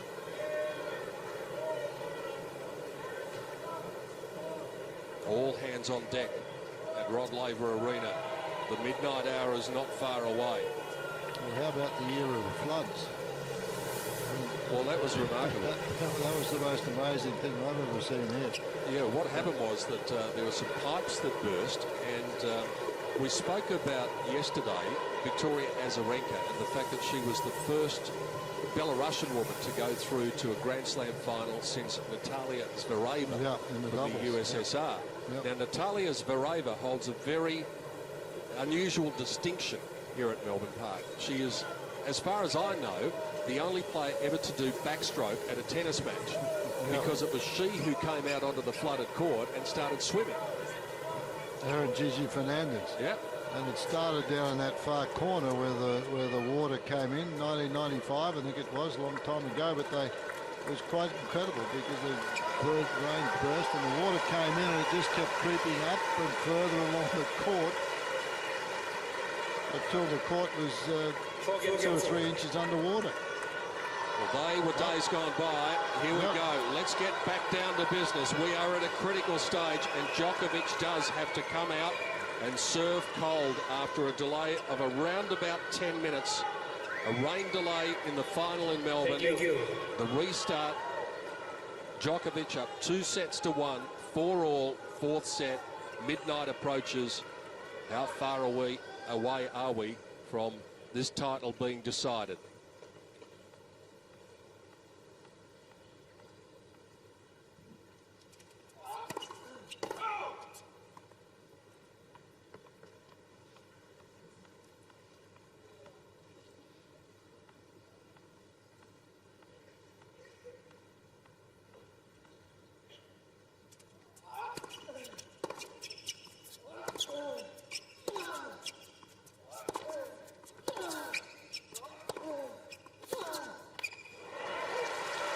Fred, we saw an illustration the other night of how tough it is to come cold when they had the Australia Day fireworks. Yes. And it came in the match between Rafa and Roger Federer. Federer came out and served afterwards and didn't serve very well in that game at all. I think he lost 14 of the next 16 points or something, didn't he? It's a tough task.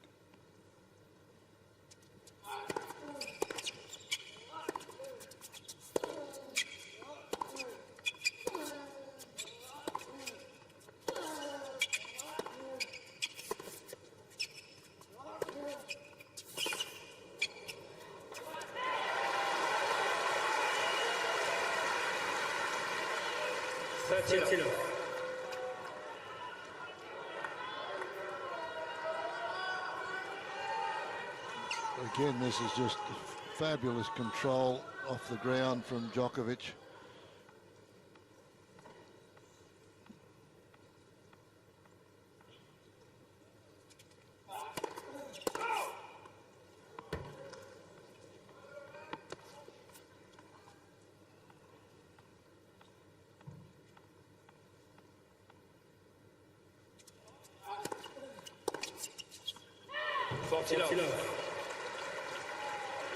There's one you like, Jeffy.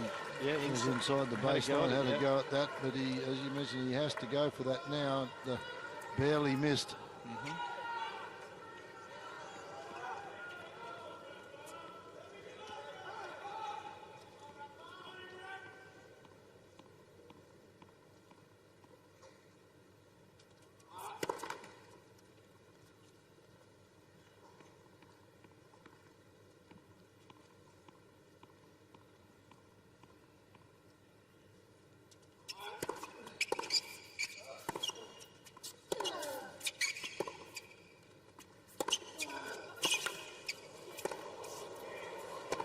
Oh, come on. Tough after the rain delay. Not on your line. Try a love game. Try one for the highlights reel as well. 5-4. Djokovic is within one game of the championship. This has to be one of the most dramatic points. Just unbelievable how at full stretch he can control that head still, and one more.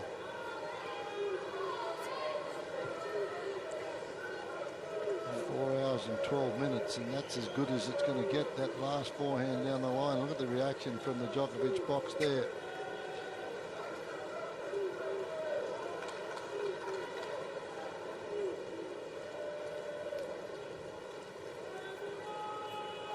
Time for celebration, not just yet.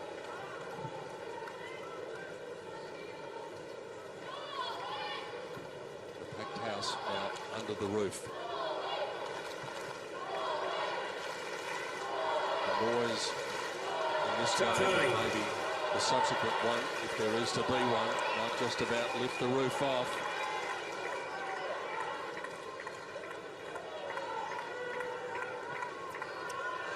Novak Djokovic within one game of the championship in Melbourne for a third time. And Nadal still jogging out there back to serve.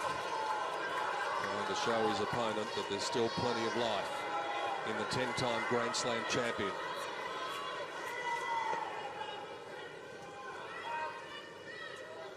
But for him, this service game has to go only one way.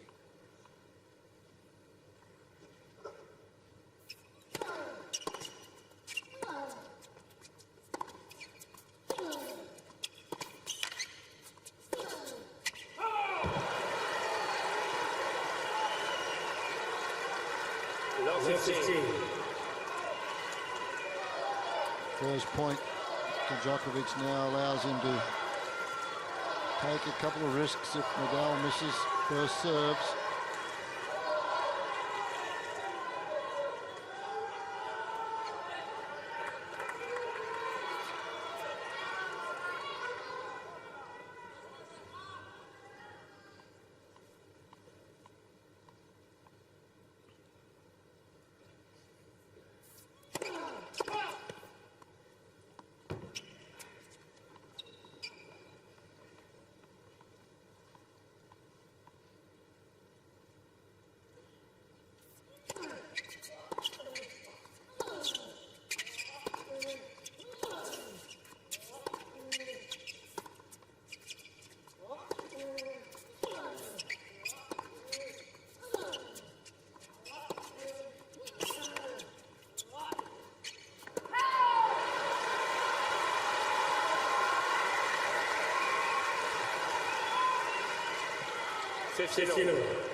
Djokovic sees that ball so early on the return, doesn't he? He just picks it up so quickly.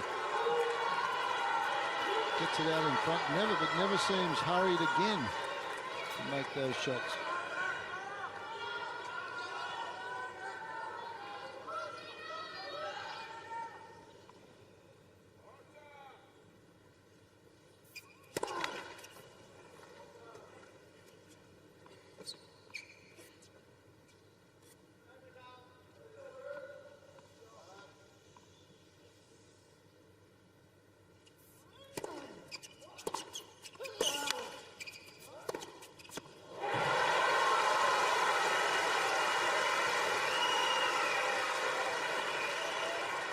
40-30.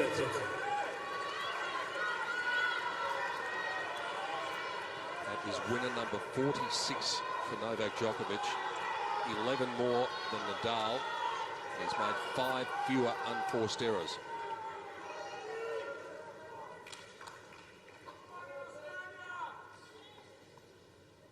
Time for a prayer.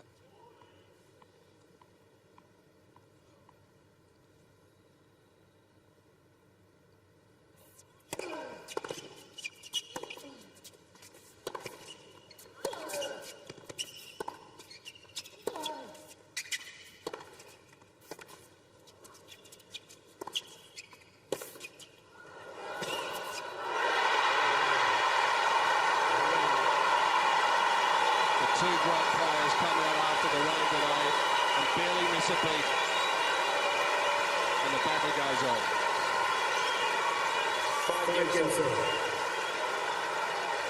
Well, this is just becoming just a little bit harder now for Djokovic. He's thrown his best punches. He can't quite put his man away, and the momentum and the crowd is really lifting Nadal. And Nadal's getting them to lift him too. He's working the crowd very, very well. There's Dad. Sebastian. Yeah. Thank you.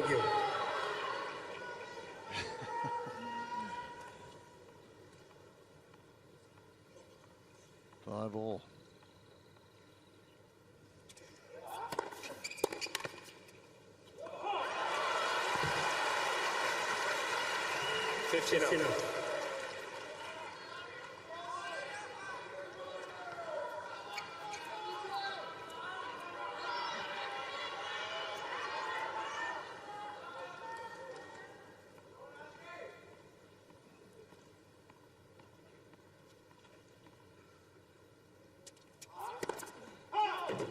Nadal and Verdasco. How long did you say, Peter? It was, I think, about 5-16, Fred.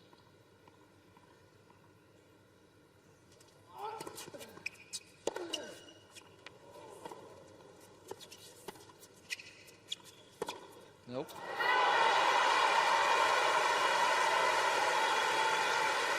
Now this is going to fully test Djokovic's resolve here, because this entire arena, apart from the Djokovic box probably, they want this to go the distance. They want it to go to 5 sets.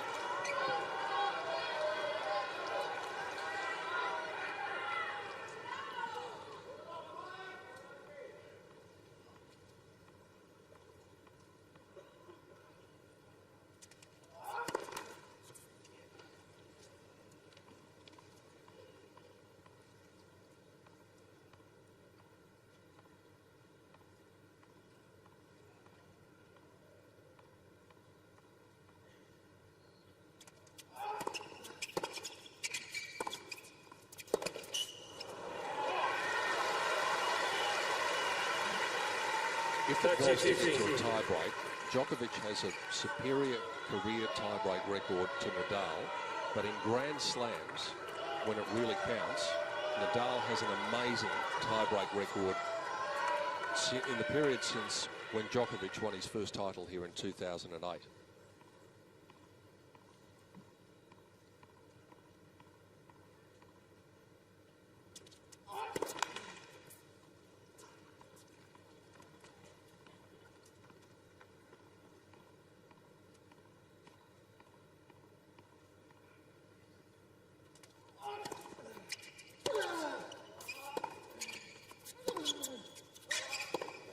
No.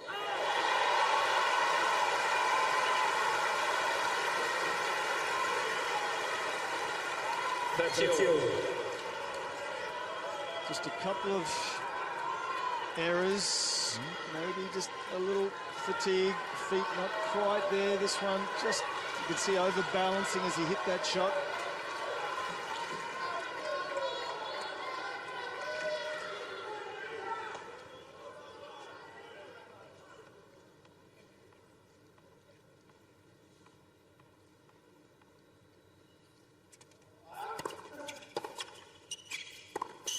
Oh, that is brilliant. That is brilliant. under the gun. He gets a first serve in. It's not a bad return. But then the next shot splits the line and the corner. Well, it took some courage to go down the line. Short part of the court, high part of the net, but 5-all, 30-all. This takes some serious self-belief.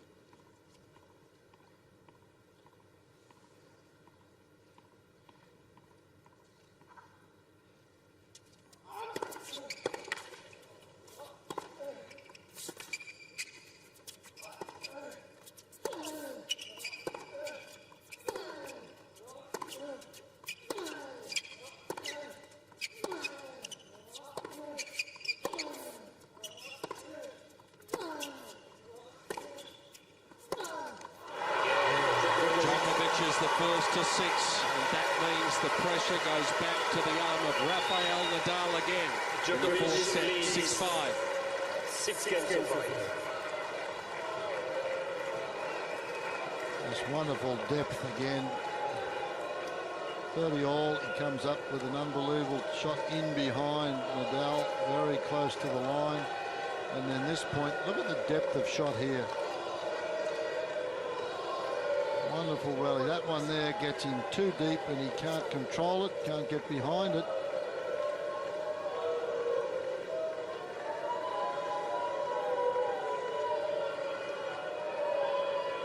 It was really only the first 4 or 5 games of this match, Fred, that was a little ordinary. Djokovic a little leaden-footed. Since then, the quality's been outstanding. The physical effort that they've both put in, quite remarkable.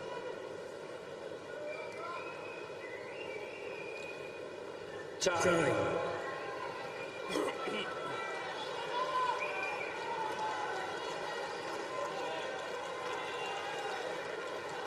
2 nights ago, it was in the 5th set when it was 5-all against Andy Murray that Novak Djokovic was down 3 break points and came up with a massive hold of serve to go 6-5 and then broke Murray to end the match.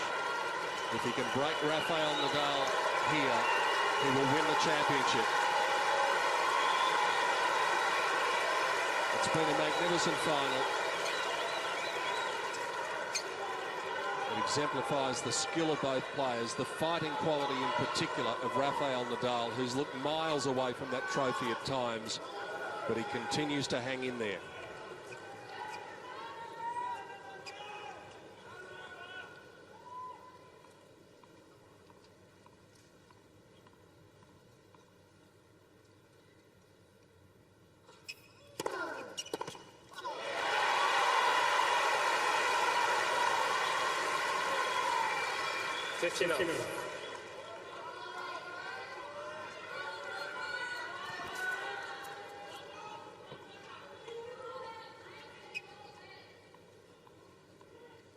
Hasn't gone out there very much this match, out wide of the forehand. The last time we looked at it was about 11%.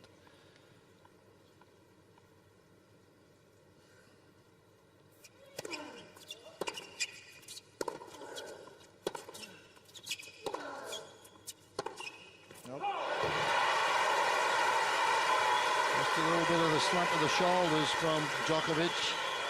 Pick that up.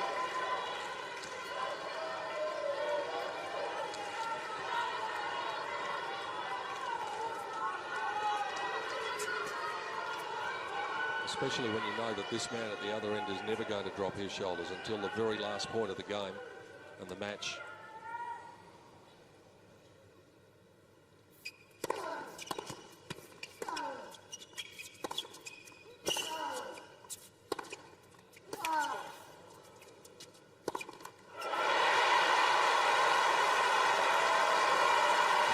See the whacking of the thigh and that, and well, come on legs, keep moving. That's Djokovic.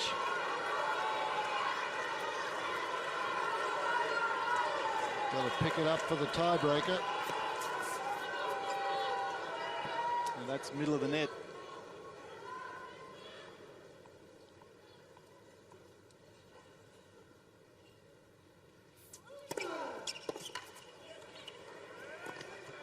Fasten your seatbelt.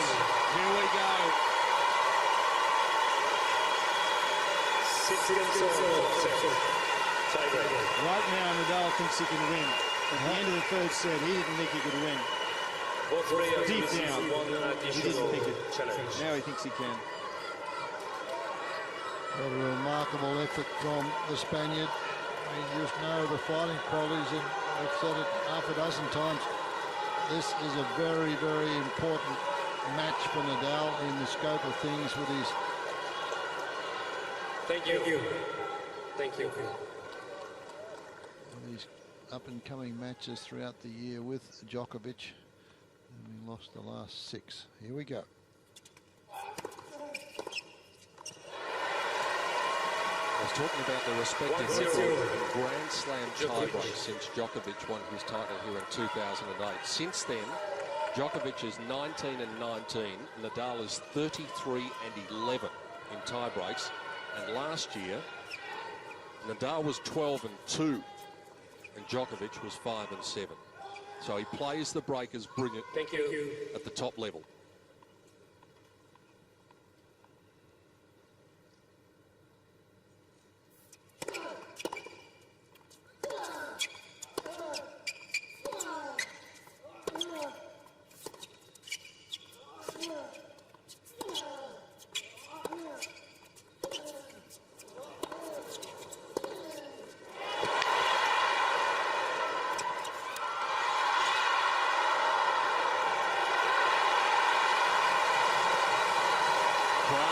Starting to stand, they're behind this man, and why not? Well, unbelievable effort from both players there. Djokovic knows that he's got to try and put this man away in this tiebreaker, otherwise this crowd's going to turn. And they're all for Nadal here, and Djokovic is fighting Nadal and the crowd. And fatigue, Freddie. And fatigue, exactly. Yeah. So he would love to get this one done and dusted right here in this tiebreak. Thank you.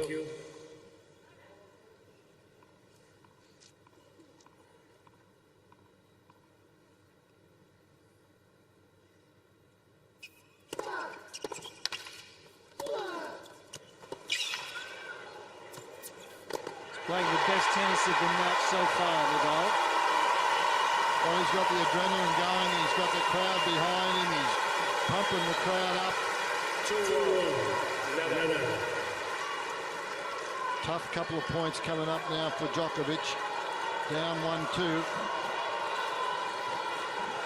Not deep enough. Nadal bounces this one into the cheap seats, or the expensive seats here.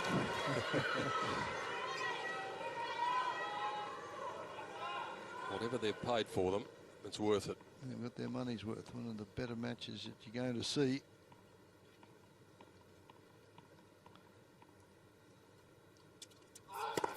This has to rank up there with a lot of the top ones, and it's not over yet.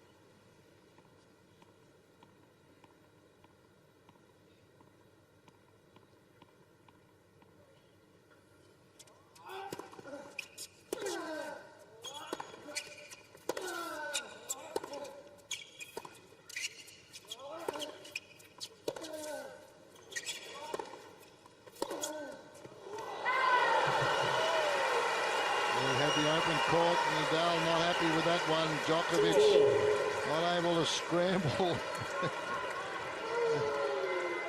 Both camps now probably more nervous than the players.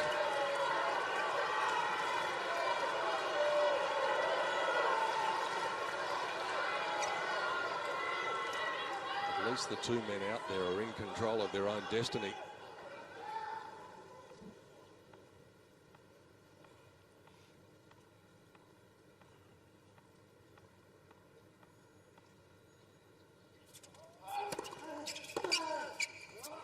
Nope. Was not in position to hit that shot. No, and he still 5 feet, and he didn't go. He didn't make any commitment.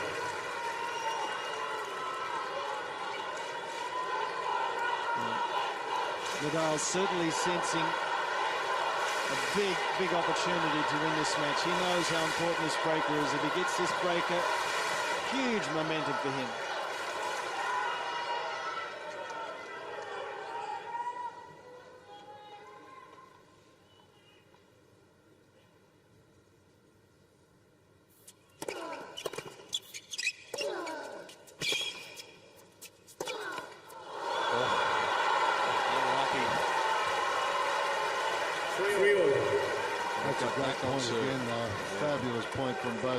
an unbelievable return. Both guys going after it now.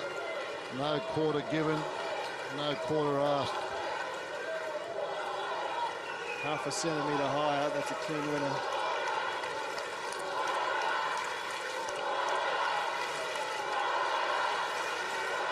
Atmosphere in the stadium quite remarkable after more than 4.5 hours.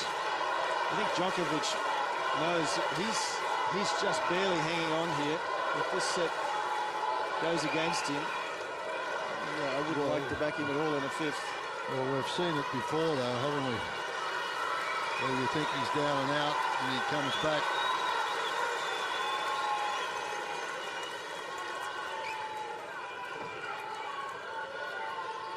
Naturally enough, both players have outstanding career 5-set records, but what those numbers don't tell you is the momentum that Nadal would take into a 5th set if there was to be one.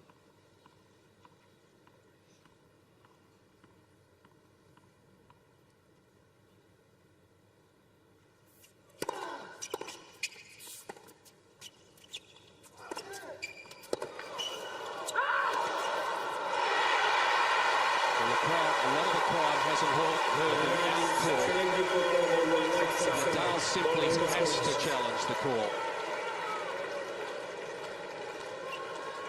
Djokovic seemed to be pretty confident that it was out, but it's out. So 4-3, Djokovic. Nadal has 3 challenges remaining. Well, that's big. 2 points against the Nadal serve.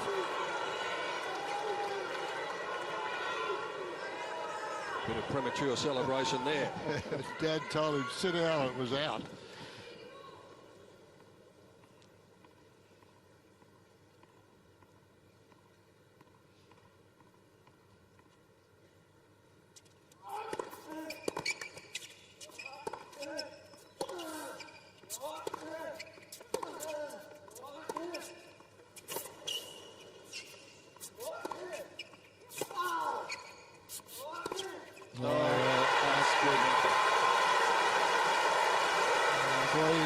That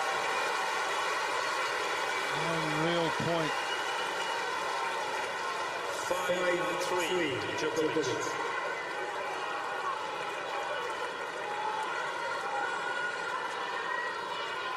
Measures this one back in the corner again. Super slow-mo of that, just head still through right around the top of the frame, around the shoulders.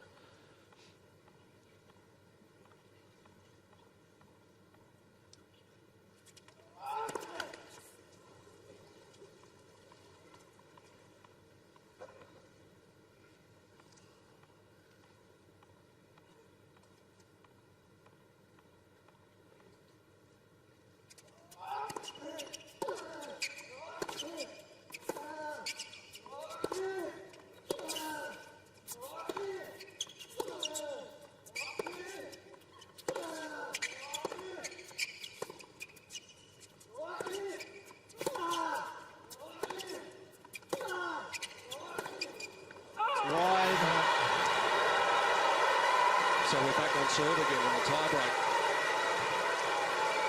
5-4, Djokovic.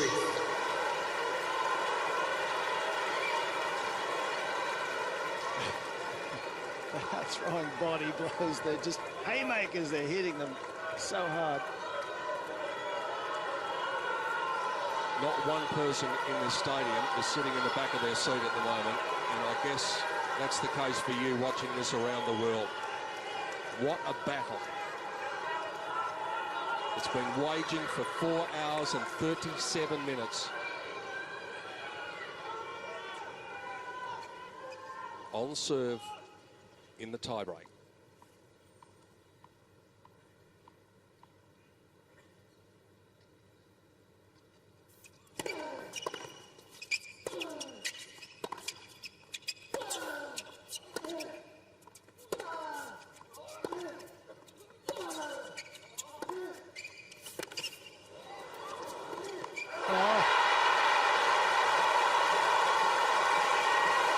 Boy, he had it everywhere there. as he plays that little slice backhand, was lucky to get to it. Djokovic didn't bend down, didn't get underneath it. This one really barely gets it back, and you can see him standing straight up, Djokovic, as he misses that forehand.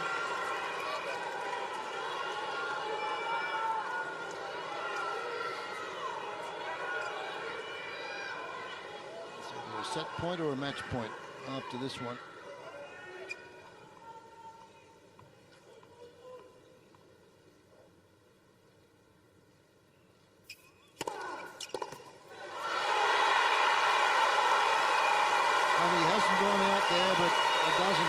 Jeff out with that one. He's gone down the middle most of the time. Hasn't used that one at all. What a time.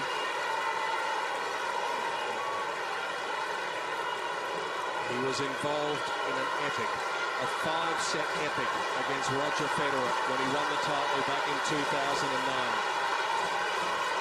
Are we going to go the distance in Melbourne in 2012? Thank you.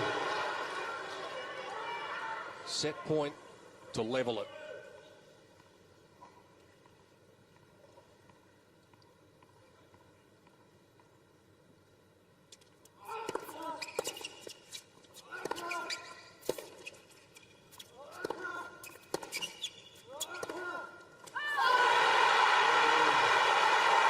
Nadal collapses to his knees and then bounces straight back up because he knows the job is still there to be done.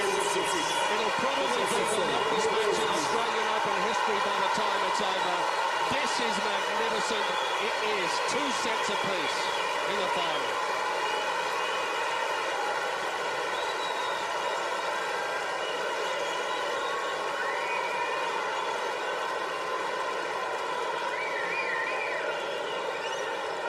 Wow, something special. He needed to come forward and hit a couple of volleys there, Djokovic, but it's not what he feels comfortable doing. He must have hit 4 terrific shots in the corner. He didn't come in behind any one of them, no. This is going to be a massive effort now for Djokovic to regroup. There's the summary of set 4. Nadal 72% first serves, kept it up there. Djokovic serving well. But they're 11 winners even. Unforced errors pretty even. Total points won, 42 each in that set. What more can you say? An hour and 28 minutes that set took, and the match has been going 4 hours and 40 minutes. And we've got another hour to go. At least.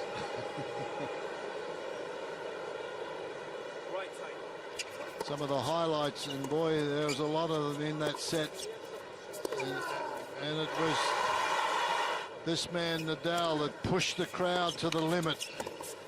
Got them going, and remarkable tennis from both sides of the net as he fights to save his life and go into a 5th set.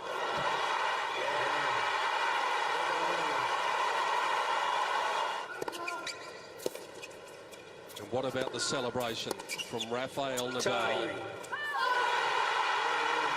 Collapsing to his knees, but getting up just as quickly to realise that all he'd done is to qualify to make it a 5th set. But the momentum is definitely his. Outside on Garden Square, the Serbian fans are not singing in the rain at present. Remember, the roof has been closed. The Spanish fans are up. The atmosphere is just extraordinary everywhere in Melbourne Park. In the semi-finals in 2009, Rafael Nadal and Fernando Verdasco went 5 hours and 14 minutes to play the longest match in Australian Open history. Surely that is going to be eclipsed tonight.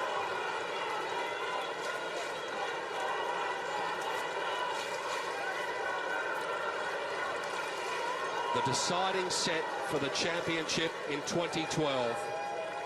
Nadal with the advantage of serving first with new balls. Buckle up for the ride. This has been simply magnificent.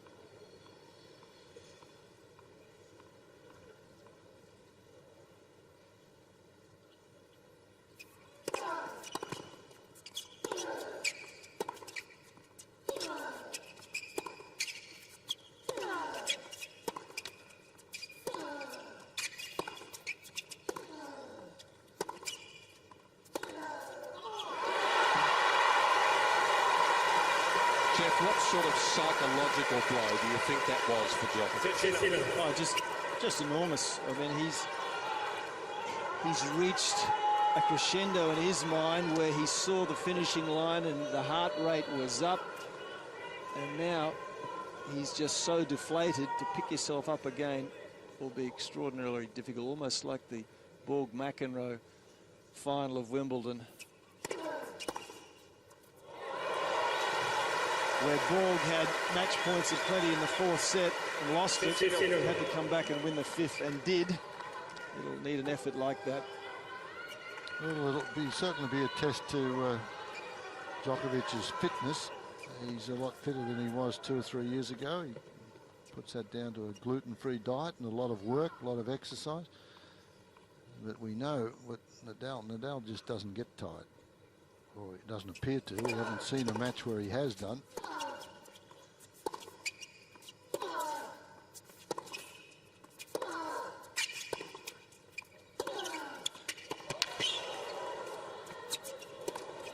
Oh, well, how can he hit that from there?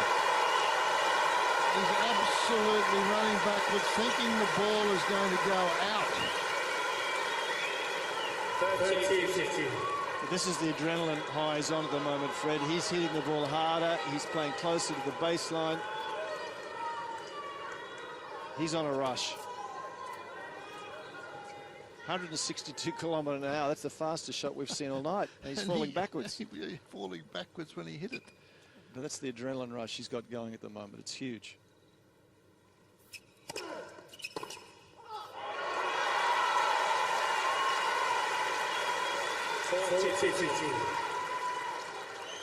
Sort of stuff never happened to me when I had an adrenaline rush.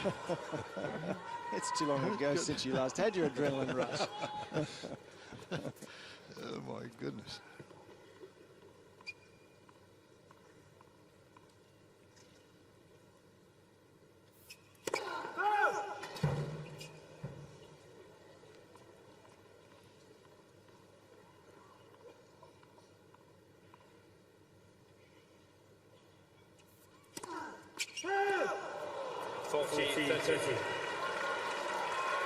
It's 4 double faults now for Rafa, and that is his highest tally in any match of these championships.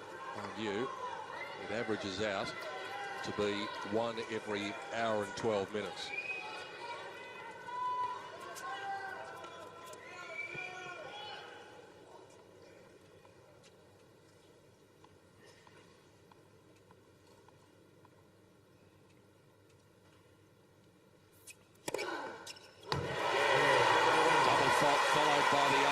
Nadal gets first on the board in the deciding set.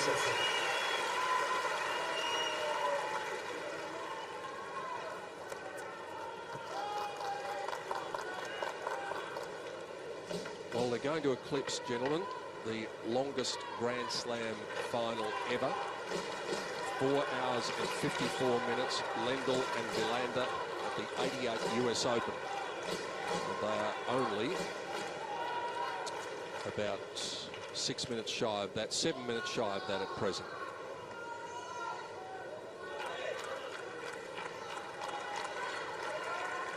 Dare I say it, Jeff, Pascal Maria, the man we just looked at. You and I sat here one night when he was in the chair.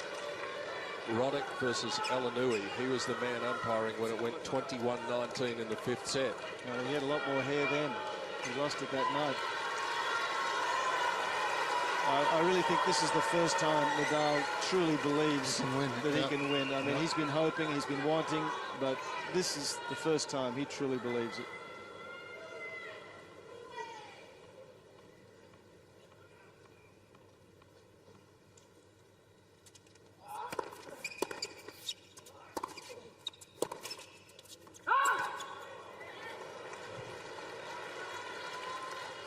$15.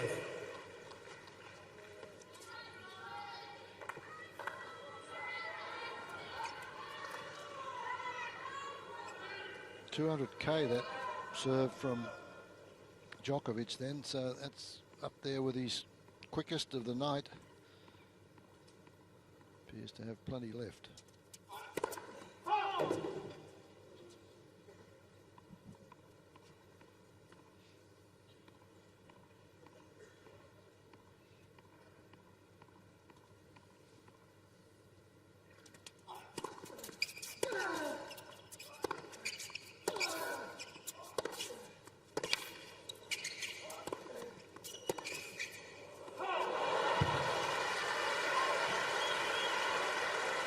Needed a couple of those in the tiebreaker when he had a couple of punishing ground strokes in the corner, had Nadal defending. He needed to come forward, didn't do it. He's done so here and been rewarded.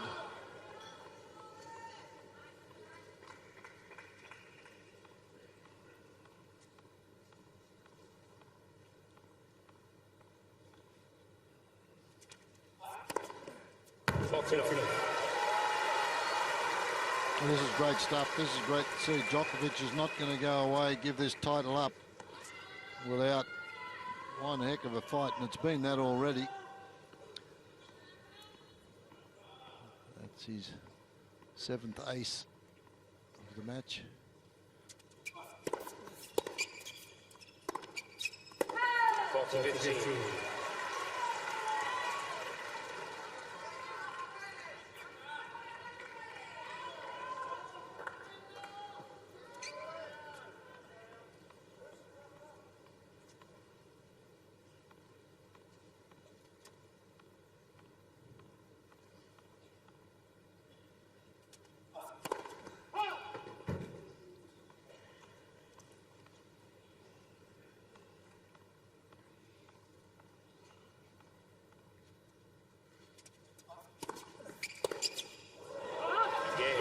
Djokovic.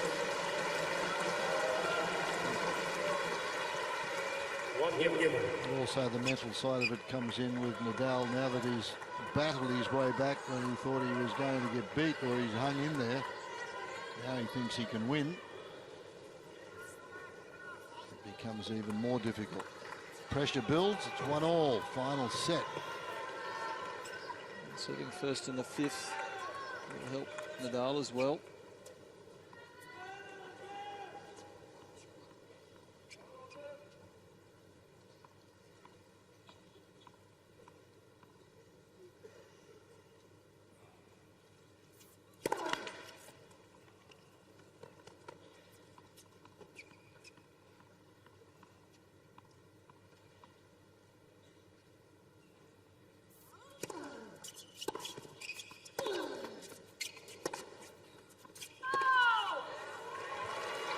Close. I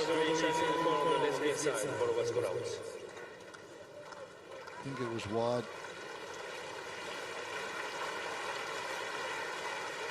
No, it's good. Well, that's got to be annoying for Djokovic, because he's missed. There's been a few tonight that.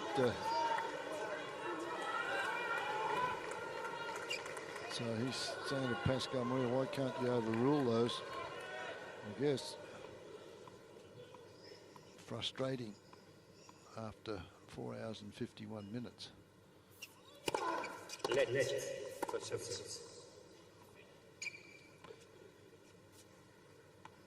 Changed tactics a little with the serve, Nadal. He was so successful with the one at the body and down the tee. Now he's elected to go out to the forehand.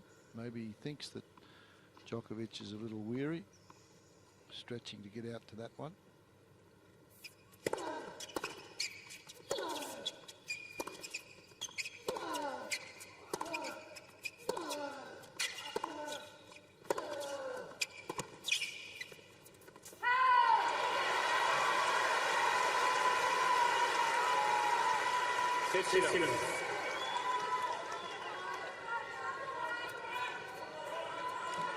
He's definitely picked up the pace, Nadal. Look where he's playing now. He's on the baseline now. He's taking a little bit of time away from Djokovic, and that wasn't the case in sets 2, 3, and early in set 4 either.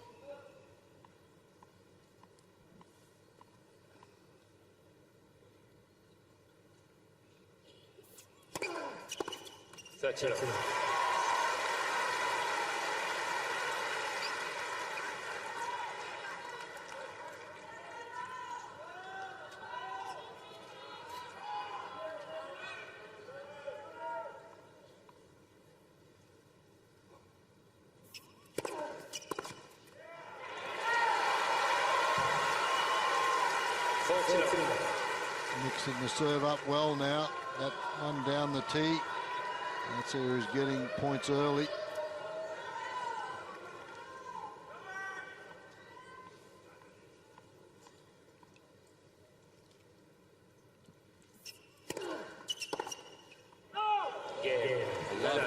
will save a lot of energy for the battle ahead. It's Nadal on serve, 2-1 in the deciding set.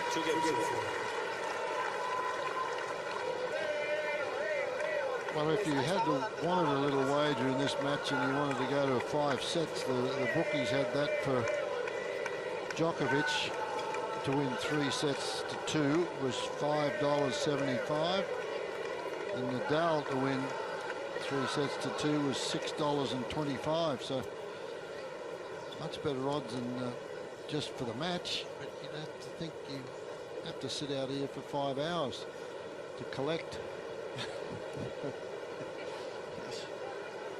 But it's been it's one of the best tennis matches that I've been involved with, and I've been doing it for 30-something years. And this is just after the first 5 or 6 games, it's been just top quality stuff all the way through.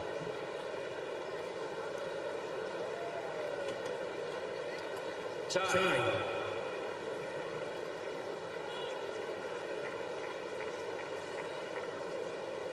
The clock has just ticked up to 4 hours and 55 minutes, making it officially the longest Grand Slam final in history, eclipsing Lendl versus Verlander at the US Open in 1988. And there's still a long time to go.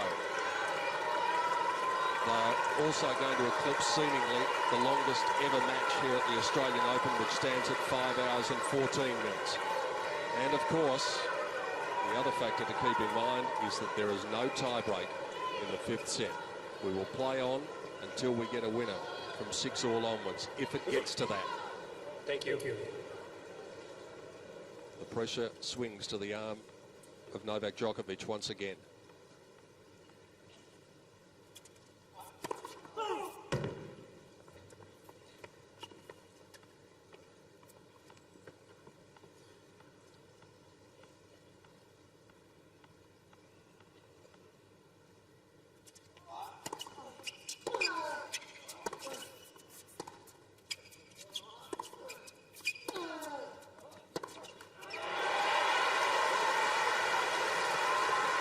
Grand Slam tennis is so tough. Best of 5 sets, 7 matches to win the title over 2 weeks.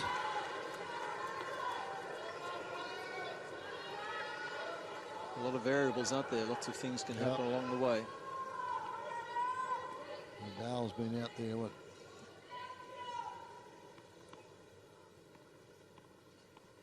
21.5 hours now for the fortnight for Nadal. Djokovic has been out there for 20 hours.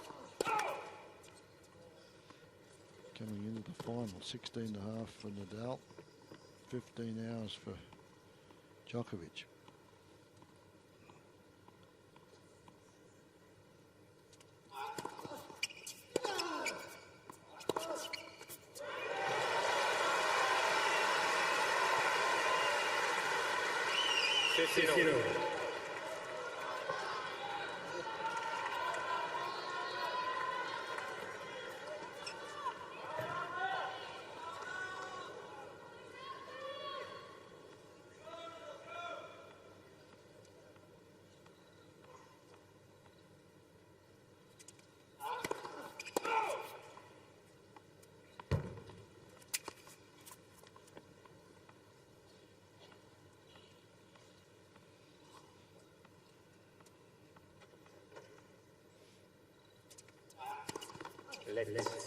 Second service.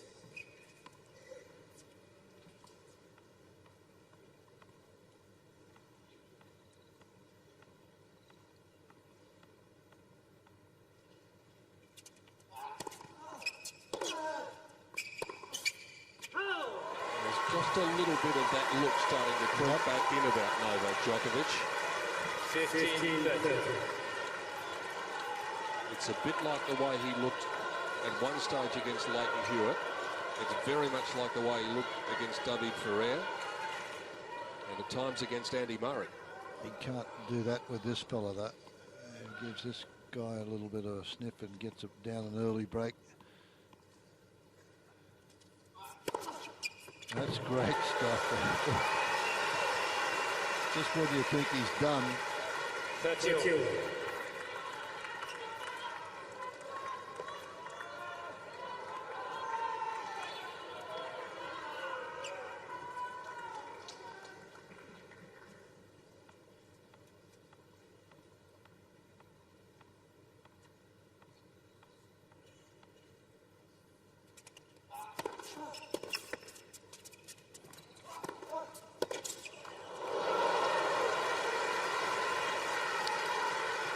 14-30.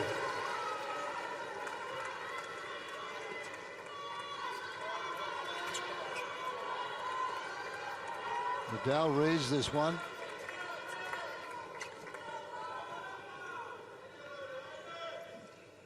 Has the shot, but can't execute.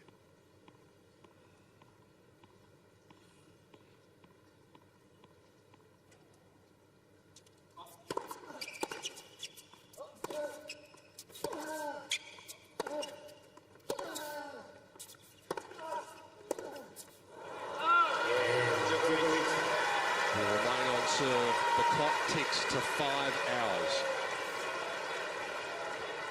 One game more.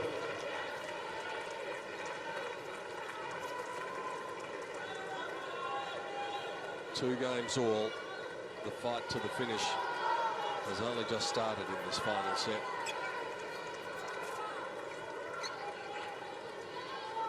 Thank you.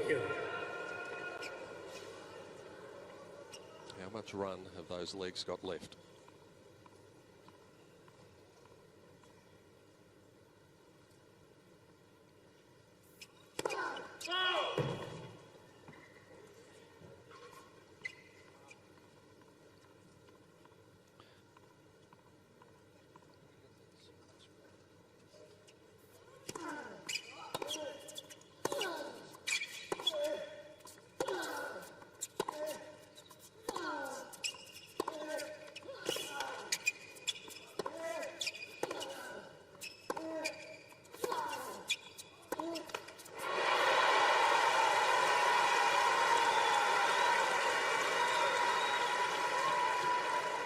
Have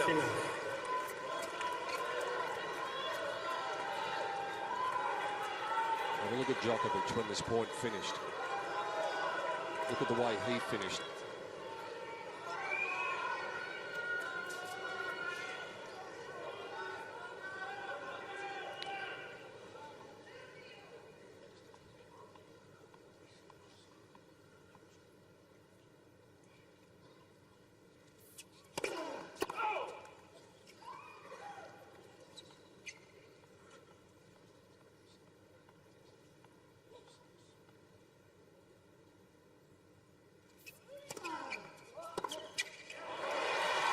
That was a very tired-looking shot. The feet didn't move at all, Jeff.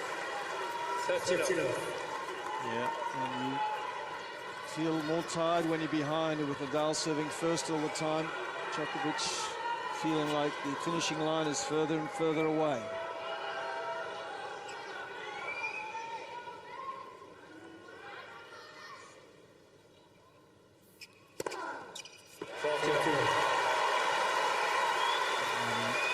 Nadal can feel it. Has a quick look up at the other end of the court. Sees his man stumble a little and then fires down an ace. And if he wins this point, I'll bet you Nadal jogs to the chair. On the line. I'm going to challenge. Nadal is jumping ball on the right baseline. Ball was going in. Nadal had his nose over the ball, but still looked up at his support box to see what they thought.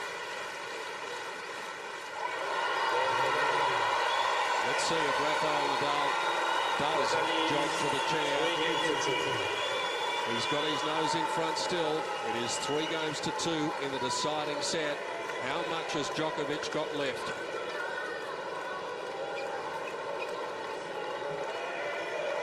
It's a shame in matches like this to see a loser, because it's been so entertaining and so one up one way and then back the other, and it's just been quite incredible.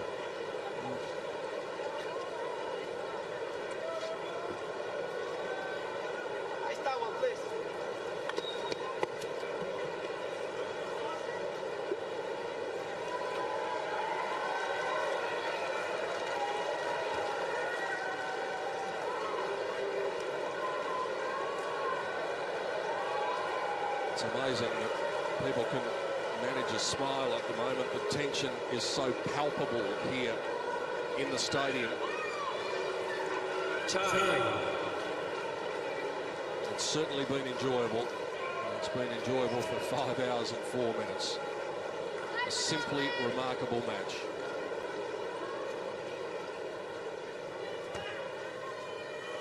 They are the poster boys on the official program, and so it has turned out. But the poster says ready, play. Well, I think they've done their job. And we're ready to watch them play again as we come up to the 322nd point of this match. All the pressure is on the arm of Novak Djokovic after Rafael Nadal has held his serve 3 times. Twice he's been able to answer that pressure.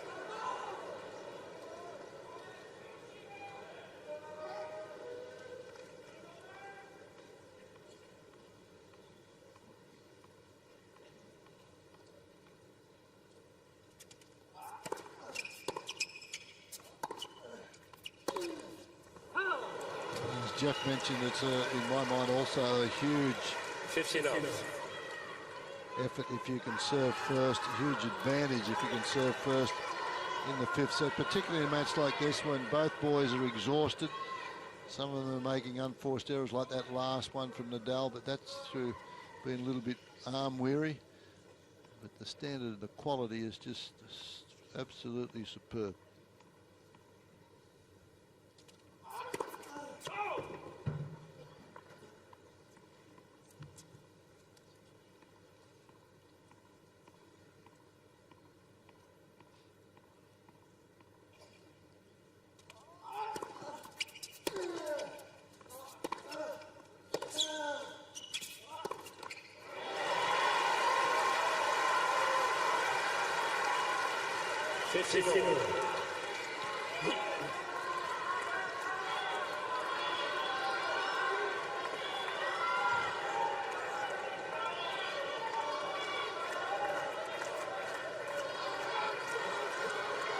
Total those unforced errors.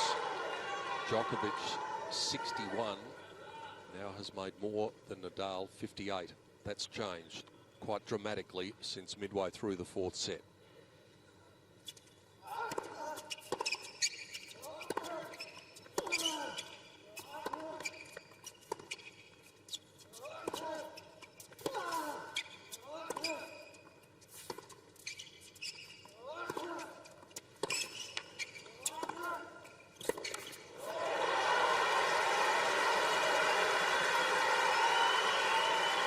That's the tactical play. Goes to the forehand now, and then comes back and knocks the 2-fisted down the line.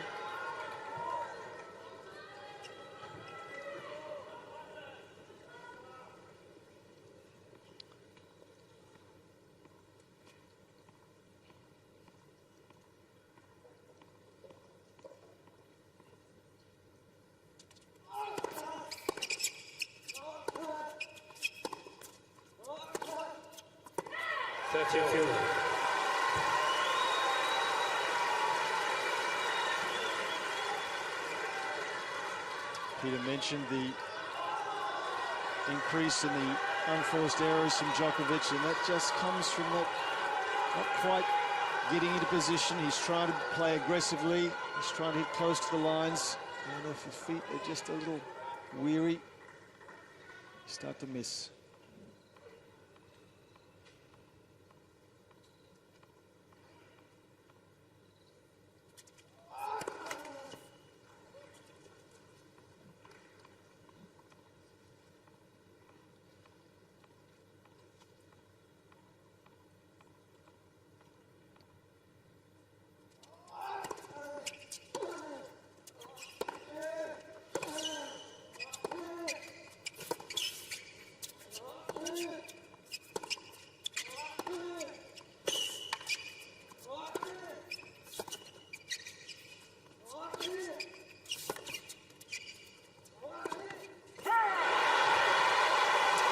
Playing a man who won't miss, it's a nightmare. Well, he's got to come in behind one of those, particularly when he's got Nadal way behind the baseline. He knows he's got to play a slice. This one here, if it come in, that's an easy volley if he's in there, and he's asked to hit another outright winner. And Nadal is just tracking everything down at this stage. This is just the 5th break point that Rafael Nadal has had for the match. Djokovic has had 16 and missed the opportunity many times.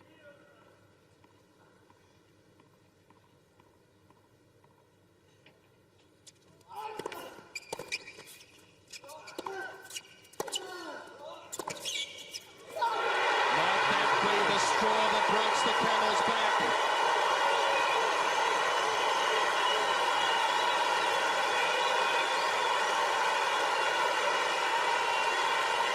Nadal is 2 games away.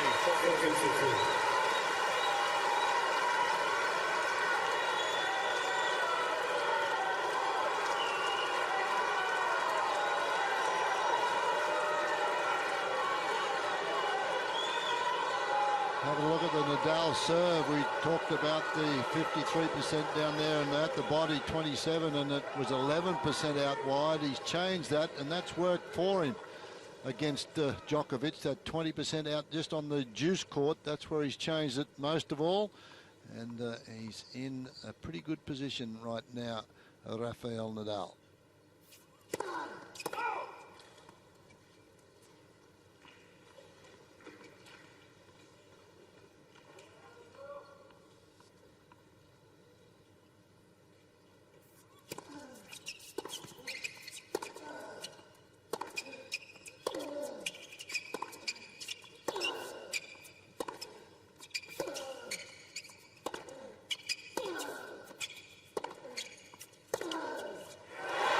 Starting to hit the lines.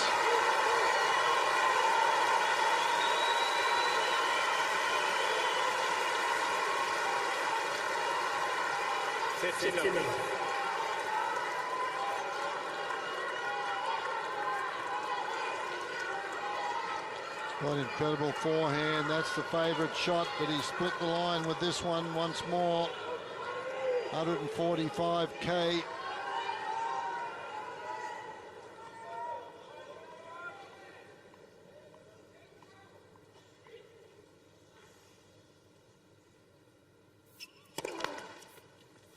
The last time Djokovic was able to break Nadal's serve was exactly 2 hours ago in the last game of the 3rd set.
It's called wide. Nadal challenges. The call was a little late.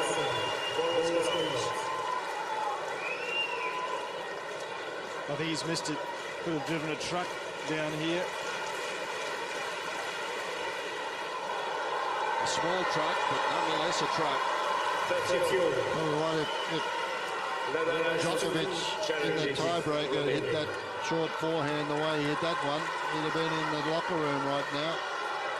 That one he got underneath it, hit it well.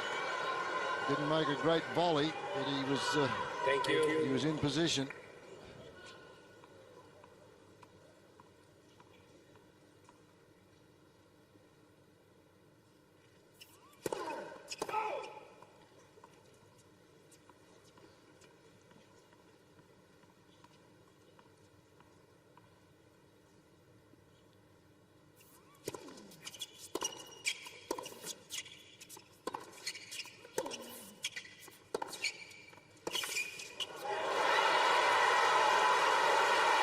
praised the fighting qualities of Rafael Nadal, and rightly so. But what about this man? 30-40. But what he's got to do is take the next step here. 16 break points he's had, 5 he's converted.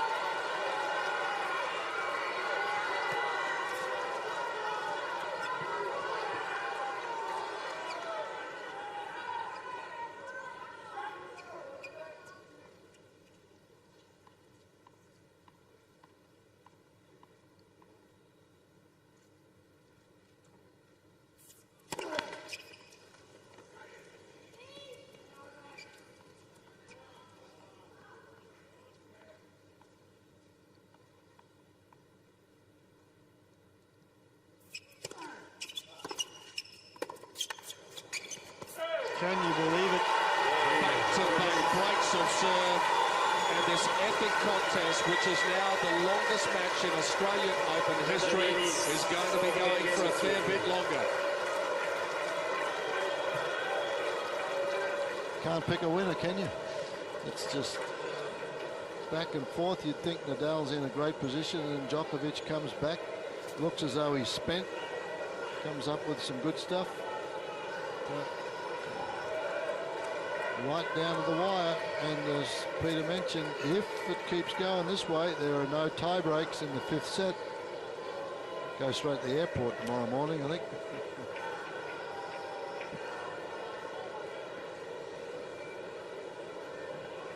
He's expended every last ounce of energy. We've seen that sweat dripping off him from the moment he came onto the court and received the Djokovic serve in the first game of the match.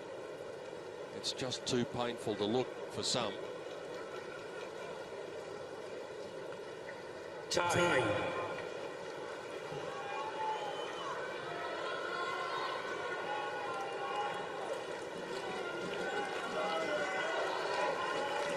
We're on a knife's edge out in Garden Square. Those supporters just 3 or 4 minutes ago must have been sitting there forlornly, and all of a sudden their man comes out and does what he hadn't done for 2 hours. Break the Nadal serve. We are back on serve, 5th set, the championship decider in Melbourne. It is 1 o'clock in the morning. He's walking with a little bit more positive step at the moment, Djokovic. See how it transpires as far as the serve is concerned.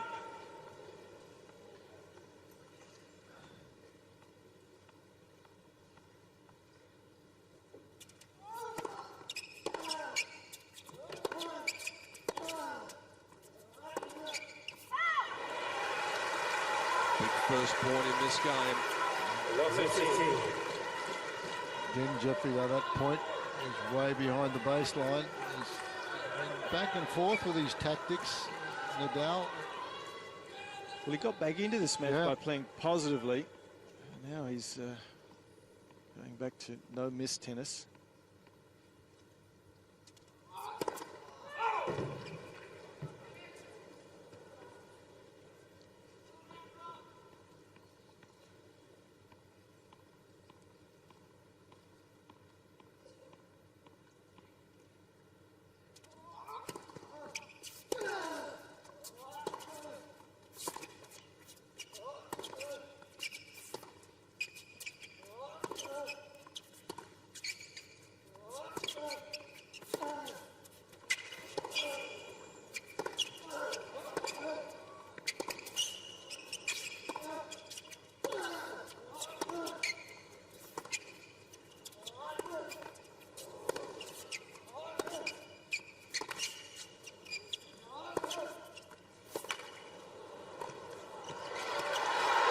Better. Finally move forward on one.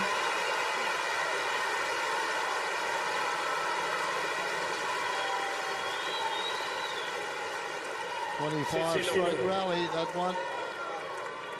Well, Nadal was planning on taking some time off after this tournament. I suspect that they both will need to. 86 metres he ran in that rally, Nadal, 70 for Djokovic.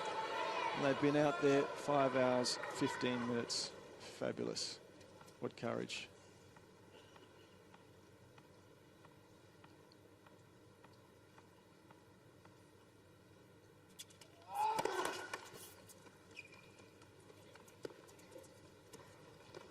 First serve for both players slipping down a little bit, understandably so. They've hit a lot of them.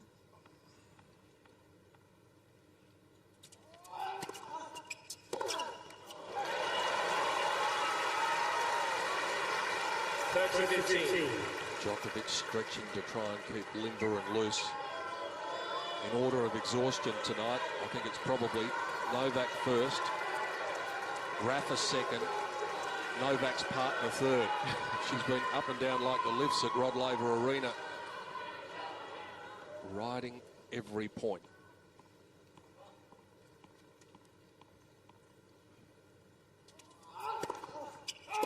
Can't buy a first serve in this game, Djokovic.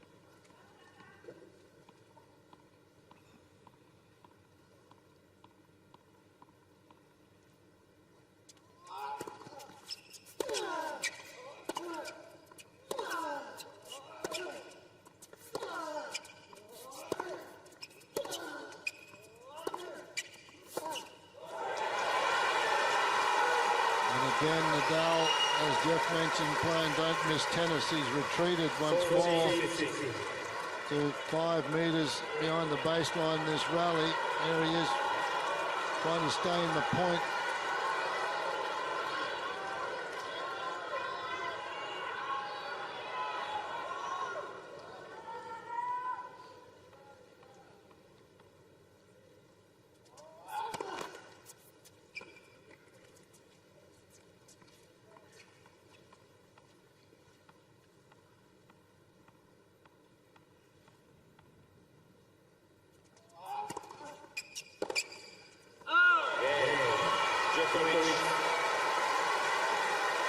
It seems silly to say it was a comfortable hole after all of the ground that they covered, but on the scoreboard at least it was that way.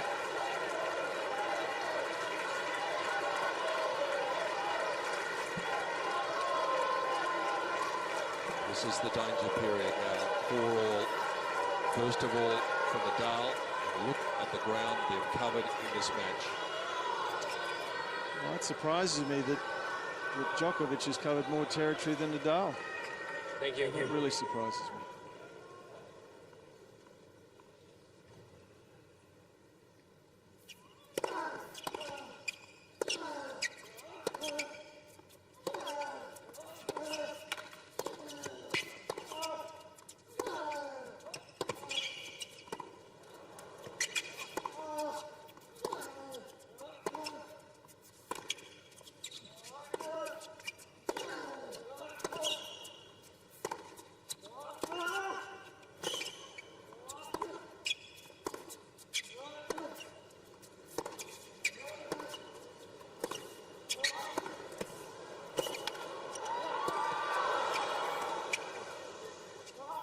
That's unbelievable. Djokovic is down. Normally, players only collapse to the court when they win the championship. His body, well, you wouldn't blame it for failing him. 31 points in the rally, and the crowd just standing and applauding. They're standing up here.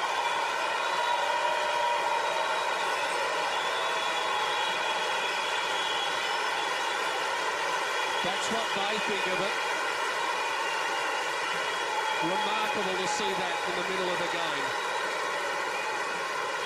But then again, this is a remarkable match.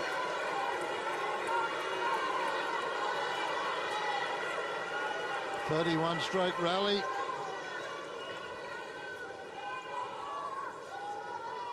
"31 strokes played on the limit. 92 metres Djokovic, 71 Nadal.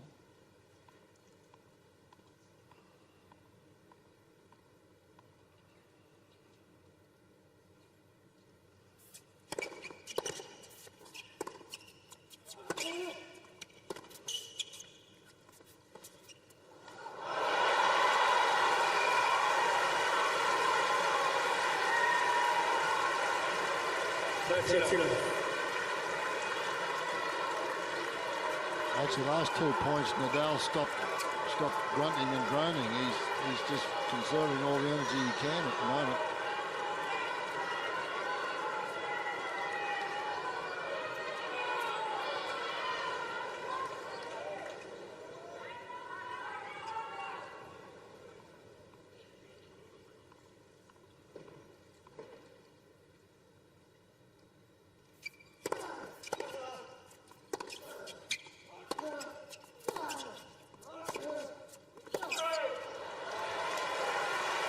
so. Djokovic is in the corner of the right to baseline. The ball was called out. I think this is long. He asked the umpire, and he said out. In. There you go, boy. He's been unlucky. 30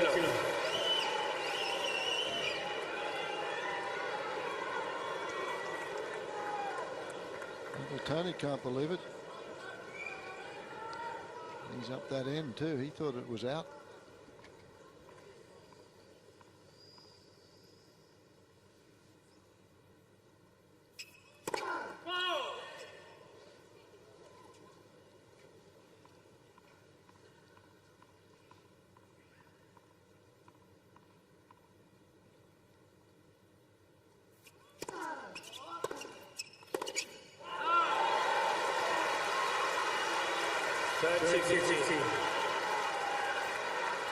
How important was the first point in this rally? Yeah. In this game, Fred, they had that 31-shot rally. It was a massive emotional and physical victory to whoever took it.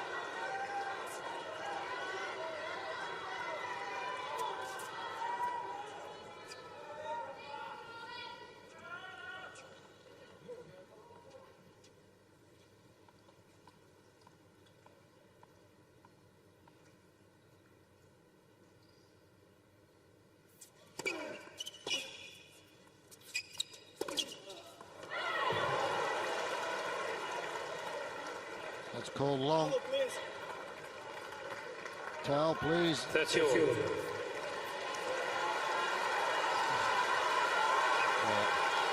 Talk about big points as we have a look at Hawkeye, showing that the ball was long. 2 sets all, 4 games all, 30 all in the championship decider after 5 hours and 27 minutes.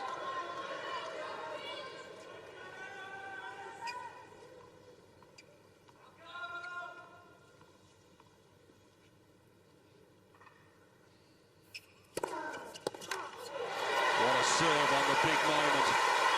Well, that's where he won a lot of the big points early. Then he changed strategy somewhat. When he lost just a couple of games ago, still 53% of the points he's been going on this juice court's been going down there. Look at the movement he gets on the ball.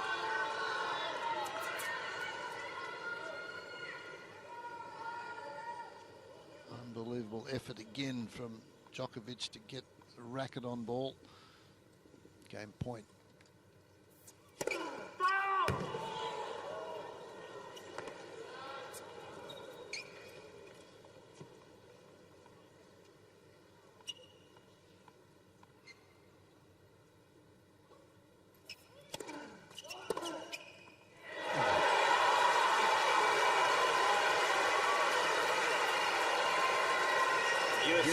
Well, even Uncle Tony applauding that. That's good sportsmanship from.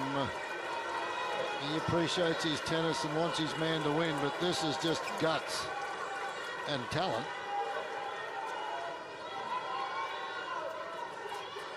Winner number 54, 11 more than his opponent.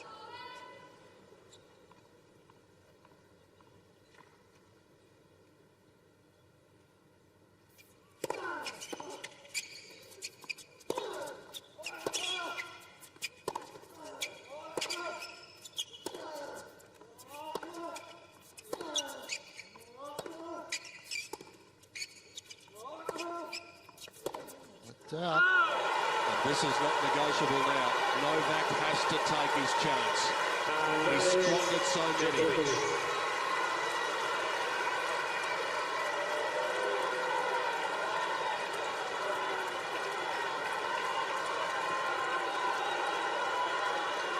He's going to have to win it.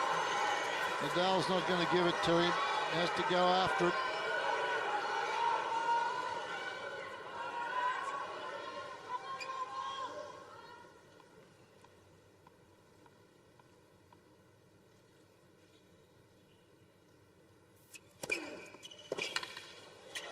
Well, a serve.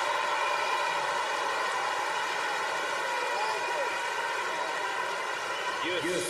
145 k's an hour, no speed at all, but it was the swing, the curl, drag, Djokovic so far out of court. Look at him hit around the outside of this ball. He wants swing. He got it. Way outside the doubles alley.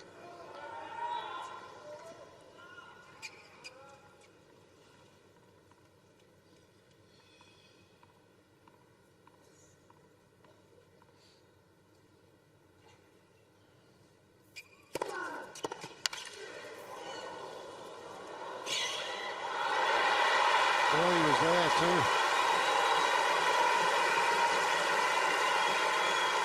What a remarkable return. It sure was. An excellent touch from Nadal. At this stage, the tension, the fatigue, was able to come up with this sort of drop shot. Phenomenal.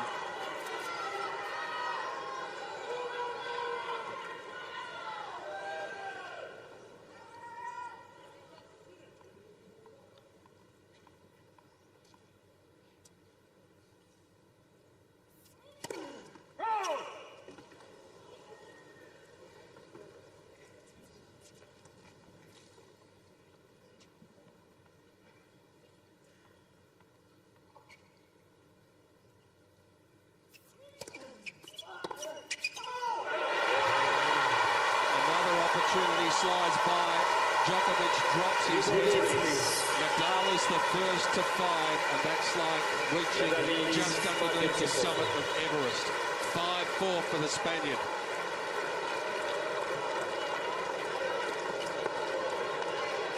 Both players just getting standing ovations after pretty much every point these last couple of games. But Djokovic, 18 breakpoint opportunities he's had, and he's only converted 6 of them. Nadal's had very few. He's only had 5 opportunities, but he's converted 4 of the 5, and that certainly has been the difference in this match.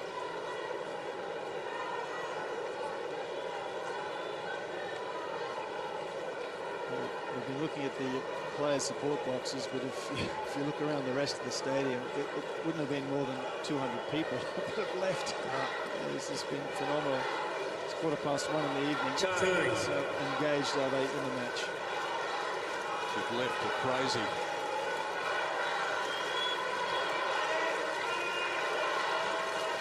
Five hours and 33 minutes, says the clock now. Djokovic knowing that he cannot afford one slip. It's like the noise of a football crowd in here. They have been so absorbed by this dramatic contest.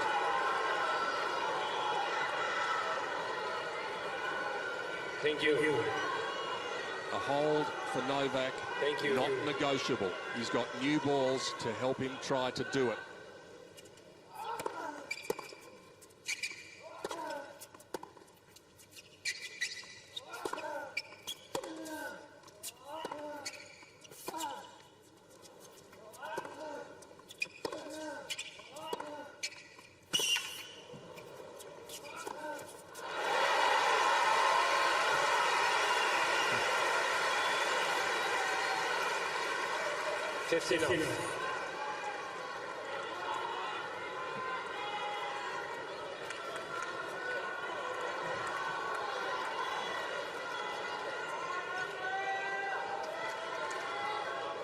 It doesn't get any better than this, folks.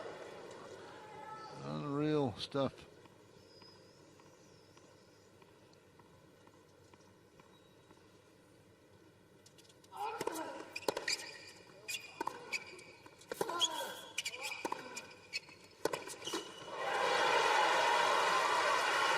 All the folks that are here tonight are going to look back in years to come and say, well, I was there and experienced one of the greatest matches of all time.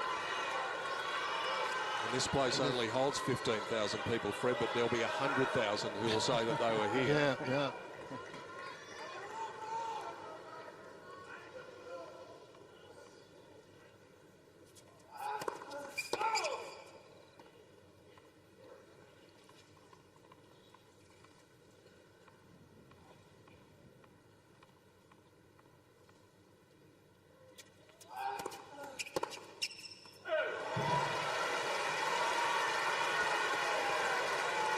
It's funny, Nadal tends to just play more aggressively, almost when he's behind. He had a go at that second serve from close to the baseline. When he gets ahead, he tends to play no-miss tennis.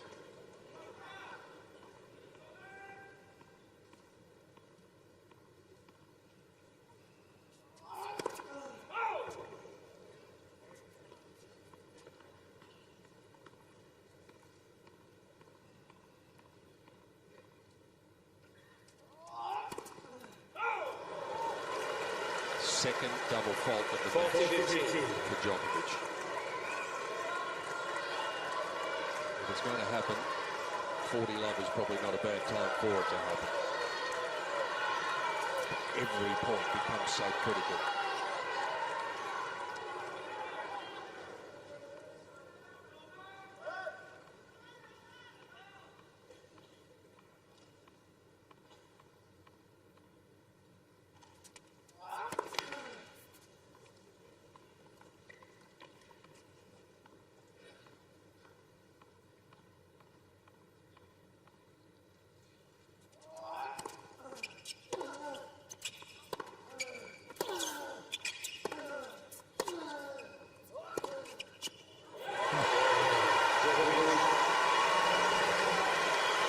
All you can do is sit back and applaud the efforts of these two men.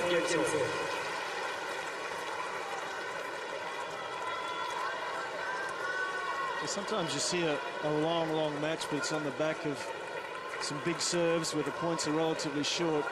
Every point here, almost without exception, has been prolonged with wonderful stroke making from the back of the court, probing. There's been no easy way of winning a point.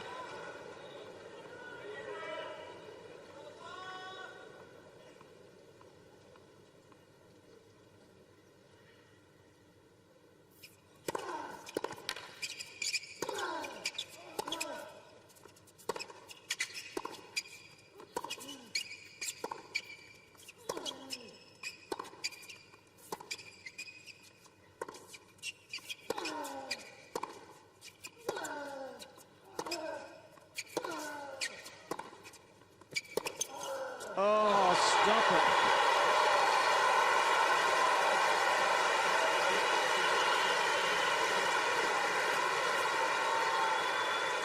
Oh, 19-shot rally.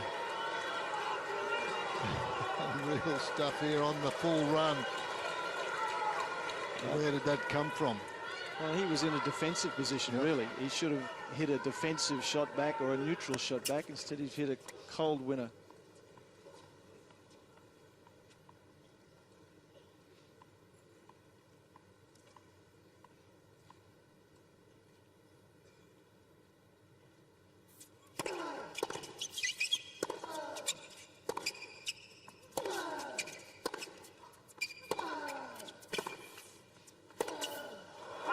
This time.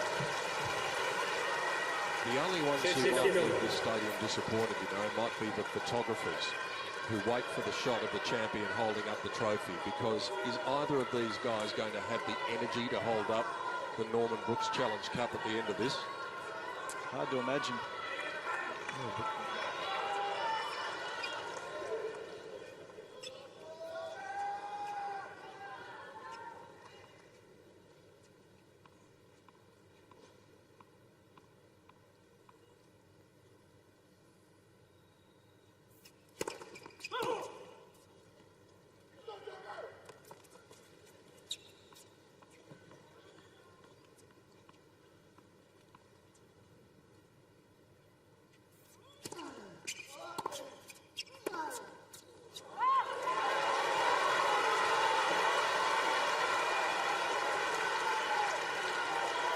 Bit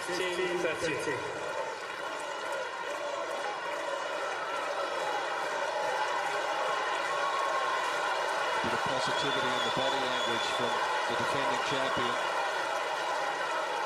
It's very familiar territory, though, to find himself ahead in the count on Nadal's serve. Can he do anything about it, though? For the most part of the night, the answer has been no.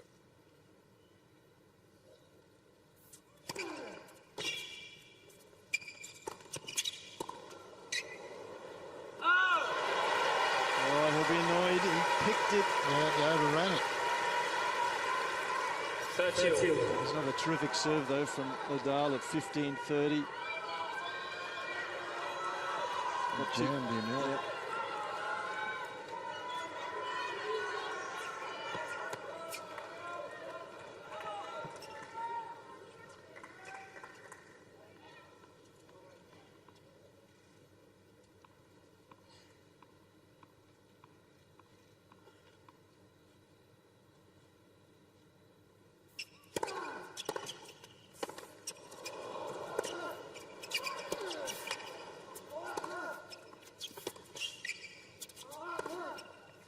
Got to get in.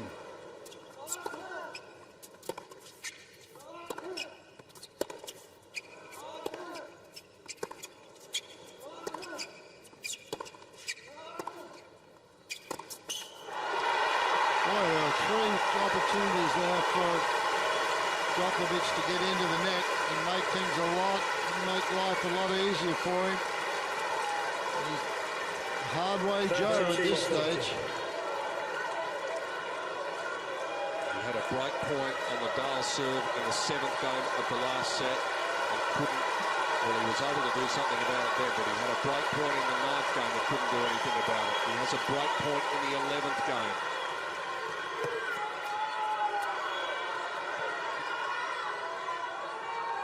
Does he go for the slider?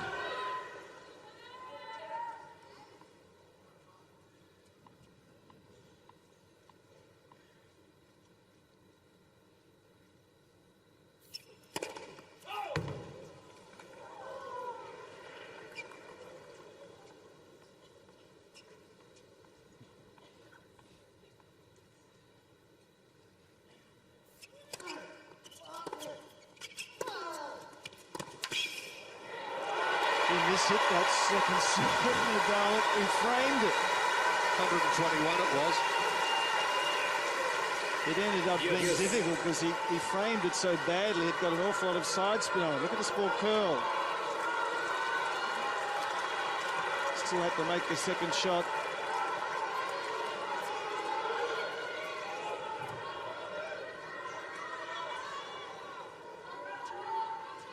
Breakpoint number 19 goes by the wayside. Is that going to be the big story of this match?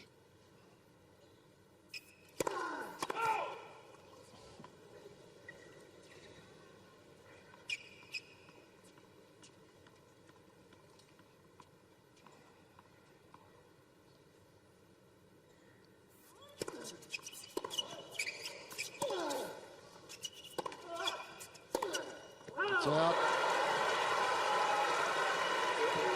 Very close to a double fault. There was a bit of a noise, a murmur from the crowd.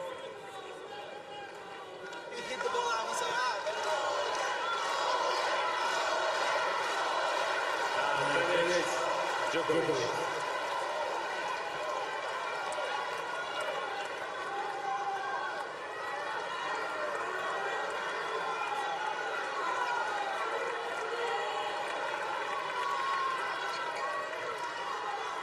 Was the second serve right on the line. Many in the crowd murmuring. They might be doing more than that after this point.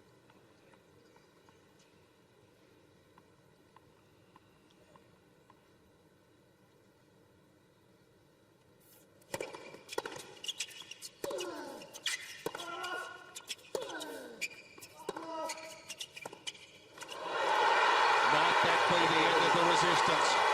Djokovic marches purposefully towards the chair, knowing that in a moment he'll be serving for the championship in 2012. 6 games so far.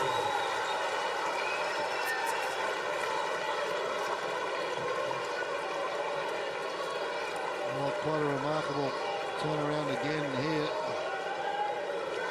You've got to admire that's from every angle, isn't there? Well, there is, and I think Djokovic's ability to keep coming back and holding his equilibrium after having all those breakpoint opportunities, and they keep being staved off, and he just comes back and does it again. He showed incredible mental resolve as well.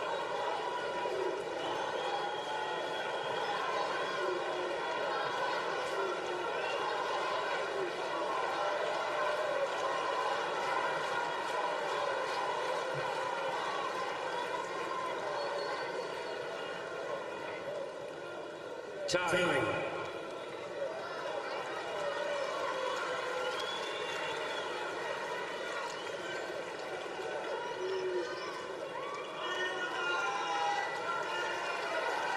Novak Djokovic will be looking for a trend to continue. The last 3 5-set matches he's played, he's won 7-5 in the 5th set. One more serve, and he's the champion for the 3rd time in Melbourne. And this will be the toughest game he's played in the past 2 weeks. One of the toughest of your lifetime when you're serving for a championship. 5 hours and 46 minutes. Is it all about to end here?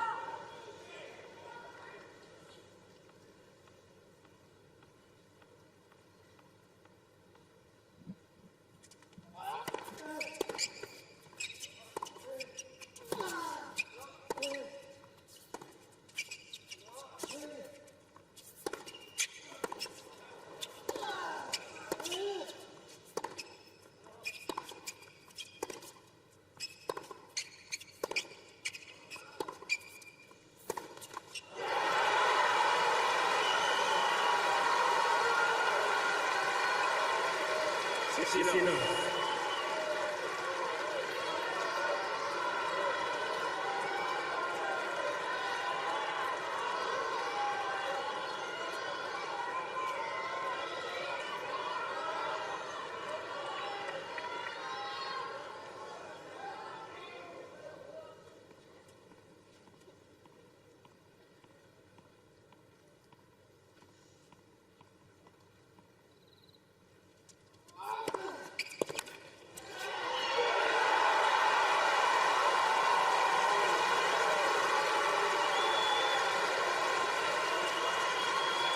Two more. So just 2 more.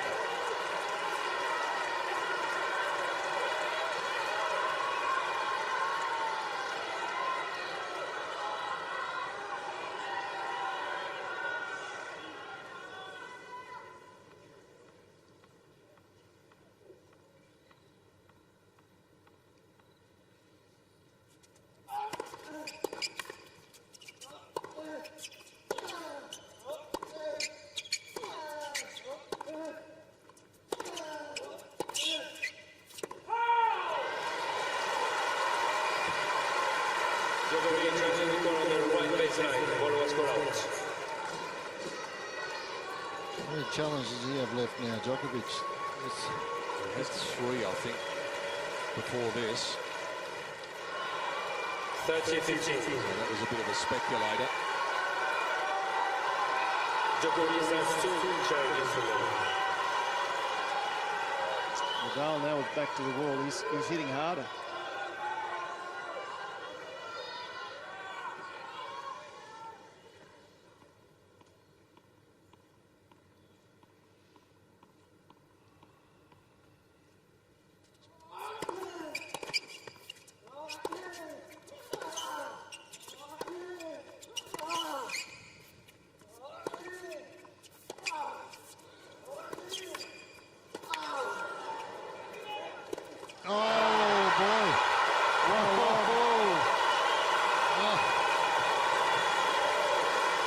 See, that was going to be a tough smash.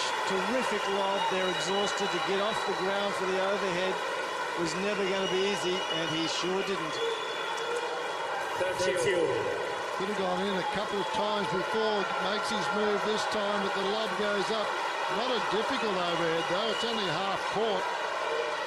But in the right spot at the right time, and he just falls down before he even has a strike at that.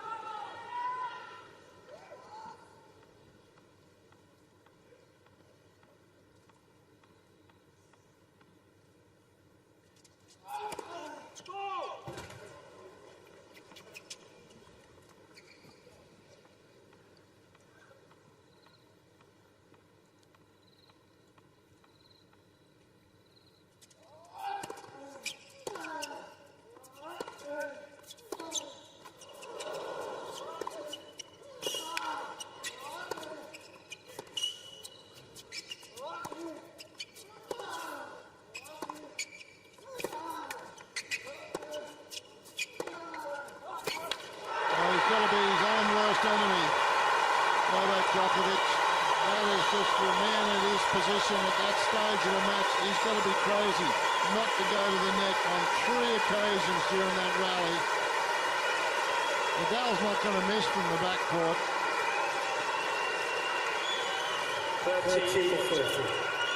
Problem is, Fred, you've hit 4,622 ground strokes in the night, no volleys, so you're not really confident about your volley. Well, I think if he goes in on like that, Nadal misses the pass shot. You've got to let him ask the question. This is just playing right into Nadal's hands. Break point for 6-all.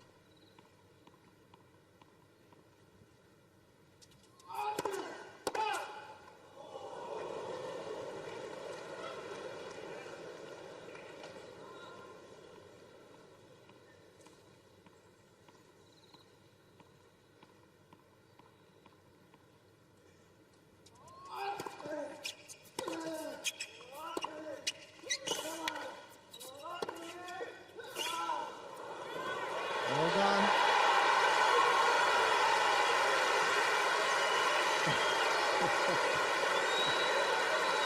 He's playing. His partner's been playing throughout the night.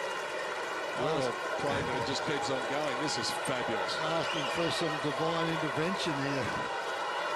Well, after 5 hours and 52 minutes, Fred, you'll take anything you can get. Unbelievable stuff. Could have had it won, no? 2 points away again.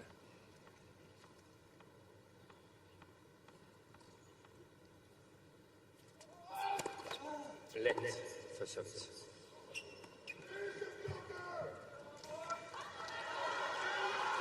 Thank you. Thank you.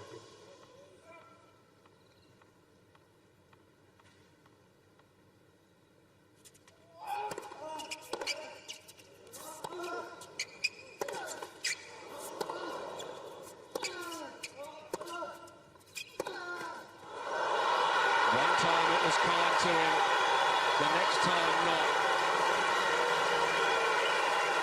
It has been the most extraordinary night. Djokovic. A night on the world sports stage, not to be forgotten. Sometimes in the sport of tennis, the phrase epic contest is overused. Not this time.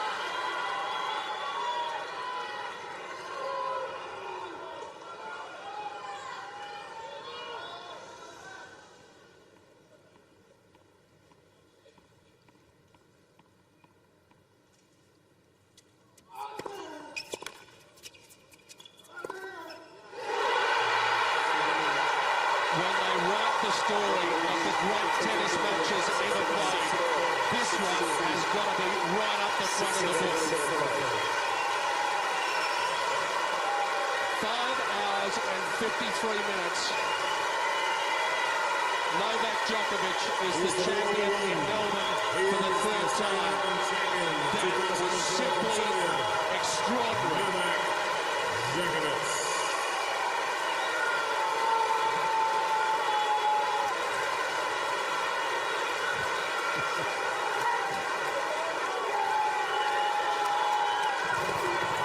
It's 20-2 on a Monday morning in Melbourne. Hardly anyone has left. Hardly anyone was able to leave. And just at this moment, as the champion celebrates, spare a thought for the vanquished tonight. As brave a performance as Rafael Nadal has probably ever produced in his life, and yet he still walks away empty-handed.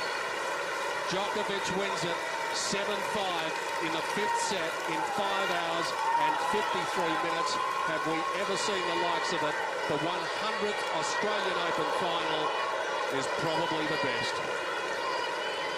Well, quite a remarkable performance all round. It's probably one of the best matches I've ever had the pleasure of calling. And it's one that I'll certainly remember for a long, long time to come, because there are so many ups and downs throughout the match. And guts, determination, fighting qualities, anything that you want to mention in our wonderful sport of tennis was in this one. Well, it certainly was. I thought Nadal, of course, did magnificently well to get back into that 5th set. But then I think, frankly, it took an even tougher mental effort for Djokovic to overcome the disappointment of not being able to win in 4, be down a break in the 5th, and come back and win it. And wow, this is going to be a major plus for Djokovic and a huge setback for Nadal, who could not have given it anything else. What about the fact, Jeff, if he'd have lost that and had a look now, he's been the victor, but 20 break point opportunities, he only converted 7. So that also says a lot for the guy, as you mentioned, down after losing that 4th set, where if he could have come in the tiebreaker and made one short forehand that he missed there, would have put him into the locker room about an hour and 20 minutes earlier. And yet he has the guts and the determination. He was out of it early in the 5th, and he comes back to win it. You were talking before, Fred, about the odds makers and what they've been doing. If the odds makers were framing a market during the Ferrer match or during the Murray match, and someone said to them, this man's going to have to go 5 hours 53 minutes to win the championship, they would have just said, well, you can have $1 million to 1 from us, because it didn't look as though he could possibly do that. What a testament to his physical ability, his mental fortitude, that he has been able to do it. But you have to feel for Rafa. There always has to be one who comes out on the wrong side, and tonight it's him. But he was so brave. Well, as Jeff mentioned, when he got to the 5th set, he actually won the 4th set in that tiebreak. He actually thought right then and there that he could win it. But he just dropped off a little. He did the intensity. He had the crowd going to get him to 2 sets all, and he just dropped off a little bit in the 5th. But an unbelievable match, and the crowd outside, well, everywhere. It doesn't matter where they are today. Viewing at home, this is one they'll never, ever forget. No matter where you've been watching around the world, I'm sure that you'll be talking about it for days to come. There are going to be, in Melbourne, Australia, a lot of bleary eyes at work tomorrow, and indeed around the nation, because people would have gone to the very end. How could you leave it? It was gripping, it was intense, it had moments of highs and lows for both players. In the end, this man emerges victorious for the 3rd time in Australia, where he won his first Grand Slam championship in 2008. And the reality, all of a sudden, is beginning to sink in.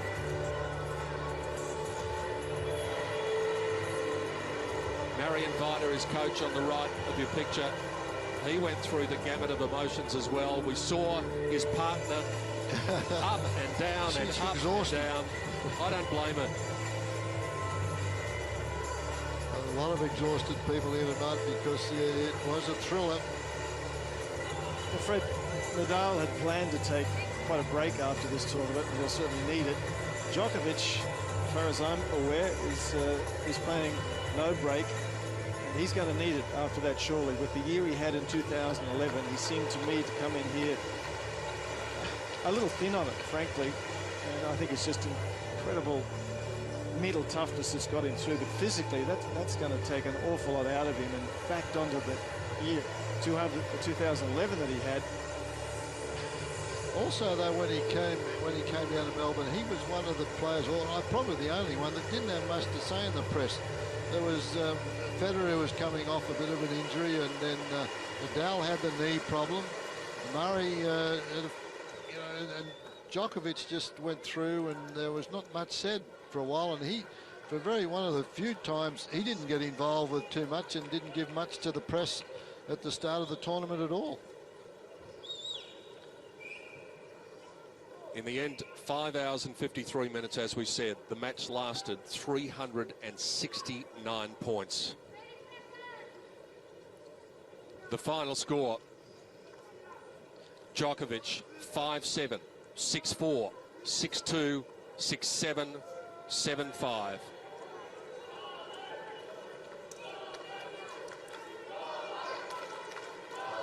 How did they find it in themselves to keep going and keep the quality going all the way through until the end?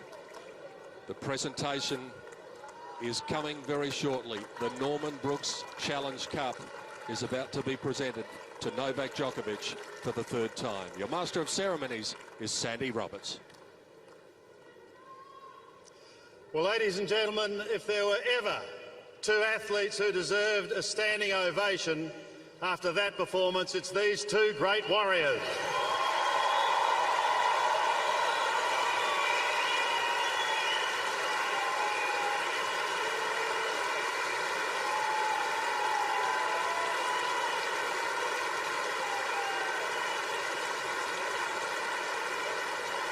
Something I'm sure we'll all remember for a very long time. And so we come to the official part of our presentation. And joining me for that presentation is the President of Tennis Australia, Mr. Steve Healy, and also the Senior Executive Vice President of Kia Motors Corporation, Thomas O, and also a gentleman whose fortress we're in tonight, the great man, Rod Laver.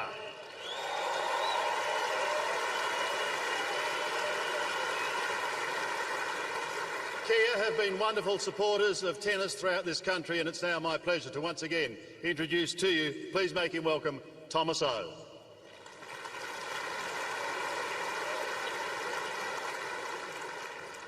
Gentlemen, congratulations on such a great display of tennis today.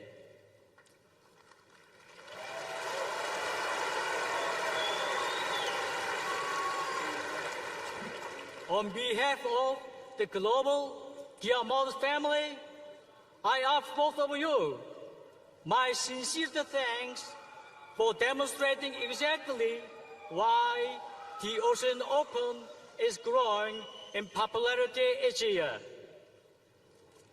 Throughout this year's tournament, both of you have shown such a great determination, sportsmanship, and the passion for the game. And it is for these reasons we are such a proud supporter of what is Kia Motors' longest running major sports sponsorship.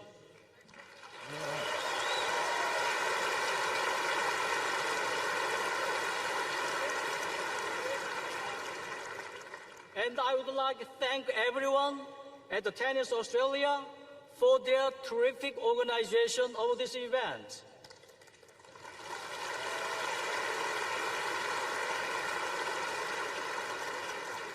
But what truly makes the Australian Open so special is what I consider to be the very best fans in the world.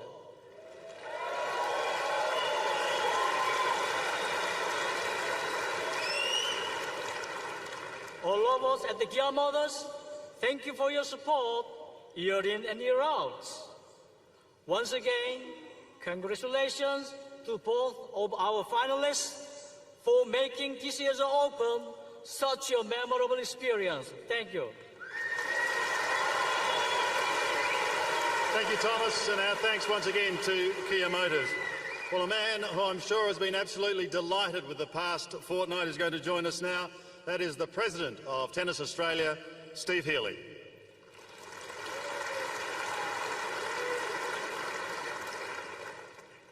Your Excellencies, Governor Mrs Chernoff, His Royal Highness the Duke of Kent, distinguished guests, ladies and gentlemen, what an epic match to mark the 100th anniversary of the Men's Singles Championship at the Australian Open. The longest match ever in Australian Open history and the longest Grand Slam final ever.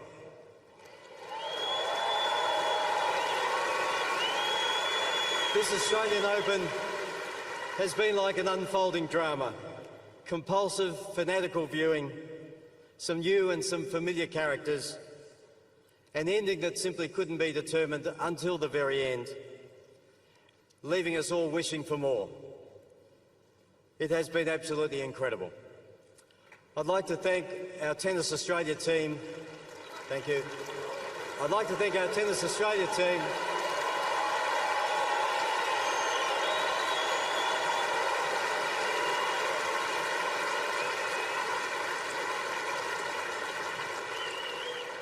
I'd like to thank our Tennis Australia team, our Chief Executive Steve Wood, Tournament Director Craig Tarley and Referee Wayne McEwen on a fantastic job over the last fortnight.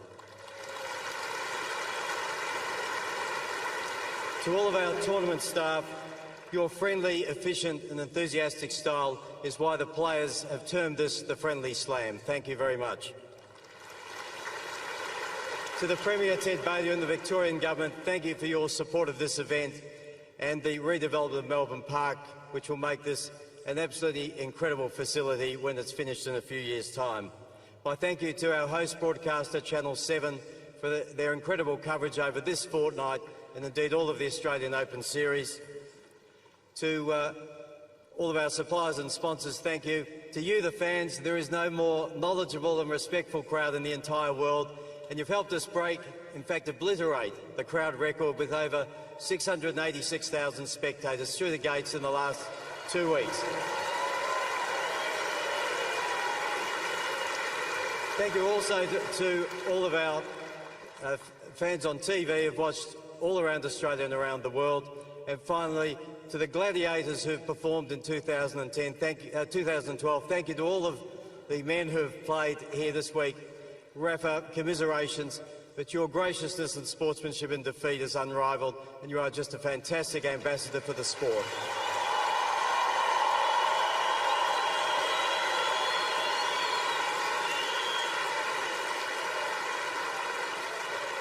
And to Novak, congratulations, your 5th Grand Slam, your 3rd here in Australia. You have well and truly earned your #1 ranking in the world, and it is our great honour to add your name for the 3rd time to the Norman Brooks Challenge Cup. Thank you. Thank you, Steve. And just before we meet our runner-up and our champion, there is one other gentleman we would like to thank, and that is the chair umpire. Please give him a warm round of applause, Mr. Pascal Maria.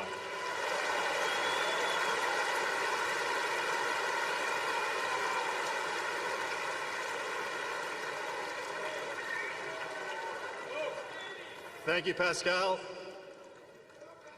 Pascal Maria, ladies and gentlemen. Thank you once again.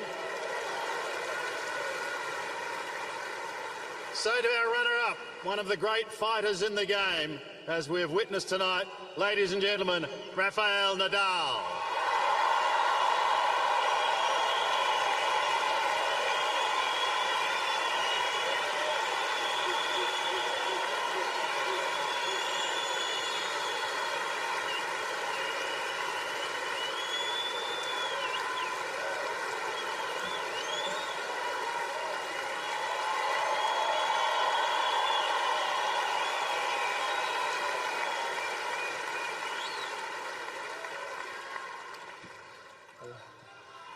Good morning, everybody.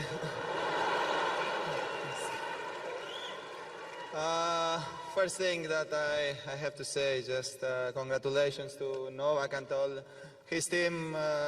They deserve it. They are doing something fantastic, so congratulations.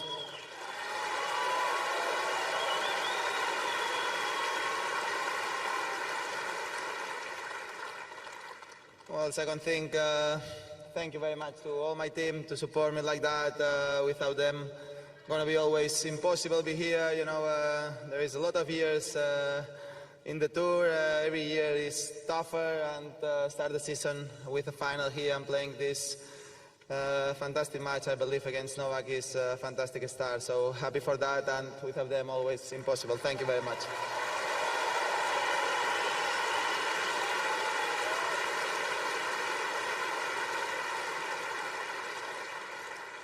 Thank you very much, Rod Laver, to be here supporting this event, one of the greatest ever. So it's always a pleasure to play here in this court who has your name. Thank you very much for being here.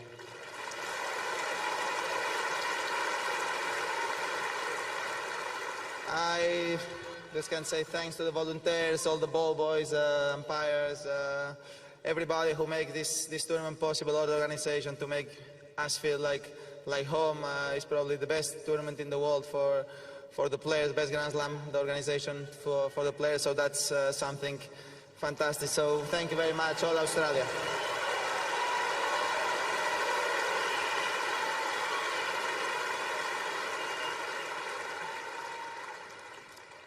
I don't know if I say it, but the sponsors, without them, impossible to have an event like this.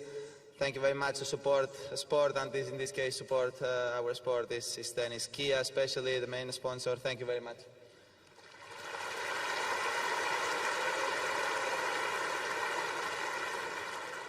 And last thing, and most important one, thank you, really, really thank you very much, everybody, all yours. Thank you.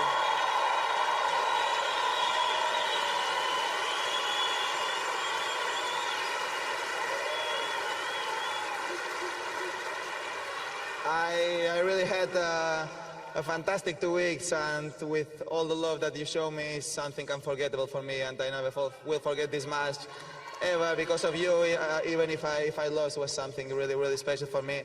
Thank you very much. I hopefully will come back a lot of years here. I will keep fighting.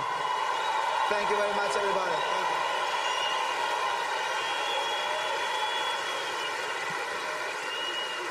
Thank you, Rafael Nadal, who leaves here a winner. And so to our champion, and he has proven, particularly in the semi-final and the final, that he is without doubt a man of steel. Our 2012 champion and champion for the third time, Novak Djokovic.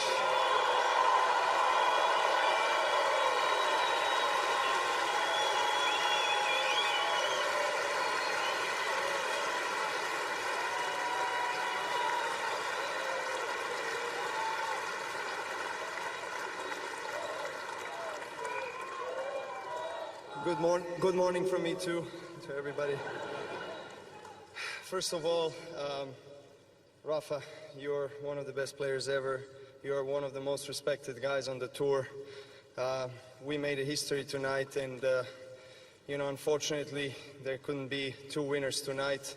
But I wish you all the best for this season, and I wish. And I hope that we will have many more matches like this, many more finals. And of course then to Rafa's team, all the best.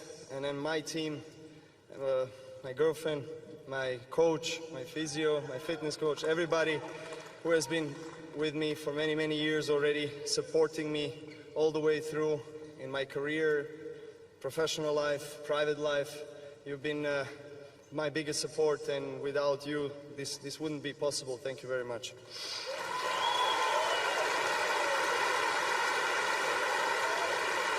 I want to say zdravo svima to Serbians and Serbians here, and to all my country, Serbia, my parents, my brothers, my family, my friends who've been watching and supporting me. God, I'm so sorry. It's been a very long match. I need to then thank, of course, crowd, who has been the most supportive. And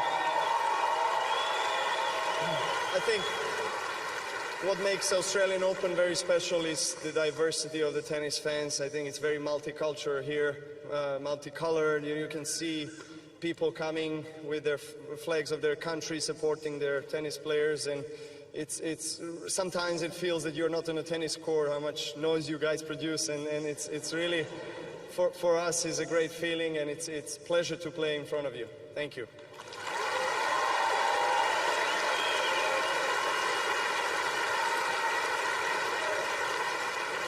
Then in the end, of course, it's my great privilege to be standing here in front of one of the greatest players ever, Rod Laver. Thank you, all the sponsors, for participating in organization of this tournament, Kia, Jacobs Creek, NZ. I'm sorry if I forgot some sponsors, and all the volunteers, everybody who is behind the scenes, you know, physios and ball kids, people who make this tournament possible and enjoyable for all of us. Thank you very much, and I'll see you next year.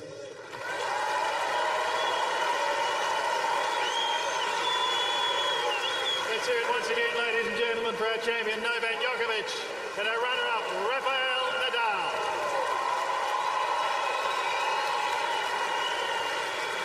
Sandy Roberts, our master of ceremonies. What a great presentation, and the respect that those players held in was evident from a number of people who stayed here for the presentation at 2 o'clock in the morning. And what a great moment when Rafa got up there and said good morning. That It's just priceless. But it's a good morning, but yeah, the morning's only just starting for those fellas. By the time they get into the locker room and shower and cool down and they won't get back to the hotel 5 or 6 o'clock in the morning. And it's going to be another 2 hours before they leave here. And even if they could get back to the hotel, Jeff Masters, they wouldn't get to sleep anyway because they must be buzzing at the moment. Even though they're physically exhausted, they probably find it hard to sleep straight away. Oh, no question about that. It'll be several hours. But certainly Djokovic will sleep a little bit more peacefully than Nadal. And the two great champions of tonight, joined by a champion of days gone by, Rod Laver, universally respected by everyone, and in particular the players. You can tell that. Just shows you what difference there is these days. You put rocket between those two fellas, and he told me the other day he is shrinking, but you put it between these two fellas and he looks like a midget.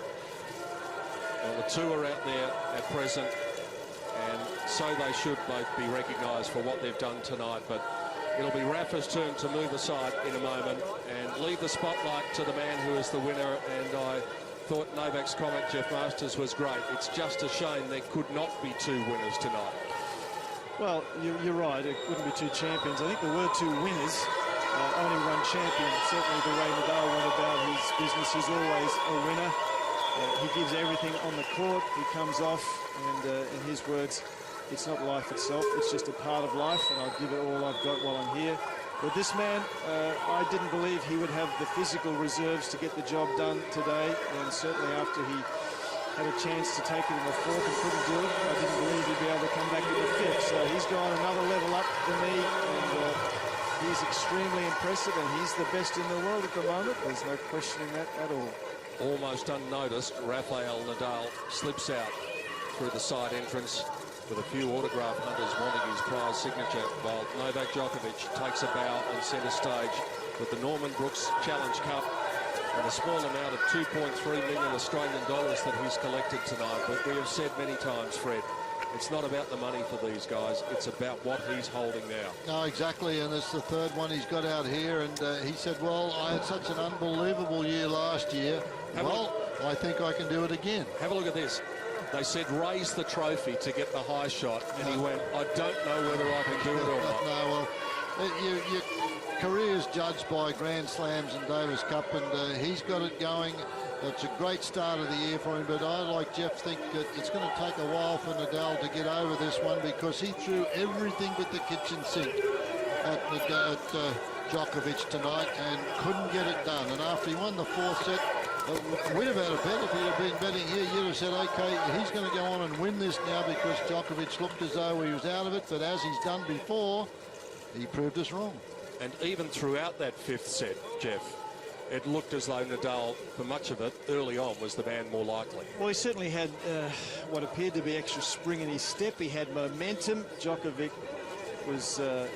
he had to be tired, and he was down a break. So everything was conspiring against him, but he is made of some very stern stuff, and certainly that wasn't necessarily the case 3 or 4 years ago. There were many of us who thought that perhaps he wasn't made of stern stuff, but boy, has he turned that around.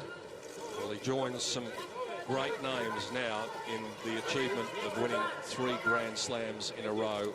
Only the very best have been able to do that. He's the 5th man to win 3 consecutive Grand Slam titles in the Open era. The others, Laver, Sampras, Federer, and his opponent tonight, Rafael Nadal. Look at the phalanx of photographers down there. I don't think I've seen a larger contingent of photographers than are there at the moment. It's 2 a.m. Yeah, well, Steve Healy, the president, made a great remark when he said, what a way to celebrate the 100th anniversary of our men's singles championship down under at the Asia Pacific Grand Slam. And it's true, 100 years of men's tennis here, and to have a match like that, the longest one ever in Grand Slam history, quite remarkable.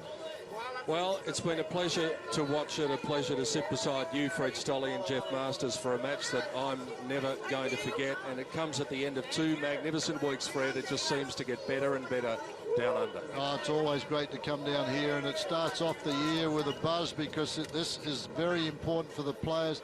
It's their favourite Grand Slam event, as the boys have said in their speeches tonight. So we look forward every year to coming back and seeing such great tennis once more. Jeff Masters, I've had the pleasure of sitting beside you and calling some great matches here over the years. None better than that one. No, this will take a lot of beating. Just two warriors at the top of their form, and they left nothing in the tank. It was really quite spectacular. And of course, you know, it just means that Djokovic now again is the only one who can win a Grand Slam in 2012. So another reason why the Australian Open is so important. It's the first of the year, and it sets the pattern for potentially what's going to happen the rest of the year. It's been a simply magnificent fortnight at Melbourne Park. Victoria Azarenka and Novak Djokovic, the big winners, and we hope that you have enjoyed our coverage wherever you've been watching around the world over the past 2 weeks. Our big team has done their best, headed by executive producer Simon Fordham. Congratulations to all of our team. Congratulations to the winners, and we hope that you've enjoyed what will go down in history as one of the greatest matches ever played. Finally, time for the winner's signature. Novak Djokovic is the champion in 2012 at Melbourne Park. On behalf of all of our team, Peter Donegan saying farewell from Melbourne Park in the 2012 Australian Open Championships. We'll see you for more joy, more drama, and more theatre in 12 months' time.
Seguido que se pomolio poco na dva zadnja poena, čovič.